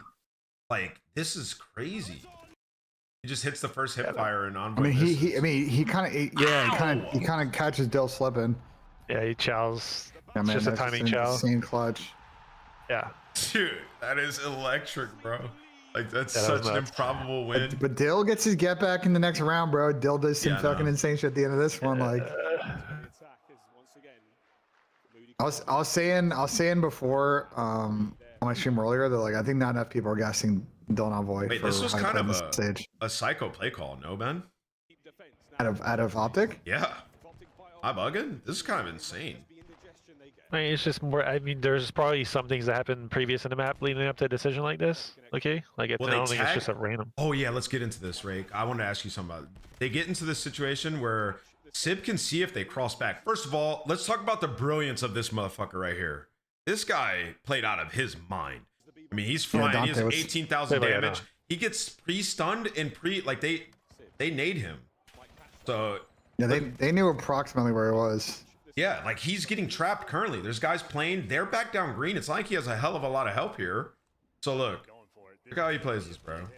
So he gets wall banged. So now it's like Sib's just fucked. You got a guy at Motel. Watch this, bro. Yeah. This guy's elite. He gets back to mid and he's just like trying to play for information on the cross. Yeah, he's playing off 5, getting info, nothing's pushing Yeah. front yet, so he's trying to take the space he had back. So he must be Doesn't have calling to- out like nobody's wrapping back, right? Like he can see if they cross back to A. So he Yeah. I think Optic may have overthought this one a little The bit because timing- it's like. Go ahead, Ray. The timing on like Sib didn't have eyes on that cross that you just looked at the entire time, so the timing on it could have been a little weird. I think that's why 7's still kind of A, but this guy's elite. now they see where the play is going. But yeah, I mean, just Oh, he like died. I thought pause he it got right. one. No, pause it after Sib dies. Like Yep. how like this is criminal how Optic loses this round. Like this is I don't know how criminal, that, bro. I don't know how Like, that this was is- 4v2. Like I guarantee you play this out 100 times, Optic wins 99 out of 100. I in this thought Sib situation. got one. Yeah, this is criminal, bro. No, bro, this is Where insane, he bro. double hopped up. Like look, you Just double hop plant up, the get bomb, picked. dog. We killed Envoy. It's tough, bro. Dan's weak. We got a guy Look, like, Brandon's in. I'm in telling the you, back. divine, bro. Yeah, like- Divine intervention, If bro. we wait, like, if you guys on wait top- 2 seconds, he kills them. There's just so many like I hate these kind of situations because there's literally a million things differently that could have been done except that, and they win the round in every other situation, every other decision they make. It's just that was like the one decision that was just shit in the moment because they were both there looking at the hop. I thought I remembered Sib getting one on a cross here. Wow, damn, yeah, nah. They played this like really good up until this point. You just plan it right here, you win. Tough, bro. Because Dashi has the hop and Shotzi has top, so it's like We were Shots- deprived from a round 11 game 7 for this. Damn it! I wanted to see that so bad. That would have been sick. On the hunt. He finds it, a 1v1. damn, bro. Now with Ghosty on the hunt. Ghosty just pisses on Shotzi. He finds it, a 1v1. 10 seconds to win. Dash is And then the timing on the 1v1 here was also nuts. Yeah, it was. He's just like perfectly going back and forth. it's just it was crazy to This watch. is bro. insane, bro. It was crazy to watch. Like I'm telling you. He even went to check Bob. Like that's crazy, bro. Can we talk about this round from Brandon's perspective? He is in hell this round. he, Like, he goes has through no idea Delhi. what the fuck is going on. Dude, he bro. goes through Delhi. He's like, oh, 4v2. Bet. I got you. Oh, Ant, you're top green? All right, yo, let's plan it. I'm jumping up. Oh, there's one back. Help us, Ant. Slam, 2-piece. Brandon's like, I'm flanking. I got you, bro. Just stay alive. I'm here. Oh, I seen him. He's in before. Oh, fuck. He's one shot, Brandon. He's one-y. Brandon is in a loop. Brandon's just Oh! dead. Like, He's chasing the play, bro. That's crazy. oh my god, it's That's tough, man. I'm looking left to right. I'm like, boys, y'all just gotta buy me 2 seconds, bro. At any point in the round. That's so tough. Very, very tough. But can we talk about another funny moment after this map? That like Neff is not sure how to lift a trophy here after this map. Well, I wouldn't be Guys, either. That did you thing guys- was tiny. Well, I think Zid talked about how that was like a backup trophy, or Yeah, they missed the they're deadline. making another version. But like, Yeah. bro, they have to help Neff play. Wait, first of all, look how he's holding it, bro. Listen, Nep, I promise you that shit ain't going nowhere, bro. Double fisted up. First time, bro. First time. It's okay. Oh, they helped him out. I'm happy man, for he Trav, bro. deserved it. They're like, you gotta Happy hold up for the for photo, bro. We gotta get the moment, man. Wait, I yo, hope I got all a my guys question from for the last year get pros. one. Yo, pros, where are you guys getting all these new sweats from, bro? This is a new style. I need to get some, dude. This is the new style. the baggier ones, bro. Somebody link me a good pair. Unk's about to join the crew. But yeah, bro, what a series, what a tournament, what a vibe. Any Wait, other thoughts can I on Major One? can I make potentially another hot take? I might get flamed for this. That chat. I might get flamed for this take. It is what it is, right? I've gone to plenty of championship games. Some where the team that I'm supporting won, and some where they lost. And generally, I can't remember a time where I left if my team lost and didn't stay to at least the trophy lift. But that venue cleared out after Optic won. So like the trophy lift photo ended up being like pretty empty. Like, what do you guys think about that? Is that just like whatever, I'm overthinking it, or I think it's like Elf fans? I don't know. I Tough think since everybody loves COD, you know, that's at an event, obviously. You guys all want this thing to stay around. You want it to grow. Why do we don't have to be like every other sport? Show some love, bro. Stay for the trophy ceremony and show respect. It's different, right? That's a game 7 banger. Both teams put their heart on the line. Show some love, man. It's not that hard. You come to the event to support a team, you watch the final, man. Listen to the interview. Maybe you learn some about that team that you might like. I know some people are saying in traditional sports it's the same thing, but does every sport do this? Like, I mean, I'm only really an avid NHL watcher, and everyone stays to see the Stanley Cup being given at the end of a game, Yeah, no, regardless if it's home or away. I was gonna bring the NHL moment because it's like people stay for the handshake, right? You know, in hockey, Yeah, it's special. It's cool. The handshake. Yeah, it's cool. I see it happens in the NFL. I saw it happen in the college football playoff final. Like, I see why people do it. I don't blame them. I thought like a lot of fans left though. Like it was like it was a lot. It was like 80% of any cleared out insta. Why would you stay for that? Because you're not on the team, pal. All right, I know you're heartbroken, but like, listen, show some love to the guys who win. It just, you know, let's make our scene grow. Let's be better than whatever other sports and other esports. Let's fucking support each other and all these teams that are laying it out there. That's just how I look at it. But hey, you can continue to do whatever the hell you want to do. Yeah, I think that's everything on the docket, bro. We got some awards that we're gonna give out. The best play has to go to Neptune. Yeah, 100%. Best play. Which of the two clutches? Yeah. Yeah. Finals MVP, we're going Sib. Yeah. Fair. Yeah. They made it really easy for us. Event MVP, Neptune is kind of what I had now. Yeah, that's yes, easy. Sir. Yeah. And then top 3 SMGs. I had Neptune, Shotzi, and Simp. Probably pretty hard to advocate for anything else. Right. Just given how like I mean, you could, like, if some other teams made it further, you probably could have, just based on what happened. Yeah, I would say that's Joe's obviously good this game, but his team fucking didn't play well. Like, they all balled. The guys we put. It's like. Yeah. And then I think Amp people will probably say, like, I don't know about Amp. Telling Amp fucking popped up at this event. So if you think Amp is on the top 3, fucking talk to a wall. Yeah, he's top 7 Slayer rating, top 5 KD. I'm talking to you, the Slayer, and that's a fact. A fact, man. And then top 3 AR Sib, Mercules, and Abuza were my top 3. I thought, you know, other than the first day, Abuza turned it around and started to play really well. I didn't know there could be argument for other people, but I thought Abuza played really well. Can we guess draws? We can. Fucking Zach was mid-pack online for the majority of this split, and I'll be honest, Zach didn't play good at EWC last year. He didn't play good at Champs last year. Draws was on a cold streak. They both played and well. Like, bro, when they needed him this weekend after that fucking stinky on Thursday, like, he was there. Shout out to Zach, bro. Yeah, Zach played good. Sure. Where is Zach? Did he outperform statistically Abuza at the tournament? Sunday, I would assume. He played really good I remember Zach playing really good on Sunday. 1.19 or just a KD for Abuza, 1.14, 1.12 for Jaws, very similar. Search and destroy. Yeah, I mean, they played really similar. They both were good, dude. Both were good. The one I felt like that was one trend with FaZe throughout the tournament was it was kind of hard to get everybody going at the same time, Ray. You notice that? Yeah. No, I mean, yeah. I don't want to sound like a broken record, but the pace stuff is obviously a thing that's going to affect that. I think, like, actually one stat, I don't know if it's the same for every team, but one stat that I really like about a Gentleman's is, like, if you look at their generalistic, like, kill stats, they're all more or less in the same ballpark in terms of, like, the amount of engagements and kills they get. Good. Like, I think there's, like, I'm just looking at this again. I hate stats, but just looking at some stats that are maybe more matterful than others, like their Slay ratings, their lowest is Ghosty at 87 and their highest is Nep at 94. And this is through the start of the season. Yeah, And that's really a pretty tight, that's a pretty tight gap between your highest and your lowest. Yeah. And I think most of the top teams will have that kind of closeness to each other. So that.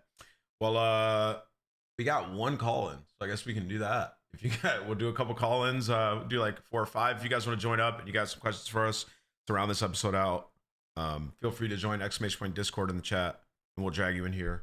So I'll invite the first guy real quick. Yeah, let me put the link again. Sorry. Yeah. Yeah, I'll give you guys like 2 minutes to join up. That's funny. So in the chat said Rambo hates stats because he's always negative with without dual wheel pistols. I mean, fuck, you got me there, buddy. I mean, that's good range. It's mate. really just like, I like stats to point out like stuff that's like really like out of the ordinary or like super outliers, like the Abe one we talked about with the non-traded, and then the kills being really low as well. Those are like weird ones, or like, you know, I don't know. Like the Joe's Slayer rating is absurd. There's like a threshold. There's a threshold where things are kind of like normal, and there's some that are just clearly abnormal, and that's when you kind of use those. That's the way I see it. Like Joe is still just freaking ridiculous, bro. Crimp's ridiculous. He's insane, bro. Like the Mercury's consistency since coming into the league is unbelievable. It's been pretty good. All Yo, right. Dom, what's good, bro? Yo, what's good, fellas? Not much, man. What do you got for us today? So, obviously, I'm a FaZe fan, man. Just want to say, what do you guys think of Luka stands in the team now after the performance of the major? Do you think he still gets pulled up, or he just stays as a sub? Has he been playing? Hey, go ahead, Ray.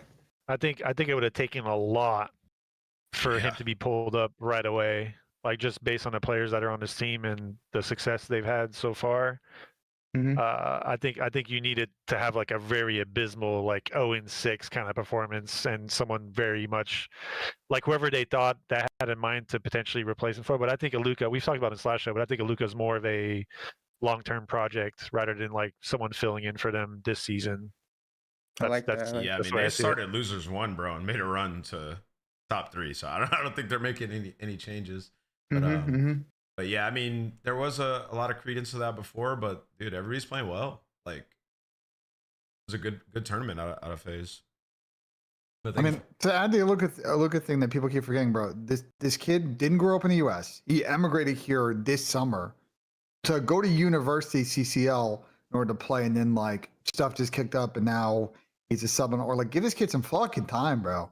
Right. Like I think like he didn't play bad this weekend. Like I think there are some systemic teams of how that Brooklyn team plays that like is why they look awkward on a bunch of different maps. And I know they won the cup coming in, but that was a crazy loser bracket run. Like I think Luka will be fine, but you know this could play it a couple ways. He could eventually be on this roster, or it could be like what FaZe did with Sib. Like there was just never a reason for them to ever call up Dante, and he ends up going to another org and popping off. Yeah, and look how when Dante came in the league, he was ready, bro.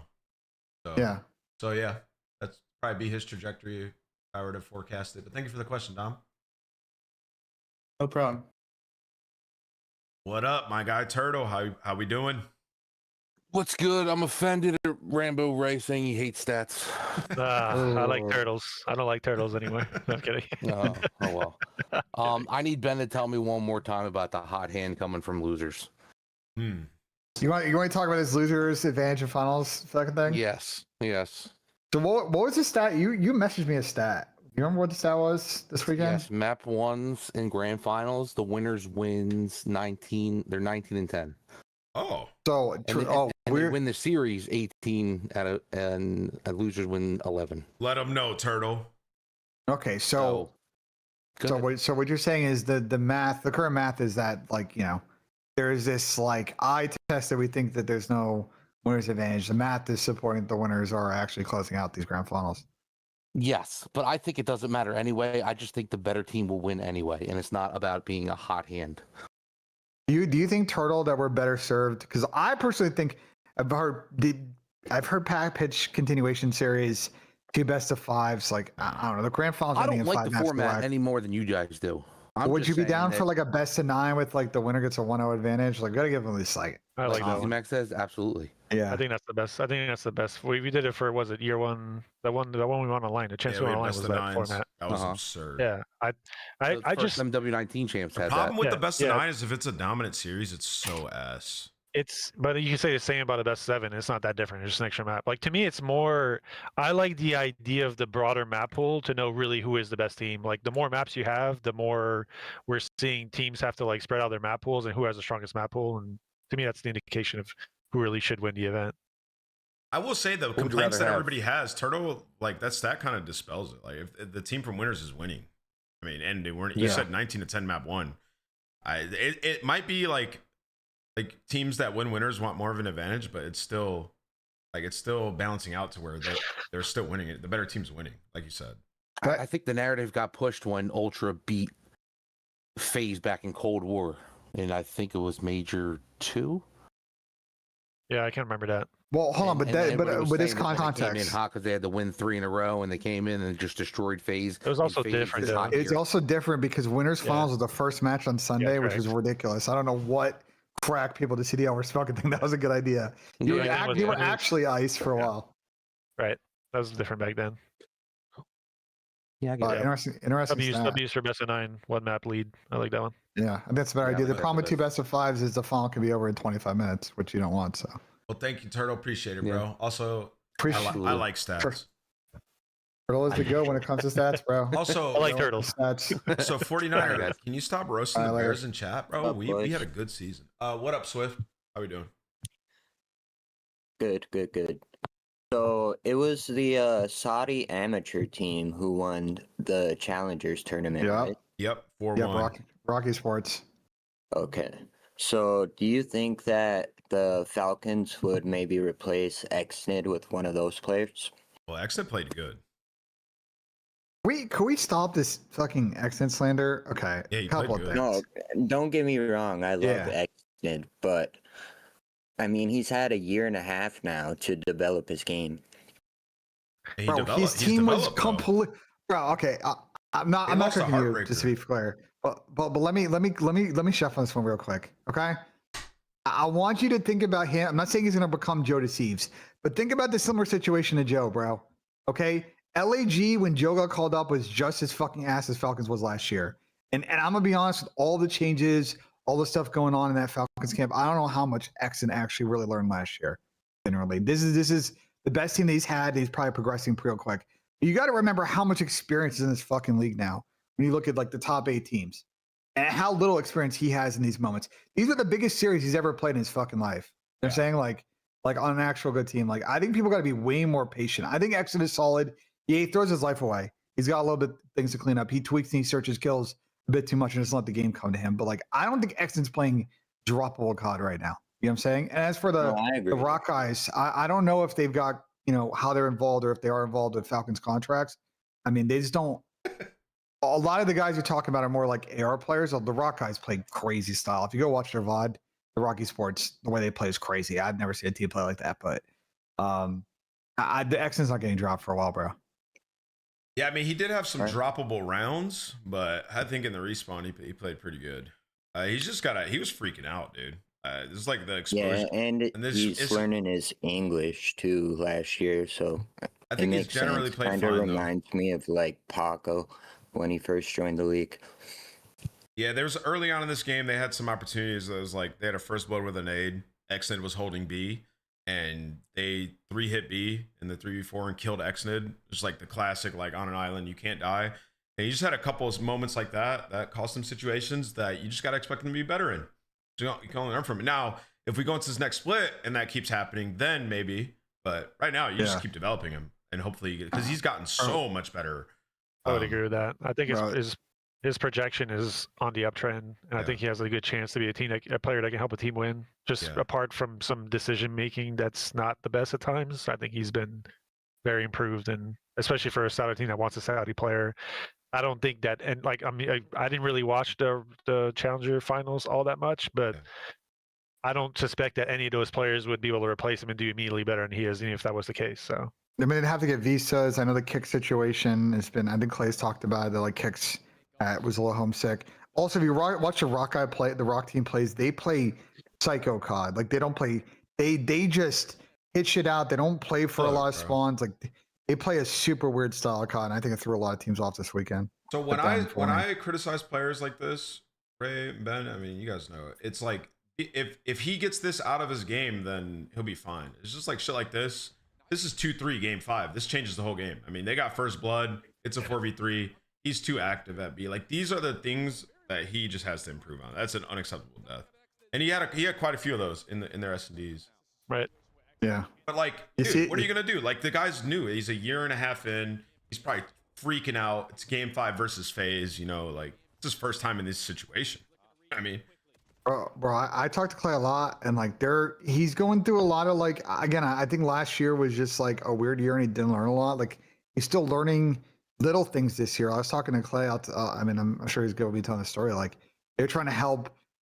Like they're trying to help him figure out how to get his like side tone in a good spot and like his headset. You know what I'm saying? There's just like little things that a lot of these guys know or have experience in because they've been in the league for 6 years. This guy is in year 2, and honestly, last year they were pulling up on Fridays and we're out of the tournament in 25 minutes. So like, everybody just needs to be patient. You know, maybe he doesn't pan out and this is his level, and they got to rotate him out, or you know, similar to the situation like Joe Deceives, like he kind of figures it out and he kicks it on from there. Yeah, that's just like my main question is if you'd think one of the other players from the Challengers team could do better, but 100% get what you're saying. Well, thank you for the question though, Swift. I appreciate it.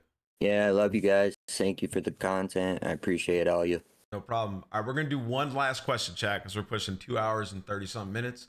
Last one, Zolan. Good show, though. Yeah, this is a great show. I've been having a good time. Zoland, you there, buddy? Oh, you didn't join yet. Give you a couple seconds. I think that thing I gotta realize, Han, is when I make the invite link for the stage, I think it only works for one person, and then once the invite link is used, it like it's dead. I gotta figure out how to in this Discord get a more permanent invite link. Oh, okay, bet. What's Yeah, good, we gotta man? figure that out then. Yeah, can you hear me? Yo, Zolan, Yep. when you click that link, was it just a unique link, or did it just bring you right to the channel? It brings me right to the channel. Okay, maybe it works. But what's your question? No. This is mostly for Ben, and I think Rambo. I'm sure you want to talk about. Last year, so Neptune was in the first option, right? And Ben, I know you were somewhat pushing, Prop that he shouldn't be the first option. I remember that clip For which team and what situation? Neptune, that he was messaging people after champs, So you're talking about the FaZe situation from the offseason. Yes, exactly. So he talked about yesterday, he was saying that he wasn't the first one to do it and that other people were doing it. So my question was, even for Rambo, if he wants to speak about it, what was going on and what's the reason why you went against him out of all people, Ben? I don't Not go went against him, but the press, not the prop you were pushing, were somewhat against him. Okay, a couple of things here. So I saw the clip that he said from stream. I don't know the context of like him claiming our teammates were talking to people. When was that? Was that in between champs and EWC? Were they doing it mid tournament? Like no. He was that context is obviously missing in that conversation. No, he said after champs. Between champs. Okay, but the issue is like I think the issue wasn't. I mean, if we want to litigate this, sure, but like, cause we'll get clipped, whatever. But like, I think the issue is less like talking to people in that gap. Just to Ray's point, I think they all knew the ride was over soon. I think the issue is more like when you're supposed to be locked in a tournament and it's in the middle of the tournament. Like those are not combos you should be having if you're still in the tournament. You know what I'm saying? Like I'm sure he'll never do that again. Like that's probably obviously not an advice thing. So I don't know. I watched the clip. Like that context wasn't there in the clip. I think he did specify though that it was after champs and other people were doing it, right? But it was somehow him that was painted in a bad picture. You know what I mean?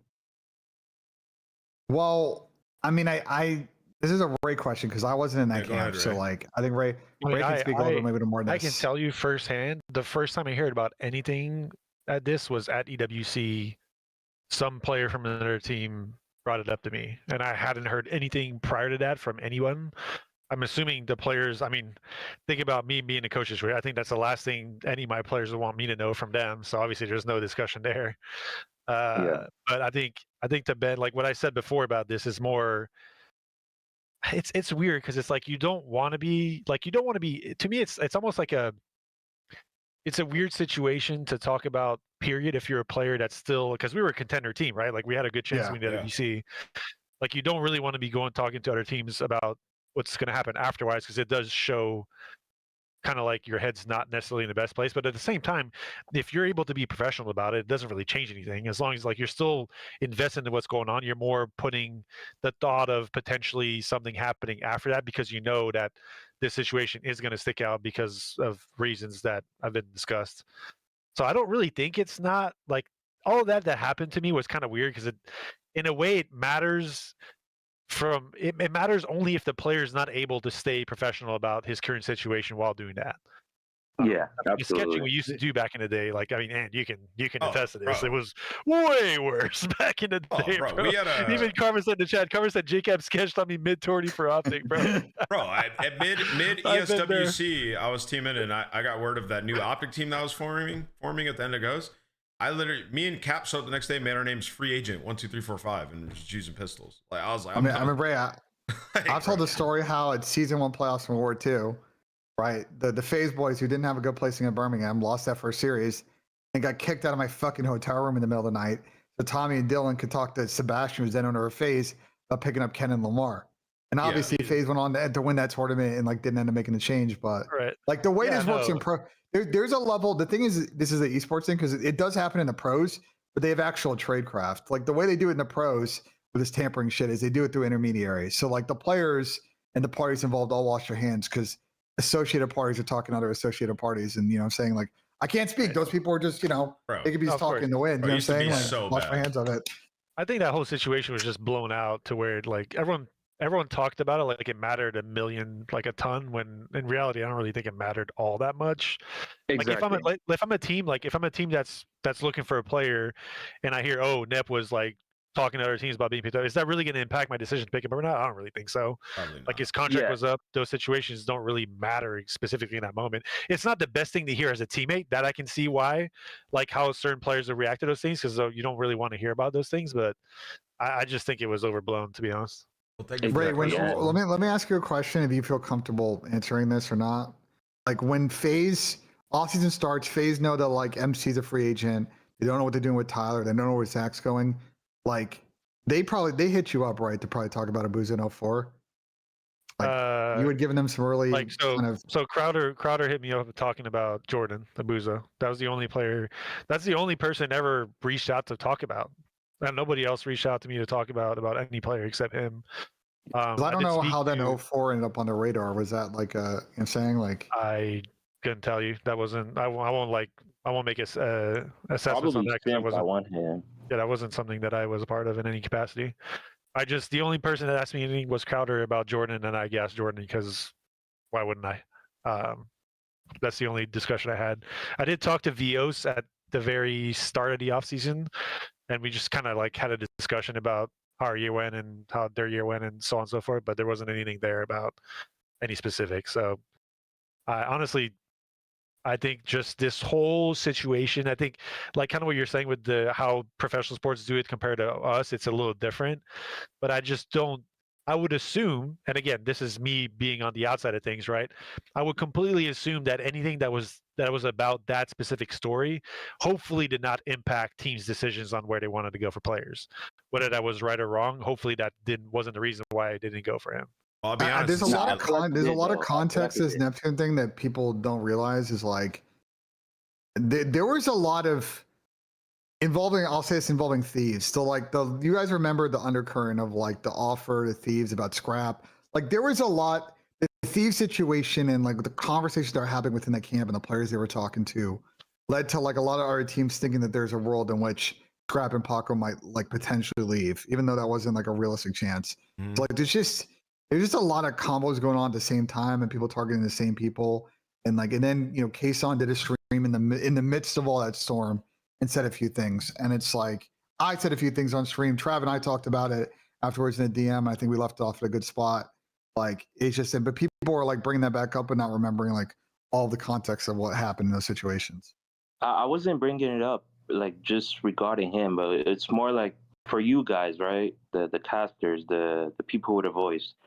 You guys should watch out more with like how you talk about a player because you knew, right? He only had a 1-year contract, and obviously the rest of the team they had a 2-year, which would end that same year, right? It shouldn't have been that big of a deal. And apparently other players were doing this. So I feel like you guys should watch out, and because that could paint a player in a bad picture, which could fuck up their bag, you know? Bro, well, hold on. I'm gonna hold on. No. I'm sorry. I'm not trying to be a dick, but like I've had this version of this conversation 9 times a year. Oh yeah. Here's the thing, bro. The only thing that should matter if you work or you're a player or a team, the only thing that should matter is your crew. It should not matter what the fuck I'm saying, Ray's saying, what Ant's saying, what Patrick Price is saying, what Tommy's saying, what Zinni's saying, what Dylan's saying. It doesn't matter what the outside world thinks. The only thing that should matter is what's inside your camp. The rest of that is fucking noise. So I always hate that argument because it's like if you're making roster changes or deciding if players are good on what I'm yapping about while I drink a fucking Starbucks cup, like you shouldn't be in a front office position. I'm saying my opinion shouldn't matter to you. Just from the sake of the conversation, though, like I've obviously me being on the other side of this for the last 5-6 years, I would argue that especially a lot of these young players will. It's not like you're listening to this and making it law, but you hear these things and they do kind of affect the way you view certain players and certain things when they're said. As much as like I 100% agree. Like if we're all like perfectly mature adults, we'd understand that a lot of things that being said on the outside shouldn't matter to the inside. But to a certain extent, there's a lot of things said about certain people that you don't really know. Like if I don't really know a player that much, I'm hearing this stuff on the outside, and it's gonna change your view for sure. It's gonna change your view. It's gonna affect your perception on things. That's just the way it is. Like it's human nature, brain. So it's like I don't know. It's a weird one. I can see where you're coming from. My response to that, Ray, is if it's a front office person, you have the ability to go out and get information. Yeah, front office. Okay, I'm more speaking you got to do your due diligence and the player too, bro. Like, listen, bro, a life skill that everybody should have as you get older is the ability to tell if people are bullshitting or not. Like as you get older. Yeah, because when you're younger, it's hard. But like as you get older, you kind of not all these players are old though. But that's fair if we're talking about player to player stuff. But like that's more where I'm coming at. I don't know where he was going with it specifically, but that's more where I would think of. That's where the kind of the hurtful aspect of things can come in. Listen, what a question by Zolan. That's a great question. I mean, these are the types of questions that we need coming into the Codcast. I appreciate it, my boy. And listen, congrats on MVP at Major 1 and the voice changer. Appreciate you, Neptune. Peace. All right, thank you guys so much for watching. What a show, man! Clap it up. I think this is our best episode we've ever done. That might have been Neptune on a ringer. I don't know. I think this is the best episode we've ever done. Ant, what do you agree? I do too. I think that's a banger. When the community's lit, when the games are good, we're just gonna have fun, man. And that's exactly what happened. I hope that we build off of this as a community off of Major 1 and continue this trajectory that we're on right now. We're going to the UK. We've heard that it's already sold out. We got a couple dream hacks. Like this is about to be incredible, dude. Do we just before we end the show, have we heard anything about potential map changes coming in for the stage 2? Yeah, I mean, I talked to the devs a lot, Ray, at the event. They're all for it. I mean, really, it's like League Ops just got to figure out in the pros what maps they want. Like they were saying, they think Sake is going to be a good map and that the players might really like it. So hopefully the players play test Sake. I've talked to Spence a bit.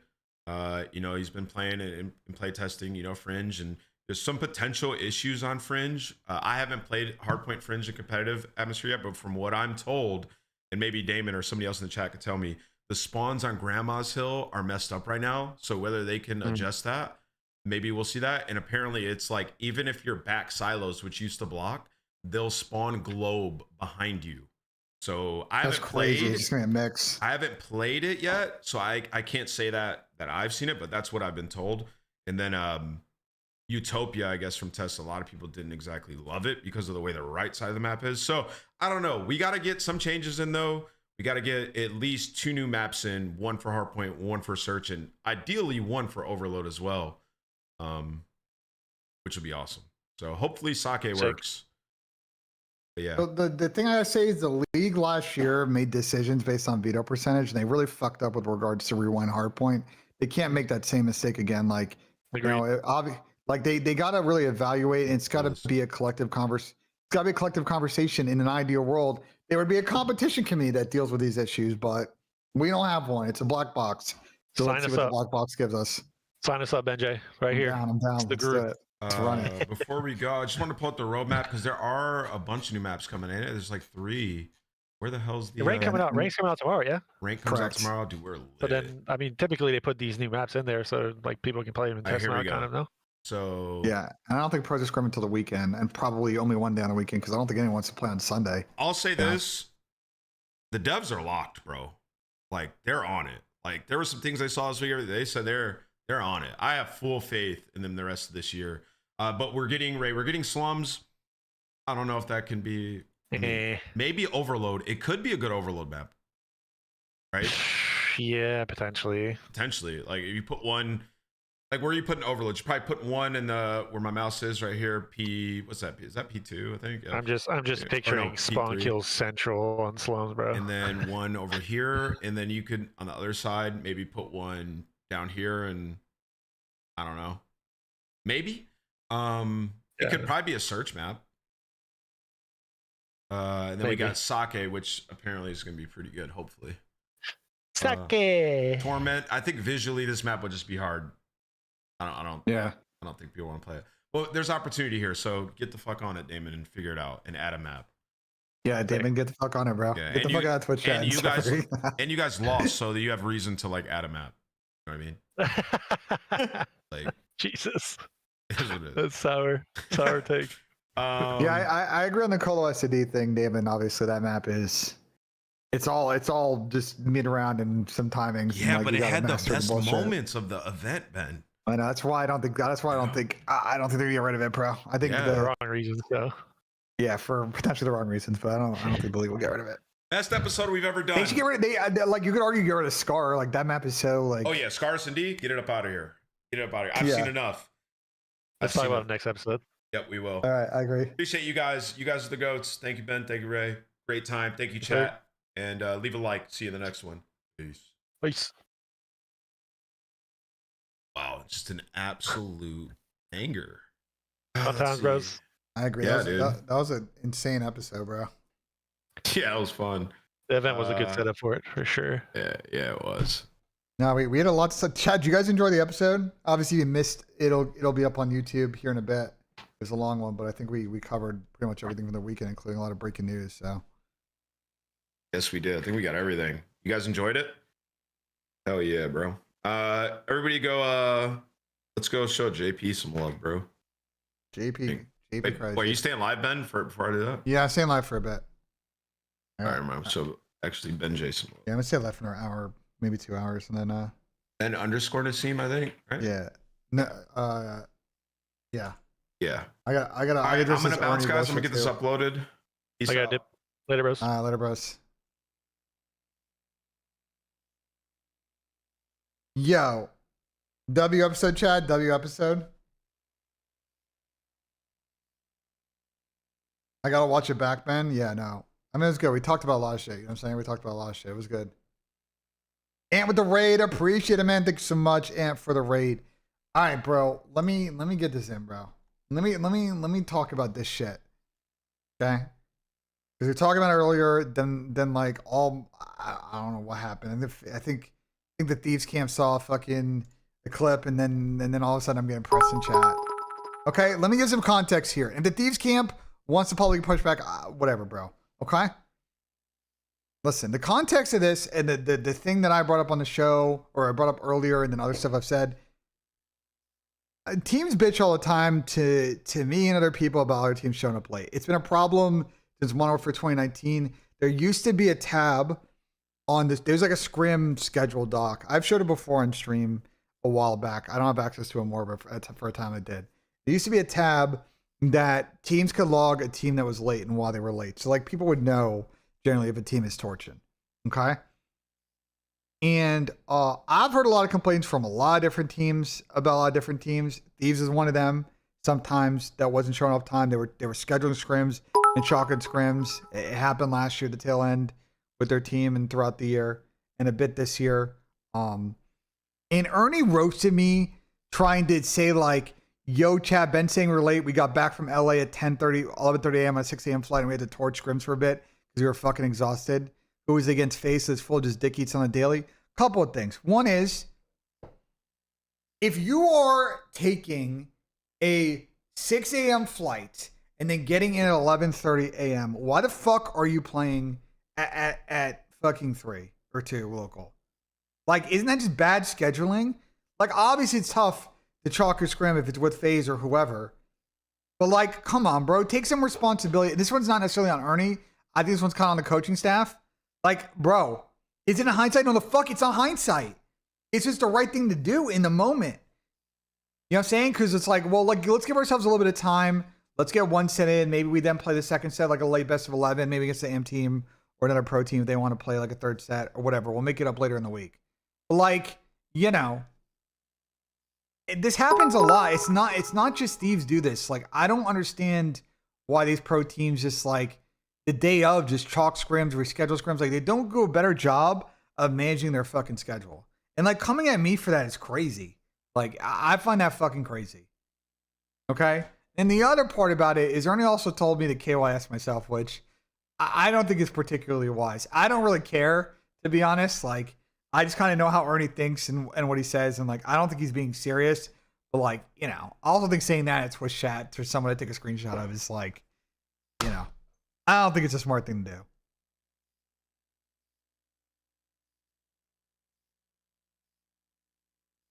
So that's just my thoughts on it, bro. I don't know why he tried to use like oh, like we were on a flight, like we were torching, like to trouble. Well, then just fucking, you should have let FaZe know when we reschedule the scrim.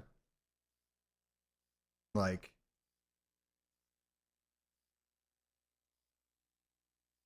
it's just my reaction to it, bro. I didn't get to react to it in real time, but like, I just thought that was crazy, bro.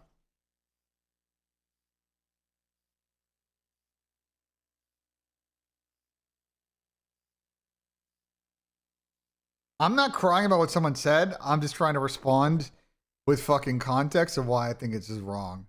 So, like, I don't know what to tell you. Like, this is just an insane thing to say in chat, personally, from Ernie. Like, you know what I'm saying? Like, I don't know. I don't know why this is like, it's a common thing. They've chalked. Listen, I don't know if other people are going to weigh in, but like, I didn't say that, and it's just one example. That's all I'll say on that, bro.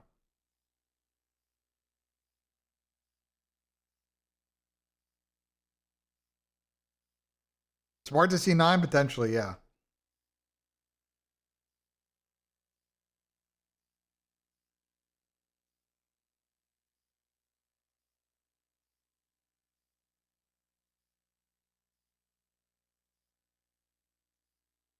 More to flex or a sub this year. He's definitely more of a flex player than like a full-time sub.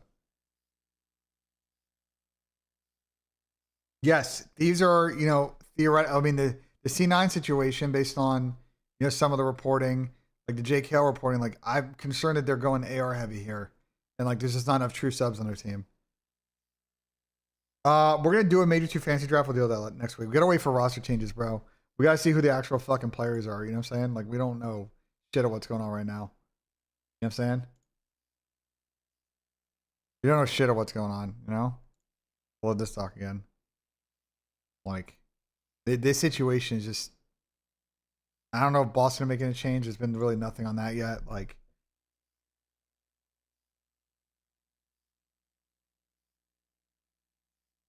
yes, there'll probably be a flank this week.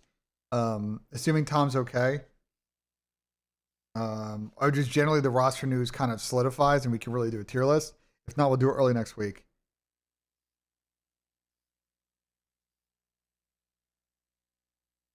Corey, don't worry about it. We'll figure it out. Thoughts on Abizi performance? I thought A played better towards the end of the split. I talked about this earlier. I thought A played much better towards the end of the split. I just think the key issue with Thieves is just like, to Ray's point on the show, like they're not playing the right way. They're not playing a way that's going to get them consistent results against good teams. They might beat up on the shitties, the weaker teams just purely on skill.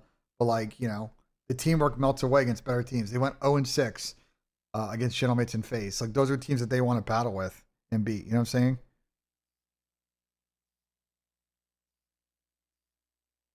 Oh, this is M1 recap Rostermania report. Why are you bitching to me about? It's not organizational. I don't give a fuck. I'm looking at the sheet. I made his doc for one day and then whatever. It just sits in Google Drive. Like,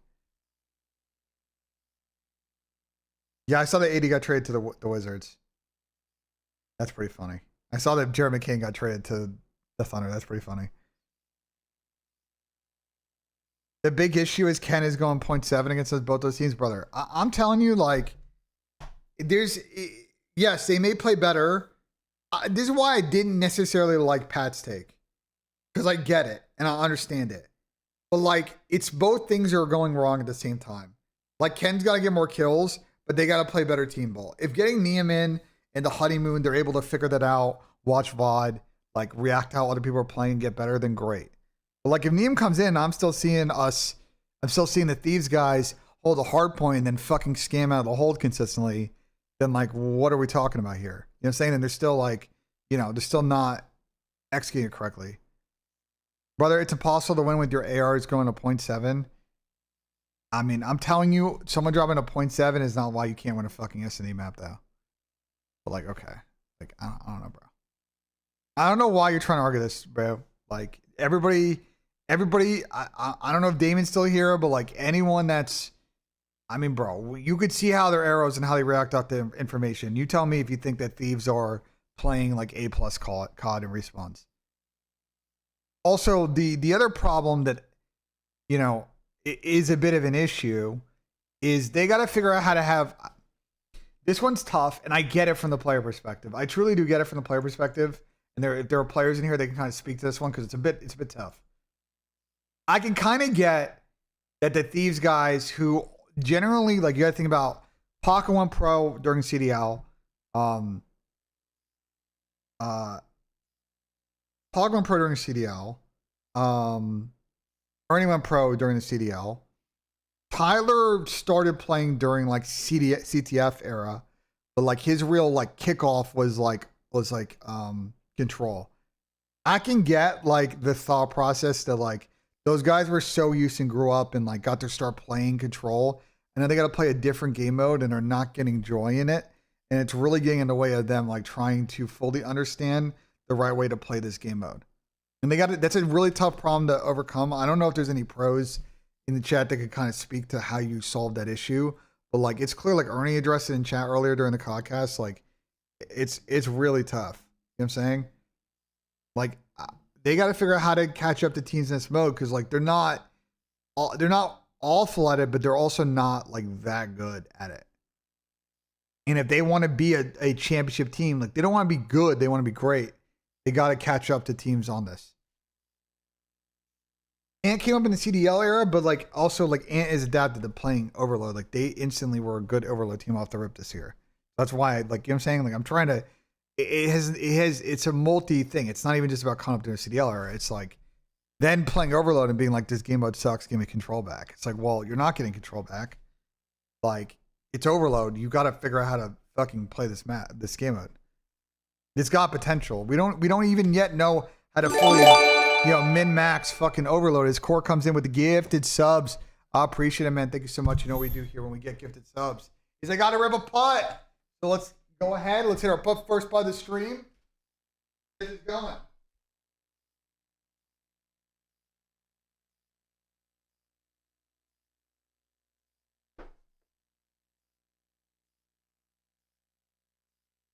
That's awful. All right, warm-up putt. I haven't hit a putt. I haven't hit a putt in 2 weeks, bro. All right, I haven't hit a putt in 2 weeks. Fuck it. Hit forward. Better tempo. All right. Whatever. Is that alcohol? Yeah.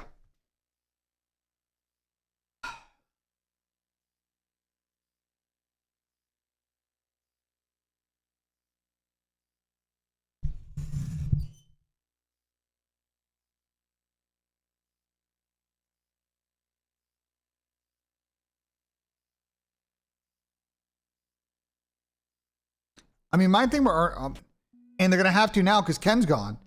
There you go.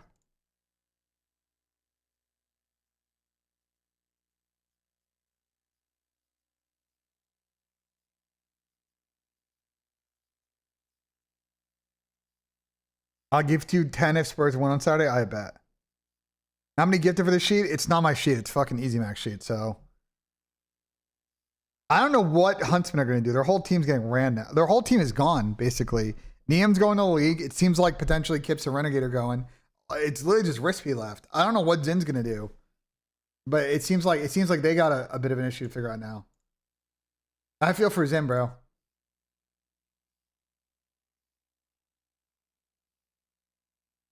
The Chicago Bulls are trading Kobe White and Mike Conley Jr. to the Charlotte Hornets for Sexton, Yang, and 3 second-round picks.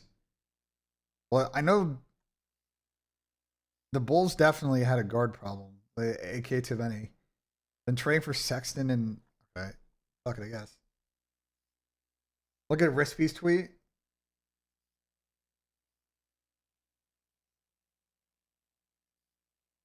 I mean, yeah, all his teammates are fucking gone now, so like...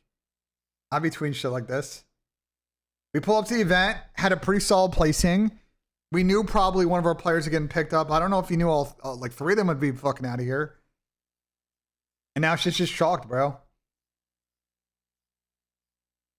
Yeah, I feel for Zin because they got to figure out a whole new fucking team after one event. Like, it sucks. They have no continuity now. I don't understand the issue with that.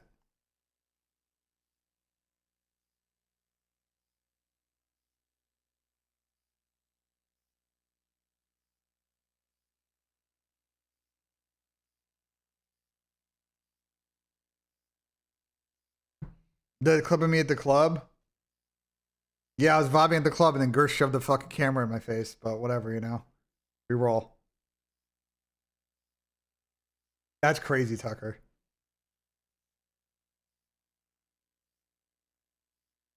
My favorite football club, unfortunately, Tottenham Hotspur.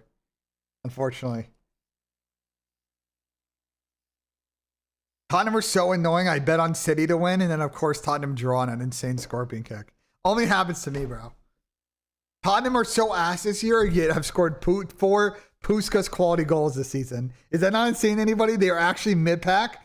And somehow we're on the 3rd. Bro, Tottenham the weirdest team ever.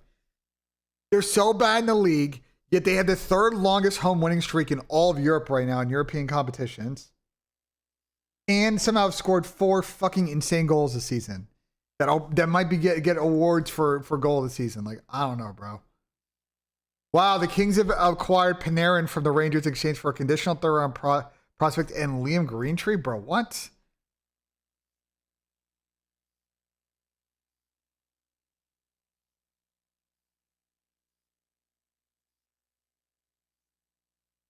I mean, we're gonna trade Panarin, but I didn't think it would go down that way. I mean, wasn't Greentree one of their 1st round picks a while back? Like, he's not in the league yet. I mean, the Rangers are going to blow it up, though. And Panarin's salary is also a problem for a bunch of teams. So.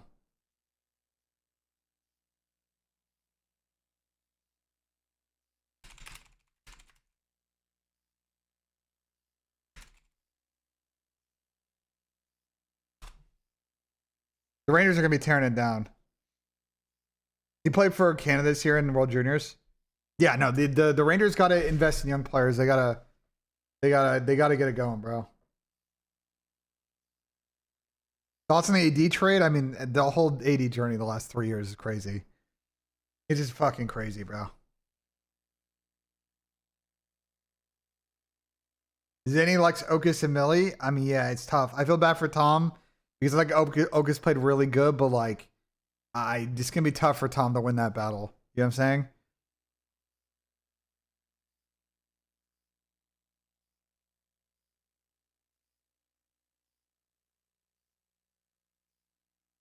You know what I'm saying? If Okus is getting offered housing and a salary, and it's like, bro, do another business talk episode with our CDL owner. Yeah, we gotta work on that.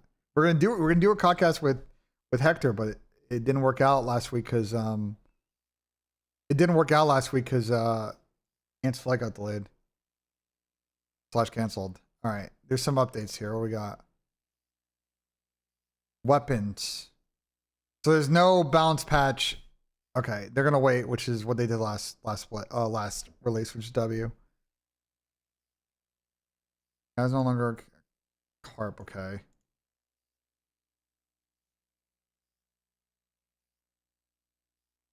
Care package. Nobody asked for that, bro.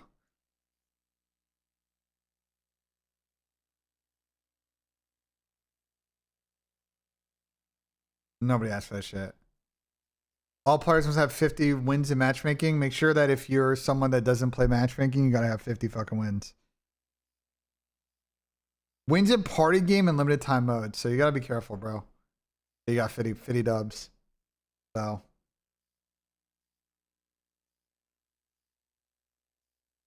I'm gonna play a bit of rank tomorrow. We'll see what kind of squad we get. I'm gonna get on to see what happens. You know what I'm saying?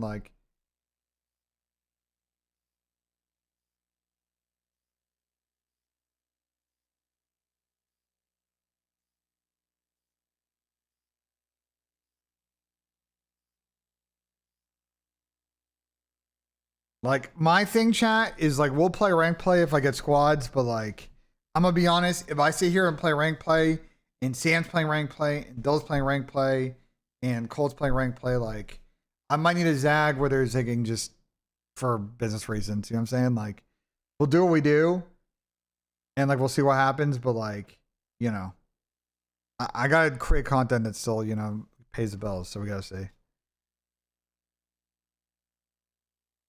Stop worrying what other people are doing. Unfortunately, you can't handle that way in content, bro. I'm sorry. You wish the world would work that way. It fucking doesn't, bro. It fucking doesn't in content. I'm sorry. Like, Scump does it, yeah, because every time Scump turns his stream on, he gets thousands of viewers. If I turn my stream on, I gotta time it, otherwise I get 50 viewers. You know what I'm saying? Like,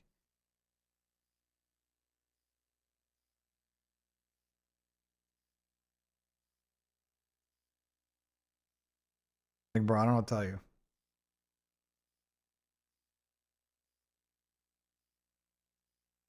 Am I going to Coachella? Bro, what? Who do you think I am? I'd love to go to Coachella at some point, but I don't got time to go to Coachella.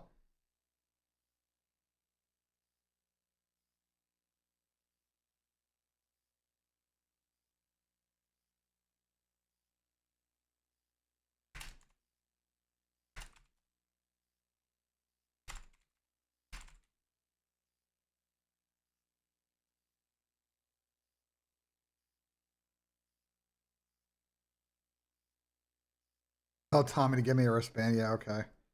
Appreciate it, Vinny.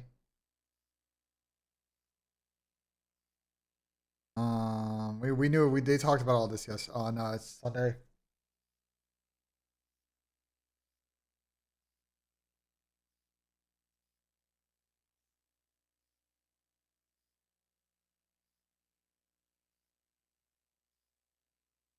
Only ARs. Many weapons attachments. It's so funny. If you had told me that if you had told me like 6 or 7 years ago that in patch notes for like a COD patch notes would use the phrase GAs, I would have called you crazy. They just like during the CWL era, they like never ever referred to GAs. It was like a fucking taboo topic. You know what I'm saying? And especially the beginning of the season, like. Neps Live, he's probably playing Shells. That guy doesn't get off the toy. You gotta tip it. It's crazy to me though. I'm talking about GAs. 4 snipers in S&D. I mean, but like, it only gets you so far though. Brother, if I see a team's running 4 snipers, we're just going A on fucking. Well, we're just going A on Scar and planting. What are they gonna do? Yeah, but we get the bomb down to free round win. Well, how are they going to retake with 4 snipers?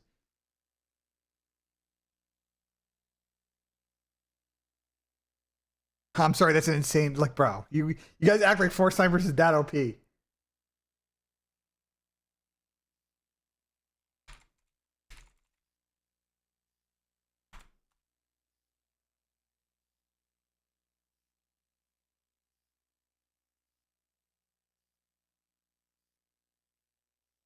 Cody Love Ray. Yeah, I mean the four smokes will suck, but what you'll realize is that, guys, what will happen is like, as always happens, is like once you get to the higher ranks, it'll play more like an actual match, unless like plug it like that, and people will try and like generally play like more pro style. No, I did see that, Thirsty. Overclocks are not allowed. That's actually a W. Wait. Also, they just tweeted out, by the way, that rank play is not launching at like noon when season 2 comes out. So don't pros use overclocks? Yeah, especially on the nades. So that one's a bit of an interesting one. Maybe this will be a feature they're rolling out now on the esports build too, which is a W. This has been asked. Because like people are like throwing those like cheese overclock like Semtexes. You know what I'm saying? Like when I think you should only be able to cook frags like that.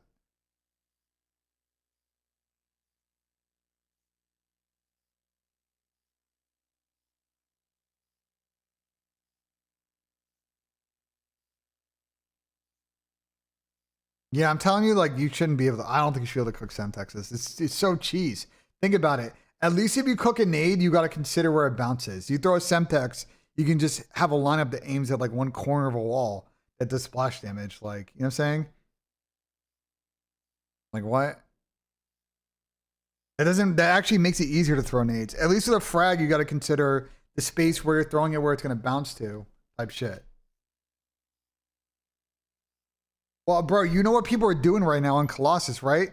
Like the easiest Colossus fucking pre-nade is you aim over, like if you spawn like P4 side, you aim over the corner and you throw oversaturate and it sticks at a railing. So anyone that's like wrapping close to that railing to try and like wall run P1, or like they just get fucking clipped by an aid because it just sticks to the railing.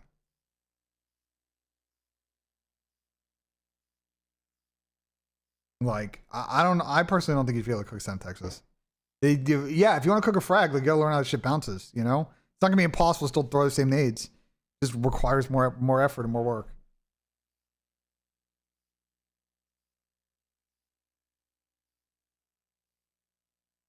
Good song right now? What song's playing?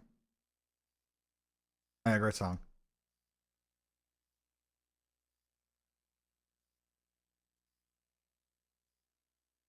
Like LSD. What happened to Bosch? Yeah, he's not feeling well, guys. He's not feeling well. So send him your wild wishes. Respond to his tweet.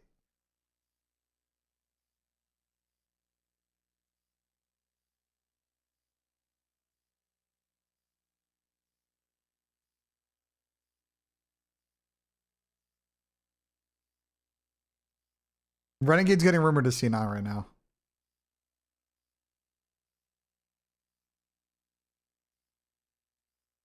So they're not going to add the new maps off the rip when they launch this. It's going to be the same shit. Colossus and exposure. Like our Colossus.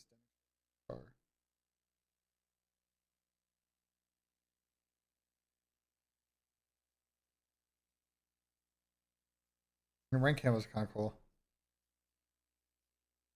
Someone said that the Dravik and it got nerfed, but like it didn't though. Like, I don't know where someone was saying that from. It's just really not in here.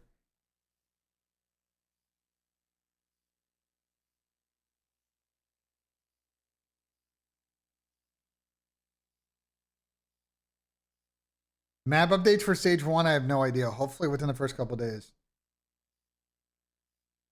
Yeah, but that was a while ago. That wasn't on this one. I'm the shadow leaker, Toasty. What else you got for us? No, I don't fly Toasty. I don't fly fucking American anymore, bro. I'm on a Delta shit now. I'm on a Delta shit now, bruv. Delta, I'm sorry, Delta way better than American. Planes are better, lounges are better.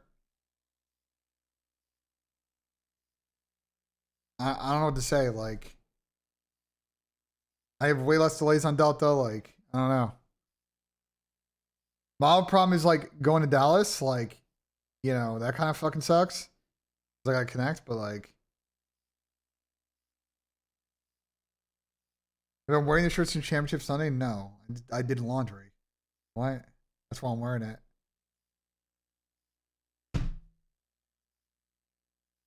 I'm a Delta pilot and can agree. Oh, that's crazy.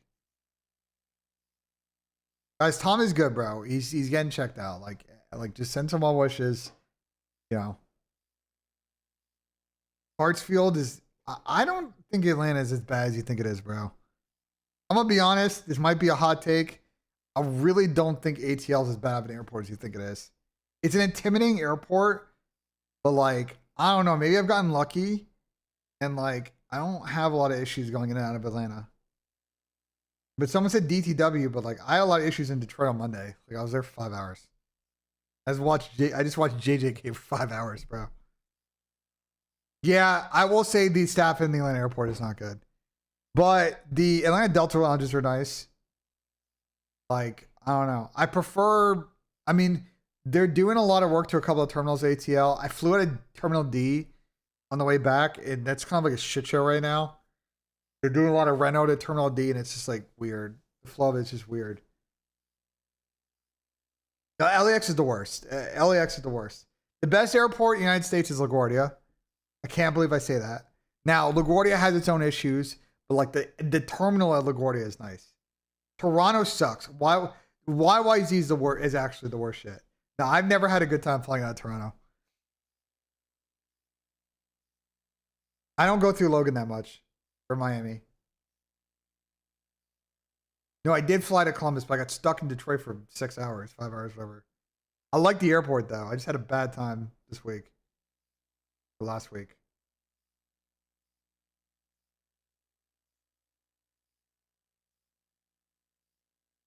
The problem with the Atlanta airport is they're slowly redoing all the terminals. Like E and F are really nice. Like if you fly international of Atlanta, like it's pretty nice.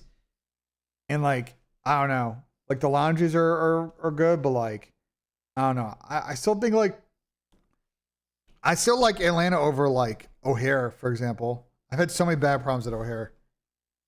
Nah, I never flown through Indy. I don't know, Delta got better too. Delta's got better fucking hubs than American though. I think like, bro, the Delta Midwest and like West hubs are really good. Detroit, MSP, and Salt Lake are actually like W airports. They're like very nice, very clean, not a lot of people. Like the Salt Lake City fucking Delta Lounge is super nice. Meanwhile, for American, like Phoenix fucking sucks.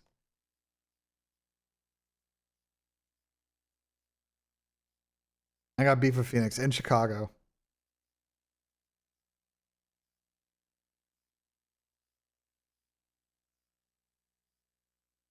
I will say, chat, I flew out of Love Field.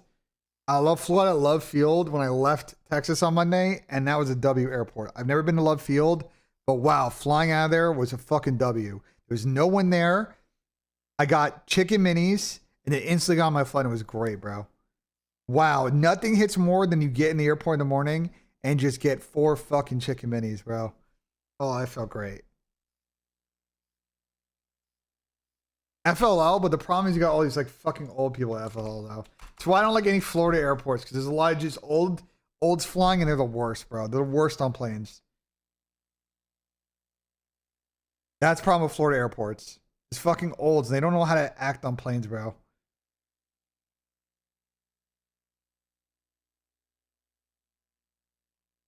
But the thing is, like, I fly a lot of. The thing is, like, I take a lot of routes and times where it's all business flyers. So like I don't get a lot of upgrades, but it's all like like the boarding is super easy, like deplaning is super easy, because it's just like you know what I'm saying? Like it's just like experienced flyers, which is W.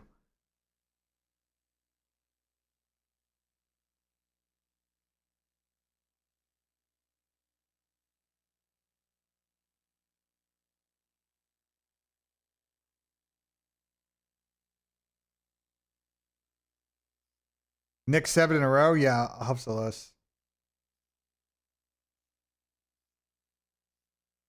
You talking about Dell's mom?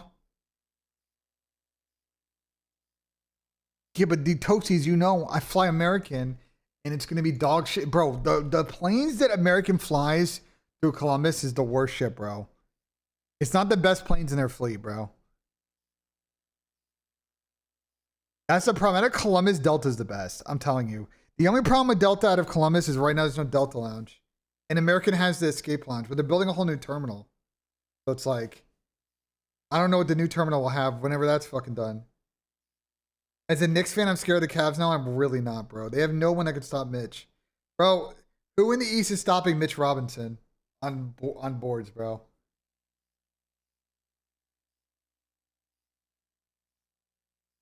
Who in the East is stopping Mitch from getting 35 boards a game? The left ankle? Yeah, basically. Jarrett Allen and Evan Mobley? Brother, have you watched the Knicks play the Cavs for years? We literally out-rebound them by 15 a game every time we play. How the fuck do you think they don't beat us? Yeah, the Knicks don't always shoot the best. Embiid? Oh, don't even get me started on Embiid, bro. Embiid is, every time he plays the Knicks, like, he just, don't get me started on that. Okay? Don't get me started. We all remember what happened in that series last time. Okay? And same with the Cavs, bro. The team I'm worried about is I am still worried about the Celtics if Tatum comes back. And I am worried a bit about the Pistons. But the Cavs know, like, I'm not worried about the Cavs. I'm not worried about the Sixers.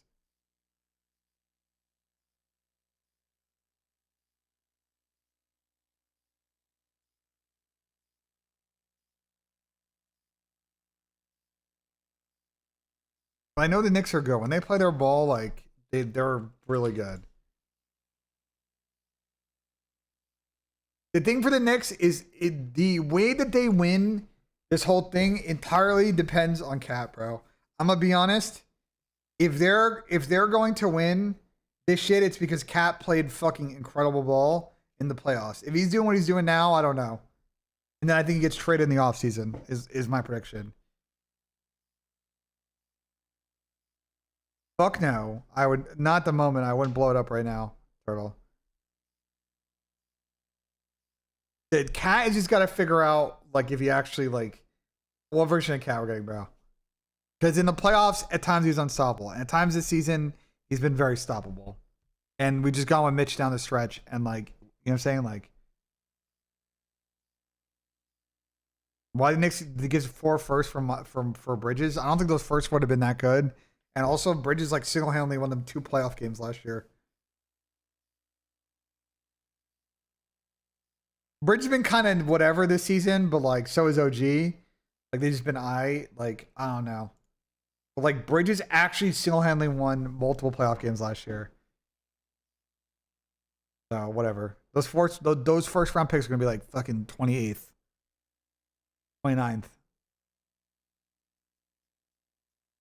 Yeah, but we haven't needed that cruiser because the Knicks' bench has been so good this year. That's the thing with the Knicks this year. Last year, they had a very thin team. And so if the starting lineup couldn't do shit, they were fucked. But like this year, you got McBride. Kolek's had some good games. Clarkson hasn't been that good down the stretch. He had a good start. It's been whatever. Shamit's been frying. Diawar's been frying. Like Mitch has been good. Obviously, they'll get rid of fucking Yaspole. I think he's fucking out of here. But like Dade came in at some point this year and had a good stretch. Like the bench actually like did decent this year for the most part. It's much better than last year. If you're saying who, we say you don't watch, bro.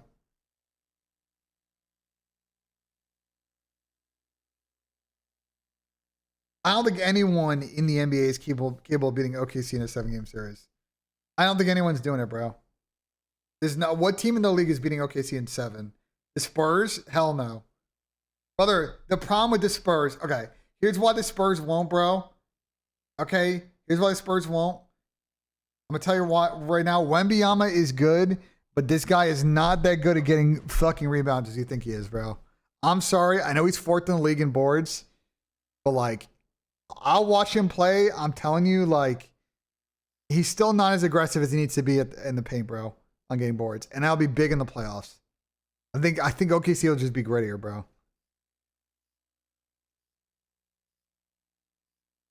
Because on a minutes restriction, it has nothing to do with that. I think it's just the way he's built. He's just got to get stronger in the paint. He gets bodied by the bigger centers sometimes. Like sometimes he'll win boards just purely because he's a 7'4" fucking freak. But sometimes he gets fucking bodied by Jokic, by Mitch in the NBA Cup Finals. You know what I'm saying? And yeah, he was a little bit hurt in the game. We also played after that. And it's the same thing happened again. Like, I think the Spurs are good. I don't think anyone's beating OKC, bro. I don't think anyone's beating OKC, bro.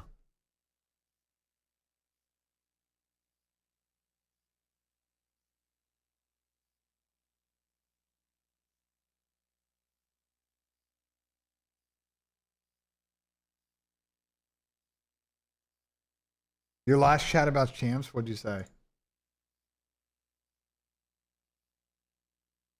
I want to go to champs. I'm the biggest regular, but I've been this time miserable. It'll be miserable in July. Any thoughts on that? Yeah, it's gonna be hot as fuck.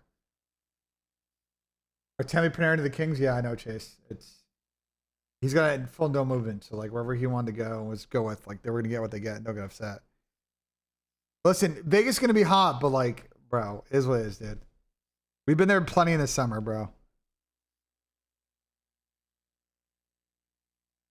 Ben, thoughts on Sparks saying he's sticking with a Bush if a bottom tier team comes and offers him a spot in the CDL? I mean, it's not that crazy to say. He doesn't want to go somewhere and just like he did it last year, bro. He went to C9. They were just like, whatever, you know?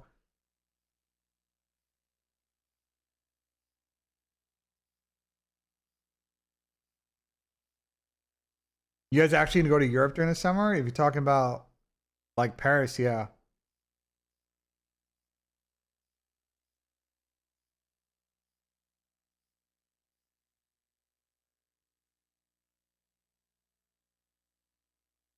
Rookie of the year in what? In COD? Ooh, that's a good question in COD. Who is rookie of the year in COD right now? Might be Mamba over Lurks. But like, well, let's see what happens if fucking like Nisim's now coming in. Brother, it's gonna get real mixy now, the split. We'll see what Trakes looks like with some more practice. Like, I think the rookie of the year race could be a bit more mixy than you think it is.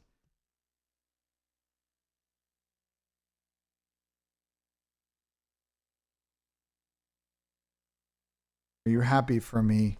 Really? Are you happy for me?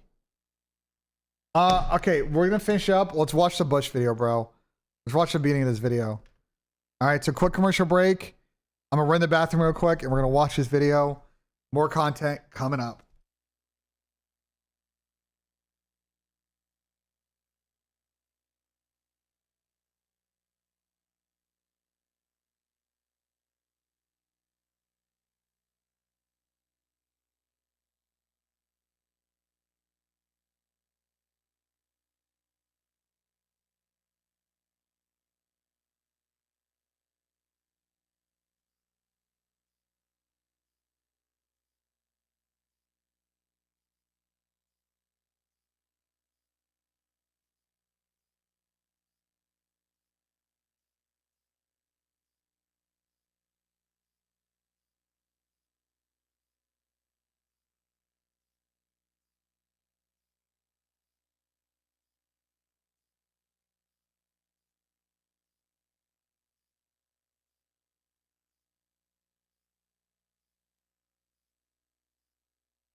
While you guys are no music, because you guys got to lock in, bro. Oh, that's kind of it. February 3rd, 2:13 Central, 3:13 Eastern. We are back from Major One. Hello, Jerry Sass. What's going on? What's up, How we boys? doing? Got some pastas on our chat. I'm doing terrible. Yeah, I'm feeling Clip bad. channel. I thought about The it. whole house got COVID. Yeah. At least that's just like, you know, that now you're just in the penalty box for a week. Yeah, You yeah, can kind of just shut it down. yeah. Oh, I'm parking the bus all week. Yeah. I wish I had COVID, if I'm being honest. I mean, I think we all had it. Probably. I just got over it. I got something. I think I might have done permanent damage. Dude. Like I think I did permanent damage to like myself and like my stomach. Like I've never been in more pain than when I got off that flight. I think I dodged getting sick, but they were in the pit. And I didn't really go down much into the crowd, but like I kind of for now avoided getting sick. I was walking in the gym this morning. I didn't recognize myself in the mirror. It looks like I put on 25 pounds. Yeah, my self-esteem's at an all-time low right now. I'm feeling huge, dude. I'm feeling massive. Like loose and jiggly. It's like yeah. The gym today, like I was on the treadmill and I was like, this is doing nothing. This isn't helping anything. I need 2 weeks in here before I'm back to where I was. Oh yeah, you're gonna have to walk at 2.8 speed on 4 incline for like a year to recover. I just don't know why we let ourselves we knew what we were doing and we just continued to do it. It was on site. It was like we landed like you got there Tuesday night. I think Wednesday it was just all diet out the window. I was like, I give up for the week. We opened the fuck up. I mean, barbecue, halal, tacos, McDonald's. Yeah, McDonald's put us out. McDonald's, that was the fucking dagger. Seahawks, Virgil. We'll talk about it more at the end of the week, though. I just kept eating it. There was just so much. Yeah, we were never running out of McDonald's. We're gonna stay there another night or two. We weren't running out. At one point, Jerry looked at Sass on the couch, and we had so much food, so many. He just goes, he's like, I don't know what we're gonna do with these leftovers, but I'm gonna get up and just eat all of it. Jerry was going back and forth between 2-day-old barbecue, halal, McChickens. Yeah, it's down bad. I topped it off with some ice cream too. I Uber Eats some cookies for the guys. But the cookies, we got cookies after McDonald's. I mean, it was just, it never stopped. No. Jerry opened us up and we stayed open. I have 3 monitors. I'm trying to close it. I mean, even like landing on Monday, I was like, yeah, I should probably like eat something healthy tonight. I went Chinese food and chocolate cake. Dude, you can't. Chocolate cake's crazy, but you can't. Where to even find that? The other thing with these events, chat, for me at least, is I end up skipping meals, like either breakfast or lunch. I end up eating like mostly bigger dinners, which is probably like pretty unhealthy, but just how it goes because we're on stream so much. I was go puffing like waters and like body armor to like refuel the electrolytes, and I saw chocolate cake as an option, and I'm still wide open. I'm on just fucking do it, later this week. You can't get off that fucking flight at 7 a.m. I was not hammered the second day. Listen, what happened is, again, because I didn't eat anything, I think my blood sugar fucking was toast, bro. I think I had low blood sugar.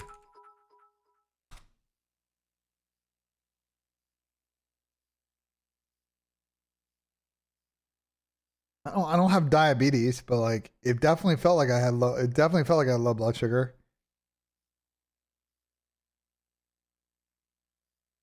What I need to do is just we need more snacks like in our set. And I'm gonna make sure we have this accounted for at future events. Is we need like a snack rate. You know what I'm saying? We need like a snack rate. And go home and have a salad? No. It's got to be something bad. Yeah. Got it.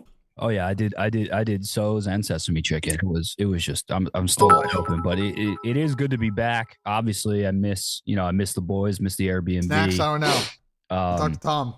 Speaking of the Airbnb, I'm gonna let you two take this. If you want it out, Sass, you can have it out. Jerry was dealing with the Airbnb guy this morning. Guy's full of shit.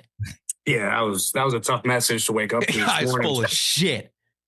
I went at him. I said because he messaged obviously it was booked through my account on the Airbnb, but I woke up and he's like, hey, just a heads up, you got a $500 fine for smoking in the house.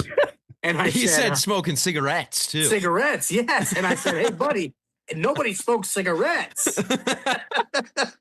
and then the dagger came through, and there was what do you call those? You call those the roaches, right?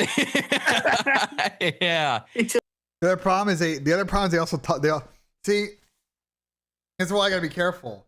The problem is, the pin link on. I gotta hide that. That was from earlier. Ignore that. Bro, the problem is they also, in their first podcast they did from the place, they talked about how they were all having smoke sessions. So like, they kind of gave the game away early to the Airbnb hosts in the weekend that they were doing some things on site. You know what I'm saying? Like they kind of misplayed it a little bit in their content. We were laughing about it when I was watching it back, but like, you know what I'm saying? Just the roach. I was like, yeah, somebody did this. I don't know. Yeah, it was bad. It wasn't me. I mean, look, it wasn't. I don't think it was anybody. Yes, it was. Hey. It was. No, it was no one smoked in the house. And I said to Jerry, I was like, if I knew we were gonna get banged, we would have smoked in the house. Okay. It was 15 degrees outside and we were shivering out there. Yeah. No, you didn't smoke in the house, but this guy sent us like 4K quality images of roaches everywhere. Coordinates on them. And he had a sensor in every bedroom that sensed if there was an odor of smoke. That's crazy though. Like there's no laws against smoking outside. No. So he can just bang anyone on that. Yeah, but those are the rules you agree to. See, those are the rules you agree to with Airbnb, bro. This is what I'm saying. Like, they gotta know what they're getting into with Airbnb rentals. You know what I'm saying? And to be honest, you know, you think about like singers and like performers, brother. They violate those rules all the time. They just pay the fucking fine. Like, you know what I'm saying? Like, I don't know if anyone here works for a concert venue or handles like riders, but bro, like, I don't know. A lot of talent they don't give a fuck, bro. They don't give a fuck. It is what it is. You get fined. You move on. I think it was an automatic bang. I looked up that thing, that photo of the sensor. It said that could have been perfume. Really? Yeah. Oh, wow. Yeah, that was a bang job then. Yeah, we got fucked, but the it's all pictures good. he sent us though were like they would be uploaded to Tumblr in like 2008. Yeah. As like vibes they don't pictures. care, guys. It was crazy. Yeah, They don't care. It was like literally. Yeah, he brought out like the Sony A7 III for those photos. It was like a Pine Park ad. Yeah, because it was just a roach next to a lighter in a fucking Pine Park container. Yeah, when I sent him the message, I was like, "Hey, nobody on our team smokes cigarettes." He sent me back the roach picture, and then I said, my exact words were, "Let me know what bedroom it is. I want to find one of my players." Good work, Jerry. Good work. Oh man, New Cole's album, yeah. It was a bang job. Absolutely. It's all right though. We'll take it. It was the whole week was just bang after bang. So it's just add it on. Who gives a fuck? Man, I've been doing the right thing for fucking 10 years, and now I got a 1-star review for fucking marijuana. I got pretty much a marijuana charge. Boys, the moral of the story, okay? The moral of the story, and I've been to Airbnbs like this where, listen, we may have consumed some, papaya. That's why you have ashtrays. And that's why you make sure that you clean up the Airbnb before you leave. You know what I'm saying? You got to make sure you left the place how you found it. And look, if you get busted on some censor shit, you get busted on some censor shit. But, sometimes the owner may, if you keep it clean, there's no odor and it's spotless, they may, they may be like, okay, you know what I'm saying? Like, take dabs, Jesus. Airbnb been trying to stay on the straight and narrow for 10 years here. He gave you 1 star? Yeah, I would assume he was. What would he give? He ain't giving 5. Dude, That's crazy. The whole week was a bang job. I had to check those 2 Pelican cases, 100 pounds of equipment, 4 different times. Whoa. I paid for checked bags for 4 flights. I only took 2 flights. Yeah, that's brutal. Yeah, that's tough. That hurts the account too. You see those charges. There's no account anymore. The account's gone. There's 0 in the account. The account's over. The account's over. Shut it down. I don't have a card anymore. I don't have banking. It's all gone. Yeah, that was an expensive. That was really expensive week. Look, like we're gonna talk budget with Austin because we have like the real numbers and everything. But the budget ain't the real numbers. I have no money. The budget was not the real numbers. No, not even close. The TJ Haley buyout money was gone day one. Within an hour. Yeah, it was gone. Yeah, I mean, you can't. We had 15 guys sleeping under one roof. We got to feed everybody. Yeah. But I mean, that's where they went wrong. They there's a lot of people in their camp this week and last week, and yeah, no. You start to realize there's a lot of expenses going on. Yeah, we grossly miscalculated the food. The food budget could have been more expensive than the flights. Oh, definitely. I think it was. I mean, our boys eat. You know? We were throwing around 5, like just trying to throw around something quick, something cheap. They're like, no, we got to eat. We want healthy food. Yeah. Like, well, that wasn't in the budget. You guys got to say that ahead of time. Yeah. Like, if we're gonna be paying for quality ingredients, we got to know that. Yeah. Maybe private chef next time. That could be the play. I did Honestly, hear a Challengers org had a private chef. Did I hear that right? That's It's like crazy. for fun. For fun. Look how that turned out. That's not right, Jerry. That's not right. That is typical, though. Having a private chef is definitely typical. That's actually typical. Damn. Oh shit. Private chef Yeah, gets you top 24. McDonald's gets you top 2. Yeah. Yeah. They dropped everybody. Yeah. I said fuck it. They said fuck it. Yeah. Yeah. But yeah, hell of a week. We'll do a full budget review and content review with Austin next week. Cool. But yeah, just wanted to shoot the shit with you guys. I mean, just an all-time week. But like the cherry on top of the week was Nicky Numbers. Yeah. What a fucking guy. Upon arrival, Jerry, you described this guy to us as like an absolute wild card. He showed up to the Airbnb, and for 20 minutes straight, me, Sass, Zach, the whole crew, we were just like laughing at him. We were like, we can't believe he's a real person. Yeah, I think I was upstairs. I was taking a shower right when he came, fucking came to the Airbnb. Yeah, no, I mean, listen, he's just. We thought you hired an actor, Jerry. Yeah, no, I told you guys, like, listen, deep down, like you gotta dig deep, like real deep. He's a good guy. You gotta dig deep though. I was gonna say, but he's a really bad guy too. I mean, he texted me today looking for an invoice from Austin for the national anthem. That's crazy. What are we doing here? But no, it was good vibes. You know, it was great vibes. Everybody involved was like, dude, it was awesome to meet everybody. You know, we've only fucking talked online, you know, but it was fucking incredible to like meet them, get to know them, chill, laugh. It was incredible, man. It was one of the best weeks I've ever had, dude. Yeah, same. Definitely. Very fun. I didn't expect it to go like that. Like we literally, I mean, we talked about it a bunch like leading up to it, but it was like, yeah, we're probably going to go nonverbal like 80% of the time. I could still be in a house with those guys right now. I kind of want to. Yeah. I miss them. Yeah. Yeah, it was a good time. Just talking video games for 10 days straight. I'm not sure. Dude, I do think the Sass Pack was a big bonding part too. Yeah, for sure. For sure. Because, we'd wrap up the day, we get back to the Airbnb, and then the boys would just huddle around Sass waiting for him to roll a joint, waiting for the team bonding to come. And I think that really played a big part. Apparently they were slandering me to Dawn too, saying that I don't actually smoke. And I was like, that's what I've been trying to say the whole time. I mean, them boys they weren't going to bed unless they were on the Sass Pack. They were addicted by the end of it. They're going through withdrawal right now. They probably can't sleep. Oh shit. But yeah, Nicky Numbers, man. I think he's got to come to every major. Yeah, well, listen, I'll figure out a way to make it happen for sure. For sure. Figure out a UK way. is going to be tough, though. Yeah. He's just the ultimate. He's almost like a mascot. He's just good to have around. Good vibe. Yeah, he is. He is good. UK is but be too tough, much though. is, you guys get what I was saying. You know what I mean? Yeah. Like you kicked him off the stream within 2 minutes, right? Yeah, immediately. Yeah. We had to. We didn't know what was coming. He brought up something about sand dunes, and we were like, we got to cut this now. Yeah. Before it gets too far. Yeah. The funniest part about the trip to me when it comes to numbers, towards the end of our, obviously grand finals match, I mean, he was just out. He was out cold. Oh, he's done.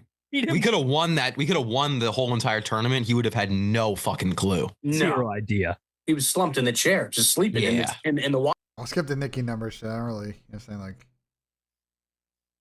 Placed second in Major 1. Lost to a Saudi team we didn't play all year. So, like, it was a winnable series for sure, and the boys played well, but like second place is nothing to. We've been saying UK is tough. Well, I got you on that one. To scoff at, that's $18K for the team. Yep. And 20,000 pro points. Yep. Which is a ton. It's massive. So now we're auto qualified for the elites, I believe. Yep. Correct. Yes. Yes. So we don't have to qualify. This is the best part, the Nicky numbers part. What I missed? We could have won the whole entire In the watch party. By like map 2, he was out.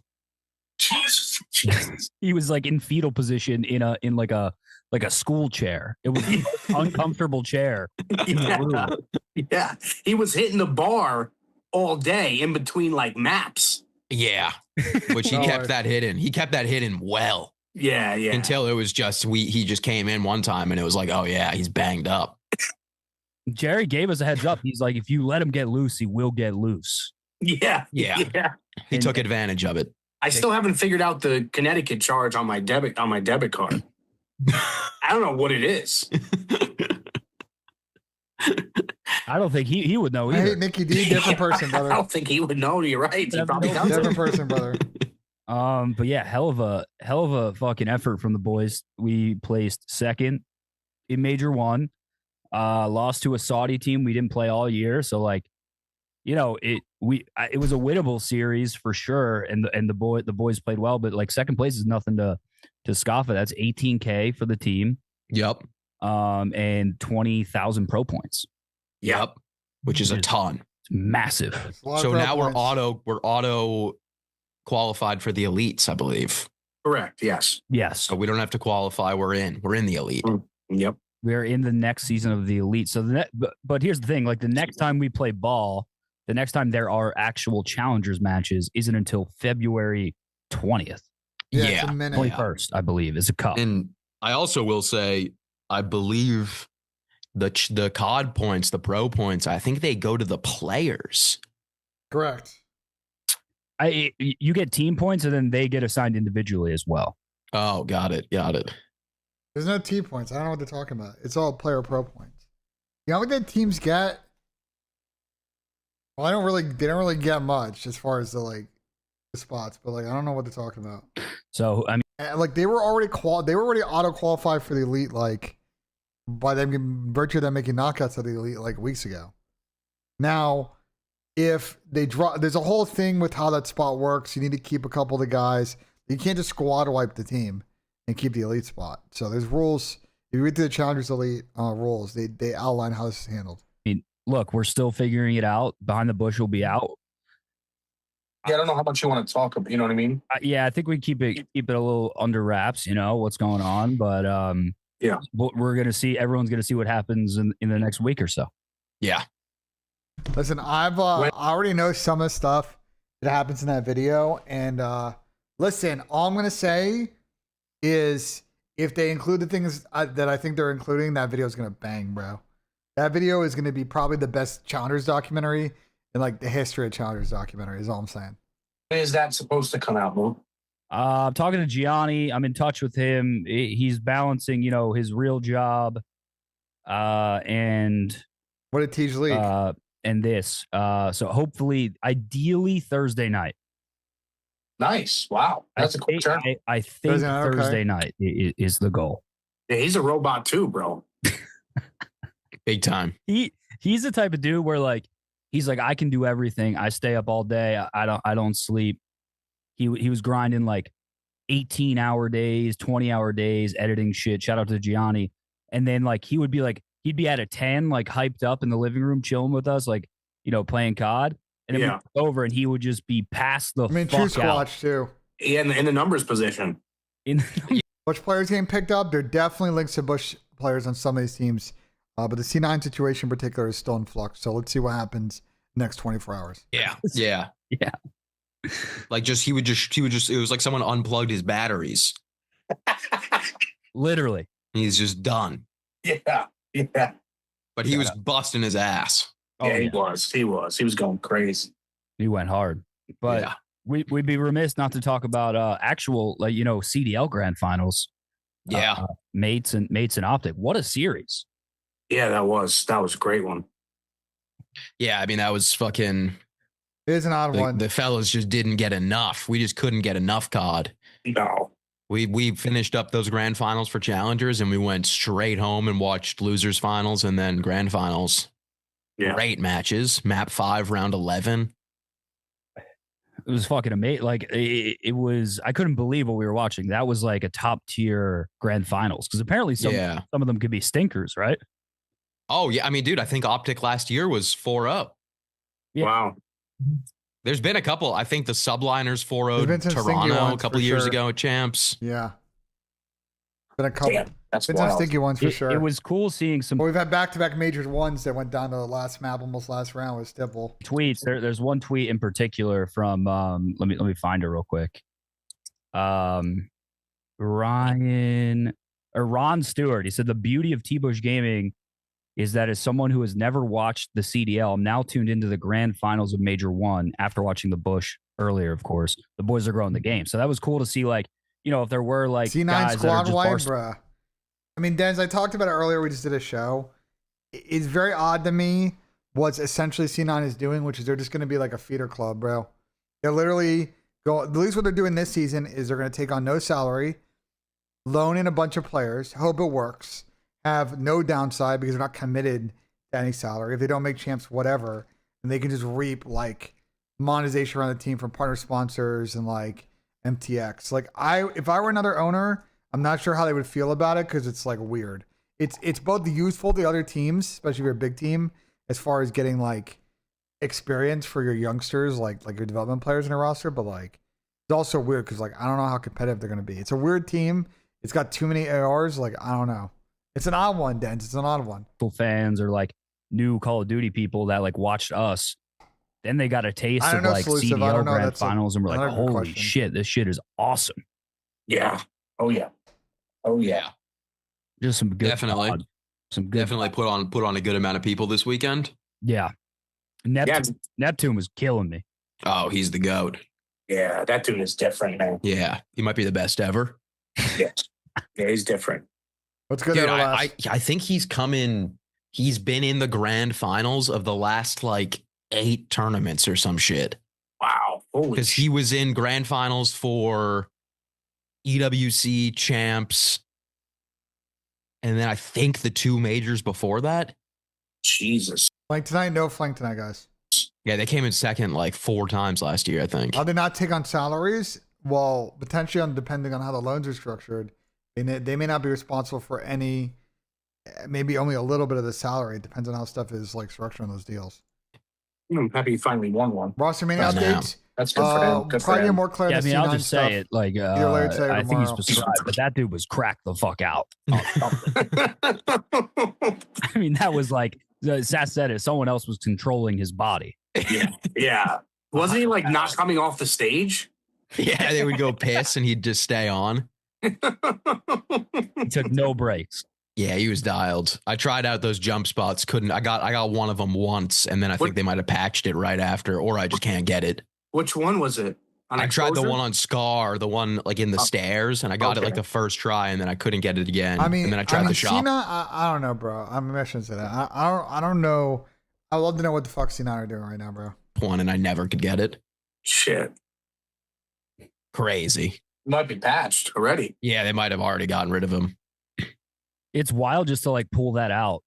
Like, you know what I mean? Like no one's done that before. And then on the biggest stage so far in COD, you're just like, I'm going to pull out everything that I know. Yeah. I mean, he made a great point though. I seen a clip of him.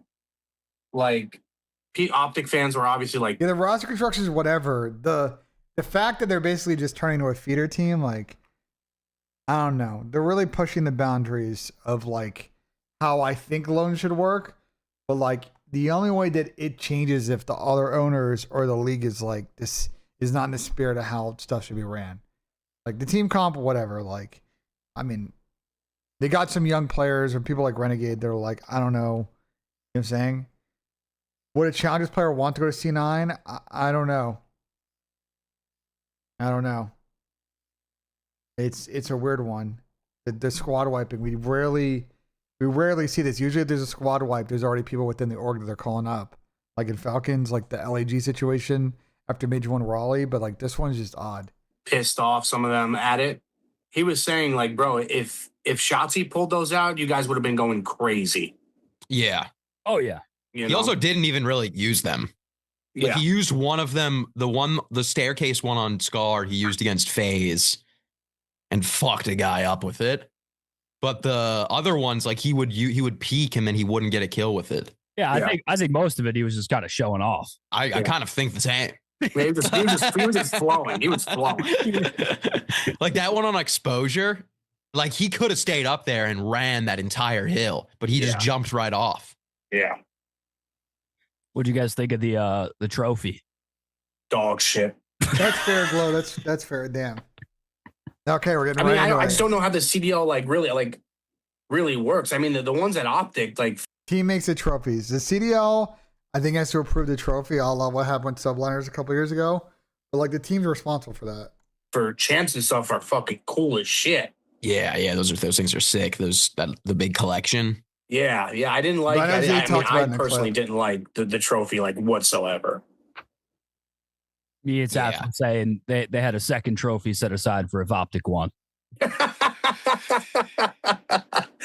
And it would have been like the coolest thing you've ever seen in your life. It probably would have been like part AI, part robot. Oh, is Optic the ones who I have no idea. I'm just bullshitting, but gotcha. Well, I mean that would like kind of make sense. There was, I'll tell a story. Like there were a lot of issues in the beginning of the week from the production. I was talking to EFG, and basically like the storm fucked up a lot of shit. One is a lot of people that were venue staff couldn't get into work on Monday or Tuesday, and they need those people. Building facilities people, like a bunch of stuff, like got delayed because of that. And then obviously some of the gear that they sent down, like they try to get it in advance of the weather, but like, you know, then traveling the last mile in the city was really tough. So like, you know, like this event definitely got a little complicated with the bad weather on Sunday, Monday, and Tuesday. Well, it wasn't really bad weather on Monday and Tuesday, but just the condition of the roads. Dope week. I thought it was cool meeting some of the guys, like meeting Scrap. Like Scrap pulling up to the pit was wild. Yeah, that was awesome. I also, the more I think about Scrap pulling up, I know he's boys with like TJ and some guys on our team, but I think that was more for business, if I'm being honest. People were saying it. You're not the only one. Yeah. It seemed more for business. A scouting trip. Yeah, I think so. For business. It could have been. I mean, we'll see. But he sat on the watch party too. I mean, he was giving us some game. Oh yeah. Like he's a different level of like, here's what's going on. Oh, he was like walking you guys through? Yeah. Oh, I would have loved to see that. Yeah. Wow, I didn't even know that. We got a lot of insight about like the veto process and like just everything on like ranked and competitive play. It was so cool, dude. Oh, so we got some good shit from that, Scrappy. Yeah, definitely. That's He stuck awesome. around for like the whole first map, I think, of Grand Finals. That's awesome. Yeah, I mean it's crazy. Den Boston major had no issues other than the bomb cyclone and the fact that tell people not to wait outside because it's -20, but like shit was still good. And then Dallas just got nobody owns a shovel or a fucking plow truck in Dallas. Or was it? I don't know if it was Grand Finals or Loser Finals. It was Grands, yeah. He was telling us, that black card. He was telling us like that was their pick, and like we felt like hopeful even after losing that map, because if that's their best map and we competed with them, then everything else would be close too. And it was. Yeah, it was very close. And then TJ Haley, chilling with him. He came to the house. Came to the pit on Sunday. It was sweet. He's Bush for life. I'm down for Bush Cancun, bro. We're trying to bring him back down. Yeah. I know Adam wanted to do a Cancun He's event getting for a the long call time. up. I seen you got the jersey in the back, Mook. Yeah, look at that. Well, because somehow TJ had two. Wow, really? I had no idea. But yeah, great week. Jerry, one thing that like we got to figure out next time is me and Sass didn't get to watch a match in the pit. Yeah, we got it. Well, it out. I think hopefully with the whichever one, if we end up going to Birmingham, who knows? But if we do, Major 2 and 3, I think the watch party will be in the pit. Oh shit! I believe that'll be sick. Yeah. That's sick. The next two majors are hosted by DreamHack. Okay. And they're pretty much known just for like, it's pretty much going to be like an anime convention. It's gonna be fucking crazy in there. Apparently. I mean, we want to go, right? Definitely. Yeah. I'm on the same page. I definitely want to go.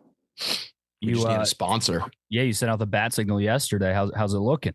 I got a couple that have DM'd me. I mean, there's some also like some just people, like personal people who have like reached out, like they don't even have companies, and like they're like, hey, I want to invest, and I'm like, I mean, that has to go through Austin, but that's probably not the way to go about it, But wait, Jerry, are you just getting dudes in your DMs like? I mean, I'll be honest though, this is like a big thing in tier 2 and COD though. There are a lot of like weird, I'm sure what's happening is you're getting a lot of weird, like somewhat challenger orgs, but not really challengers orgs, but really trust fund babies. They just want to get some clout off of Barstool type shit. And like, this going to be like, I know they want to fund this and probably not get more money out of Barstool, but it's like, it's a little sketch. I agree with Jerry. It's definitely not the ideal situation. I want to give you 10K. Yeah, I want to buy a piece of Bush. I just don't think that that's kind of the route we're going. But listen, I'll straight up say it. If we don't have a sponsor by next watch party, something's fucked up. Yeah, like something's broken. I mean, my trust fund baby, I wish in the system. Bro, I wish I was a trust fund baby. The fuck? Then my bitch ass not flying Delta to events. What? I'd have a NetJets fucking card or an actual jet. The fuck? If I was a trust fund baby, you would not have my kitchen in the background. It's not that. Something's not, somebody's not communicating something. Yeah, I mean, I agree. I really wish it was sponsored. It should have been. I mean, look, a couple stats. I mean, we'll go through like the analytics with Austin, but I mean, we put up 20 million Twitter impressions, almost 1 million views on YouTube in a week. That's good. There's money to be made. Yeah. Oh, for sure. I mean, 12,000 concurrents on YouTube is... Delta is the best airline, but I don't got money for a NetJets fucking card. Otherwise, I'd rather fly NetJets, bro. Actually, I take that back. I think the way to do it would be like the jet card's probably really good for regional travel and like most like domestic, but like you're flying internationally, so flying like business class. You know what I'm saying? Like, when you see celebs, like unless you're a fucking Jay-Z or like Taylor Swift, like usually they're flying first class international. It's like, why would you? That flight's so expensive. Plus crew, like you just fly airline like, top class. That's nuts. big. That's big. It's a big show. Yeah, that's a big show. A big show. Yeah. That should be sold. Yeah. And then you add in Twitch concurrence. Anyway, no, I'll say that comment for later. There, and it's like, okay, like someone throw us a bone, Yeah. Hopefully, fucking all that gets handled out. The only thing I will say is like, I guess sales like just never really was in this space before, and they just didn't know like what it was about. I mean, I've sent them multiple content plans. Yeah, I mean, we told them like, hey, we believe this is going to be big, Like we believe, we're not just saying that because like we just want a sponsor just to get a sponsor so we look better. Like we were telling them like we really believe this is going to be really fucking big, Yeah. You giving me my flowers? What do you mean? Yeah, it's we'll see what shakes out here. It was cool to see Francis wants to get involved now. Yeah, did you see that, Sass? Francis wants to get involved. It was on his podcast, Jerry. Yeah. Oh, okay. I didn't see that clip, but Francis texted us on the side. Oh, he yeah. did. Oh, Sass isn't in that group chat. Yeah, exactly. That's what I'm saying. He's trying to ice out Sass. What'd he say, Jeff? This doesn't come as a surprise. Yeah, he wants to. He wants kind of the breakdown. He wants information about the guys, about the game. He wants to give a pump-up speech to our players Here we go. before challengers, I think. Here we go. He wants to go in the locker room and give them like life advice. Yeah.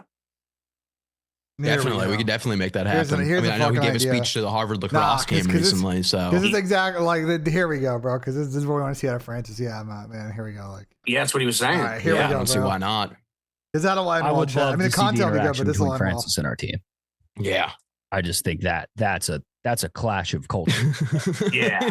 Oh yeah. That is the clash of. I don't think anyone on our team has ever met anybody like Francis, and I don't think Francis has ever met anyone like our players. No, he is going to check him out not. for sure. We're talking Harvard lacrosse to Challengers Pit. That is, Yeah. that is Zero opposite end. crossover. Yeah. Francis would be like, "Well, we played Halo in the dorms." Gruden next Right, Francis maybe there Club is would a be little good bit of now. comedy. Yeah, true. Now, Francis is nice. Gruden can read a room, bro. Because John, no. Here's the thing. I like Francis. I agree with them. It's a weird combination. Gruden would work because Gruden knows how to read a room and motivate people. Like if they want Gruden to give a motivational speech, like that'll work. That guy has been doing that for 35, 40 years. However long he's been a fucking coach. You know what I'm saying? Like Gruden will know how to read the room and even deal with gamers. Francis, like I don't know, bro. I said Halo. Francis, I don't know about that. Yeah. I don't know about all that, Chief. But it is cool to see. We'll see. A lot of plans for Major 2. Hopefully, it's not just sponsored by dudes and Jerry's DMs, and it's sponsored by a company. That would be nice.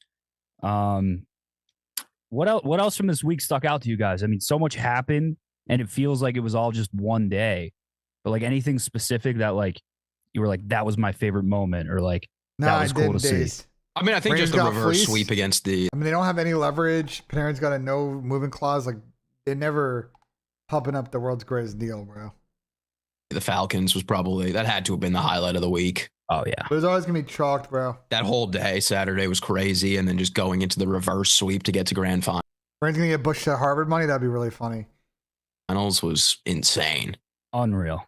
Couldn't have been better. They were on like a station playing COD for like 8 hours straight. Yeah, Like at the highest level. yeah, and yeah, we played that fucking flawless that reverse sweep. Yeah. And then the vibes after that were just everyone was just buzzing all night. Yeah. Oh yeah. That was the best night. Yeah, definitely a highlight. Yeah. Big time. Jerry? I mean, I think it was just going to grand finals for me, you know? Like obviously behind the bush is gonna Bro, their series, their journey this week, bro, their journey last week was a fucking movie. They played so many good teams and so many series went to 5. Bro, they absolutely grinded the fuck out of this tournament. And it sucks that they got bodied by the Saudis in finals, but like, bro, the journey was so like, dude, it was crazy, bro. come out and everything's gonna be talked about on behind the bush. But I mean, I don't know about you guys going into this. Like we know we have like really good fucking players. Yeah. But you know, the behind the scenes stuff that nobody knows about.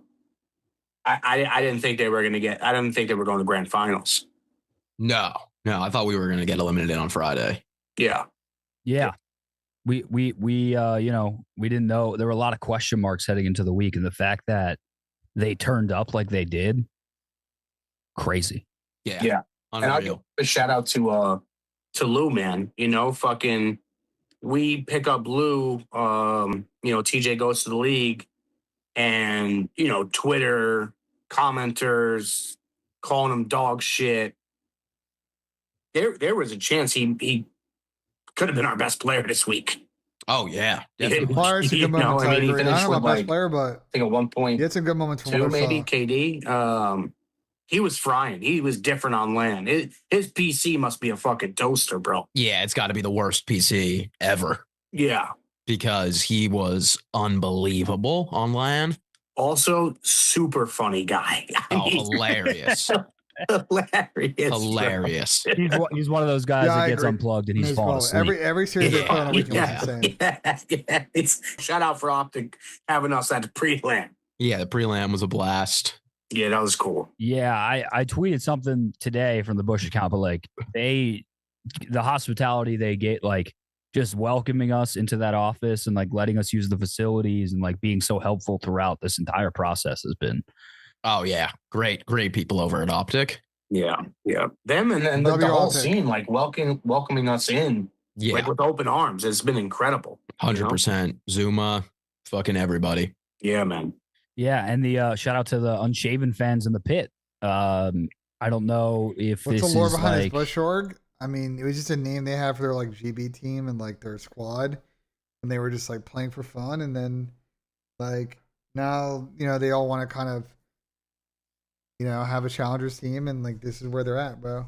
This is where they're at. That's a very simplified version of the story, but public. I forget who was in the wrong here, but apparently one of our fans got into a physical altercation on Sunday. That's somebody threw a punch. Yeah, it's the passion. Yeah, that's crazy. There's a lot of emotions flying on Championship Sunday. Yeah, I heard there was some shit being talked, and it did get physical. So yeah. That rock team we played, I think they only lost 4 maps all week. Jesus. Yeah, they're a good team. Yeah, I think they only lost 4 maps the whole week, I think. I haven't even heard anything about that team, honestly, post event. Like I've heard that other kid on the Falcons, I think, is getting a lot of offers. The one with all the letters. QK. Yeah.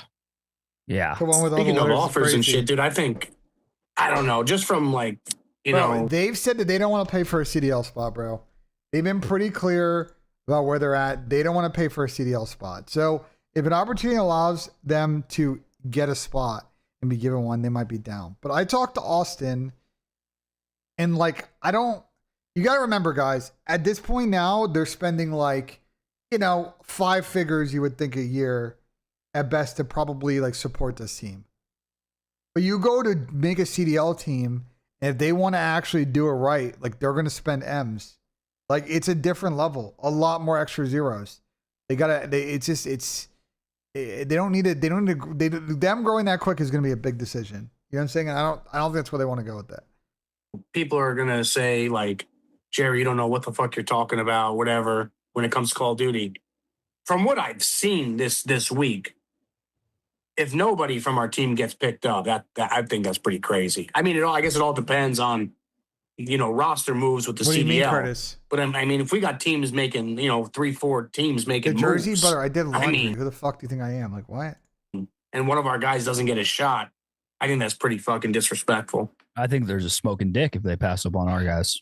Yeah, I don't really get it. I get like they always talk about the bad PR, and it's crazy to me because they're always like, I think our guys have like a rep of being like, I guess not really putting in their full effort, but what I saw this week was the total opposite of that. Yeah. I mean, finishing up 8 hours of playing and going home and watching VOD for another 3 hours. Yeah. And then bed early. Friday night, whole team was out by midnight. Yeah, they were locked in. Yeah. And they were all sick. Yeah, they were all sick. Every one of them. Guys, it's not necessarily about that, bro. All right, if they want a pro team, do you guys realize how much money they have to spend? It's not like there's a haha funny throw around. Maybe we lose like $50,000, brother. Like Barca's not gonna want to come in and like sign shitters and get 11th in the league. They want to come in and they want to spend. It's going to cost them to scale the business. Probably year one, it's probably close to, if not more than, $2 million. I don't think you understand these levels. The difference between 50,000 and 2 million is a lot. Okay, like it's not that easy to scale to that. Like, bro, between Sash, Jerry, and Mook, I don't think they're going to sit there and spend 2 million a year. So, like, at that point, it's a real conversation about Barstool actually having a fucking team. So I don't know. I don't think they're down for that. And then that doesn't also include entry costs. You know what I'm saying? It doesn't also include the costs they would need to enter. So it's like, I don't have to tell you, bro. Like I don't think it's going to happen at the moment. I don't think so. The whole team was sick. So I don't know. Our players, 1, they fry. 2, they show up on LAN. 3, they work hard. And 4, they all got personality. They're all hysterical. I mean, Oh yeah. it was cool Oh, to yeah. see, like, you know, like Spart specifically this week, like his personality shine through. And I really like, I think he's like, he needs to be on camera more. Yeah, No, I for didn't, sure. Curtis. I didn't. For sure. 100%. I would agree with that. But the Brew Saudis, sponsor. I mean, they're a different breed. The shit talk post grand finals. I had Saudis in my Twitter replies saying, "May God curse your tongue, you filthy bastard. That's crazy. Yeah. You filthy dog. May God rip you out and your dirty tongue. Go wash Yeah. the bathroom so I don't make you my servant." Like it's a different Yeah. That's crazy. Yeah. Different type That's of shit crazy, talk. bro. Because they're about that action too. You know that. Yeah. Yeah. They're not play. They want your tongue, bro. I don't know what you said, but they want that tongue. I don't remember anything I said. But I looked at Sass on the couch on Sunday and he's like, "You might be in You guys also got to remember though, like the yap between like Big Cat and these guys, like you have to also remember like that drama is also part of like what makes Barstool good though. Cause like, I don't know how much of it is like real. You're saying like, I don't know. Or even if it's real, like they just play out their content because they just don't care. No one takes anything personally. You know what I'm saying? real danger. Because I didn't get a single mention. Yeah. I didn't get anything from the Saudis. No, I was getting shit from them too. I will say, like, I seen their players talk shit after matches to whoever they were playing. They didn't talk shit to our players. I think they respected our guys for sure. Yeah, they tipped the cap. Yeah. Yeah. They knew. I mean, fair. I don't know about next year. We'll see what happens. Yeah. Yeah. But it is funny, like the difference between like our team and their team. Like they're pretty backed sure I by, do. like, I played millions a of lot billions of fucking dollars pubs. training at like facilities, and our guys, we just show up on land and fucking and just smoke people. Yeah. And then smoke joints and eat McDonald's after. Smoke joints and eat McDonald's. About that action. Anything else, you guys? I mean, going forward, we have this out now. Behind the bush, ideally Thursday night drop. He's getting checked out. You know, I think if he's you doing missed okay, any bro. content from the week, there's a Send him your major love. one playlist on YouTube. Like we dropped 3 vlogs, an owners meeting, and I think we streamed for 24 plus hours. So like, go check out if you missed anything. It's all on YouTube. But any other thoughts from the week? No, I mean, I think my biggest takeaway from the week, honestly, like just looking at it from an outsider's perspective, is the CDL has to have more matches. Yeah. Yeah, they do. I mean, dude, we watched our boys play, 15 fucking matches this weekend? Yeah. I think Optic played like 4. That is crazy. There's no pool play, right? It's straight bracket. Yeah, straight bracket. Should be pool play. Yeah, I think fans want to see more COD. Nicky Numbers, the one true thing he said all week was more COD. Yeah. Yeah. Yeah. There's no reason that this should be like that should be like a once every There's fucking no flank 3 tonight, months guys. No thing. flank tonight. Yeah, man. It's crazy. Yeah. Like we should be refueling right now, getting ready to head out to another land this weekend. And I would be pumped. Yeah. I would be stoked, bro. This shit is crack. Yeah. It is. They haven't said we're Man, rank drops. It's not going to come out. I wish 1, you 2, guys 3 were there, drops. bro. It'll be later in the day, The so. feeling is like, bro, I felt like I was floating. Like during, I didn't even know what I was saying during that reverse sweep. I had no idea what I was saying. Yeah. I wish I was out there for that so bad. I mean, I was just sweating my everything. I was just float. I mean, I blacked out. It was a blackout. Dude, the clips of you in the pitch area are some of the funniest shit I've ever seen. Yeah. Like no glaze, no all glaze. Well, the thing that I was like, I think I went. Did I go out there when we were down 0-2? Yeah. Yes. We And just then lost the second map, I think. And then I think we went like legit 12 maps straight. Yeah. At one point, I think I was like 13-0 or 11-0 in the pit. But I remember. Dude, Jerry, I don't know so if I funny was. with that, bro. The only problem with Jerry right now with his glasses and his camera angle is you can see all the screens and the reflection of his I just noticed that with his fucking glasses, bro. You see the reflection of all his monitors and his PC lights. I don't know if we have this clip, but I remember I think we were down 0-2, and I whispered in Spart's ear, and I said, if you guys win this map, they're going to fucking crumble. I guarantee it. And did I believe that at the time? No, but I was just trying to convince them and convince myself that there was a chance they were going to fold. And then once we won that map, I just said, yeah, I'm going to bury them now. I gotta fucking make them choke somehow.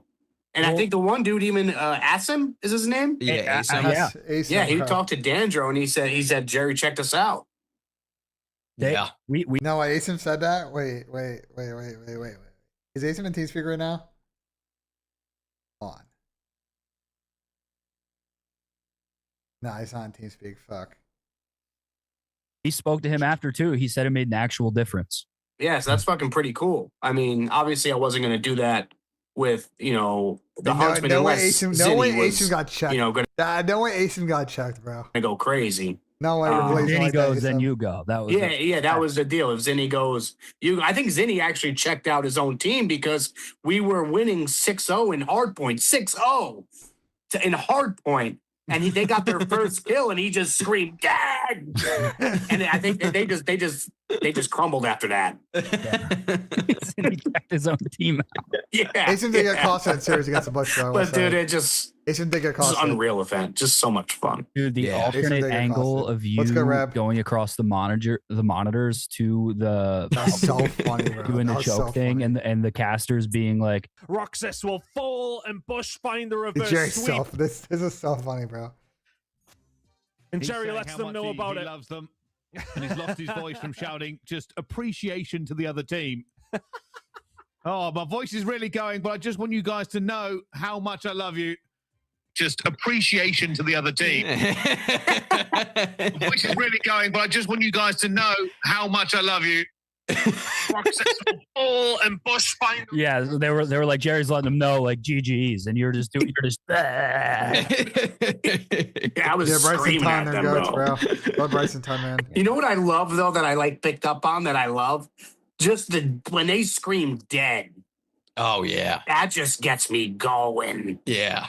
I mean, I'm pretty much basically bricked when they're just when they're screaming dead. And then when I heard Caps scream, because Caps obviously like a reserved guy, doesn't say much, doesn't really respond to much text messages. He's very reserved.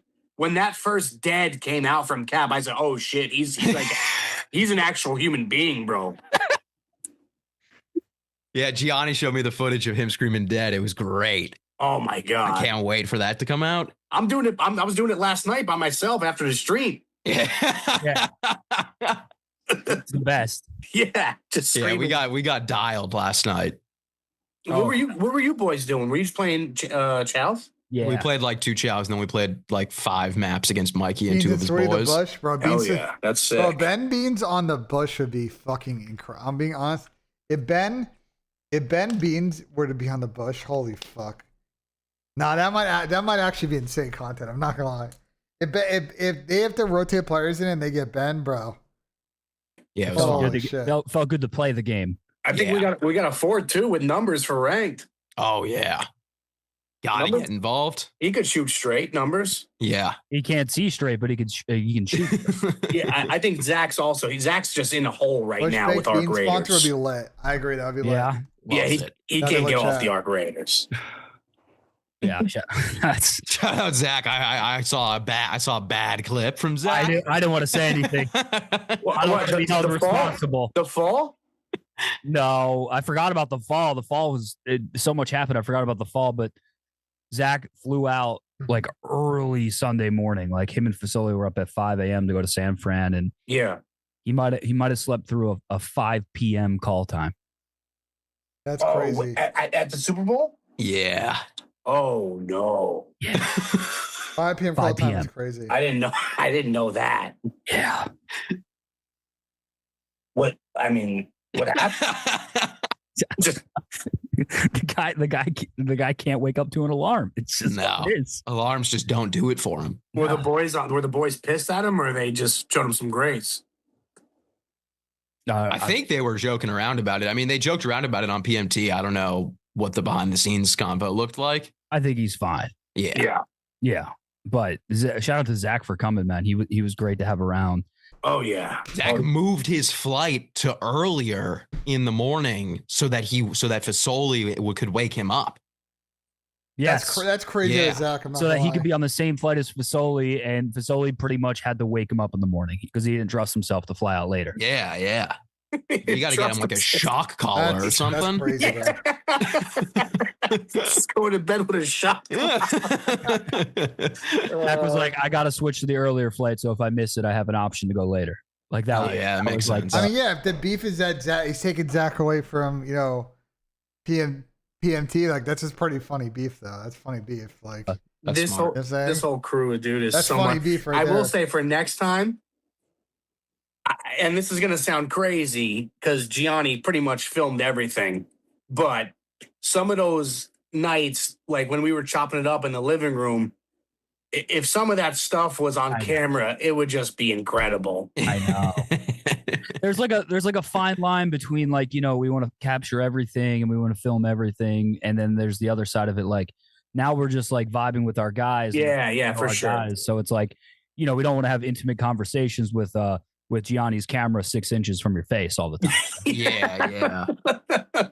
The shame is that once the cameras go off, everyone just lets loose and comes alive. Everyone's howling. Yeah. Oh yeah. Like you mentioned Cap. Like I want to give credit to Cap. Like he, going into it, we were like, he's the quietest guy, doesn't say much. Like like when he talked, it was great. Like we got him going. Yeah. Oh, yeah. He might still be in the house, by the way. Yeah. Oh yeah, for sure. He didn't want to leave.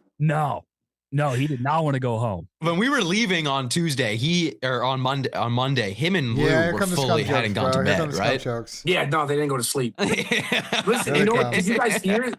Cap got dressed. He put on jeans to go out Sunday night. Lou went out and then came back like 6 hours later. Cap was still in the bed with jeans on, just scrolling TikTok. Putting on jeans to watch Brain Rot. That's crazy. That's actually crazy. It was great when they were going back and forth. Like one of them was making fun of the other for watching like Lacey and all those FaZe guys. Oh yeah, they do have to review the numbers with Austin. Ooh, that's gonna be good content. I forgot about that. Oh, yeah. Calf was like, you literally watch a peanut. That'll be a good episode. And then I want to give credit to Byron as well. Byron's the most. Look, our guys are all pros. Byron, that's our leader right there, boys. Byron's a fucking pros pro. Yeah, 100%. Guy lives for Call of Duty. Yeah. And he's Kobe. He's got the mentality like coded in him. He's like the vibe curator. He curates the energy. Oh yeah. If Byron's dialed, he's leading from the front. Everyone's dialed. Yeah. Yeah. He was also like a pleasure to like hang with as well. Like, great guy. Funny as hell. Yeah. Oh man. Anything else? We already talked about. We already watched the rest of this W video out of the bush, guys. Great fucking content, and I would say it was a great stream today, chat. I'm gonna call it there. I got some chores to do. It was a great Codcast. If you didn't get a chance to check out the Codcast, make sure you check it out on Ant's YouTube. That'll go up later. Who's live right now? JP was in the chat. I want to send you guys over to JP.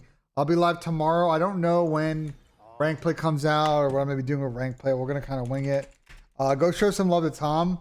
He's not feeling well. Make sure you let him know you're thinking about him. My part one of my vlog is either going up today or tomorrow. Sorry for the delay on that. But part two's also been shot. I also put out a tier list later this week. Some Rostermania combo this week, so make sure you check that out. We'll be live tomorrow with more content. I appreciate all the subs, the resubs, the support. You guys were awesome today. And yeah, we're gonna enjoy the content this week. Probably a little bit lighter than next week because we're gonna go hard because we got like 6 or 7 weeks straight. So I want to kind of pace myself. But I appreciate everybody that tuned in. Hope you guys enjoy the content today. You guys were awesome. I'm out. Peace, peace, peace.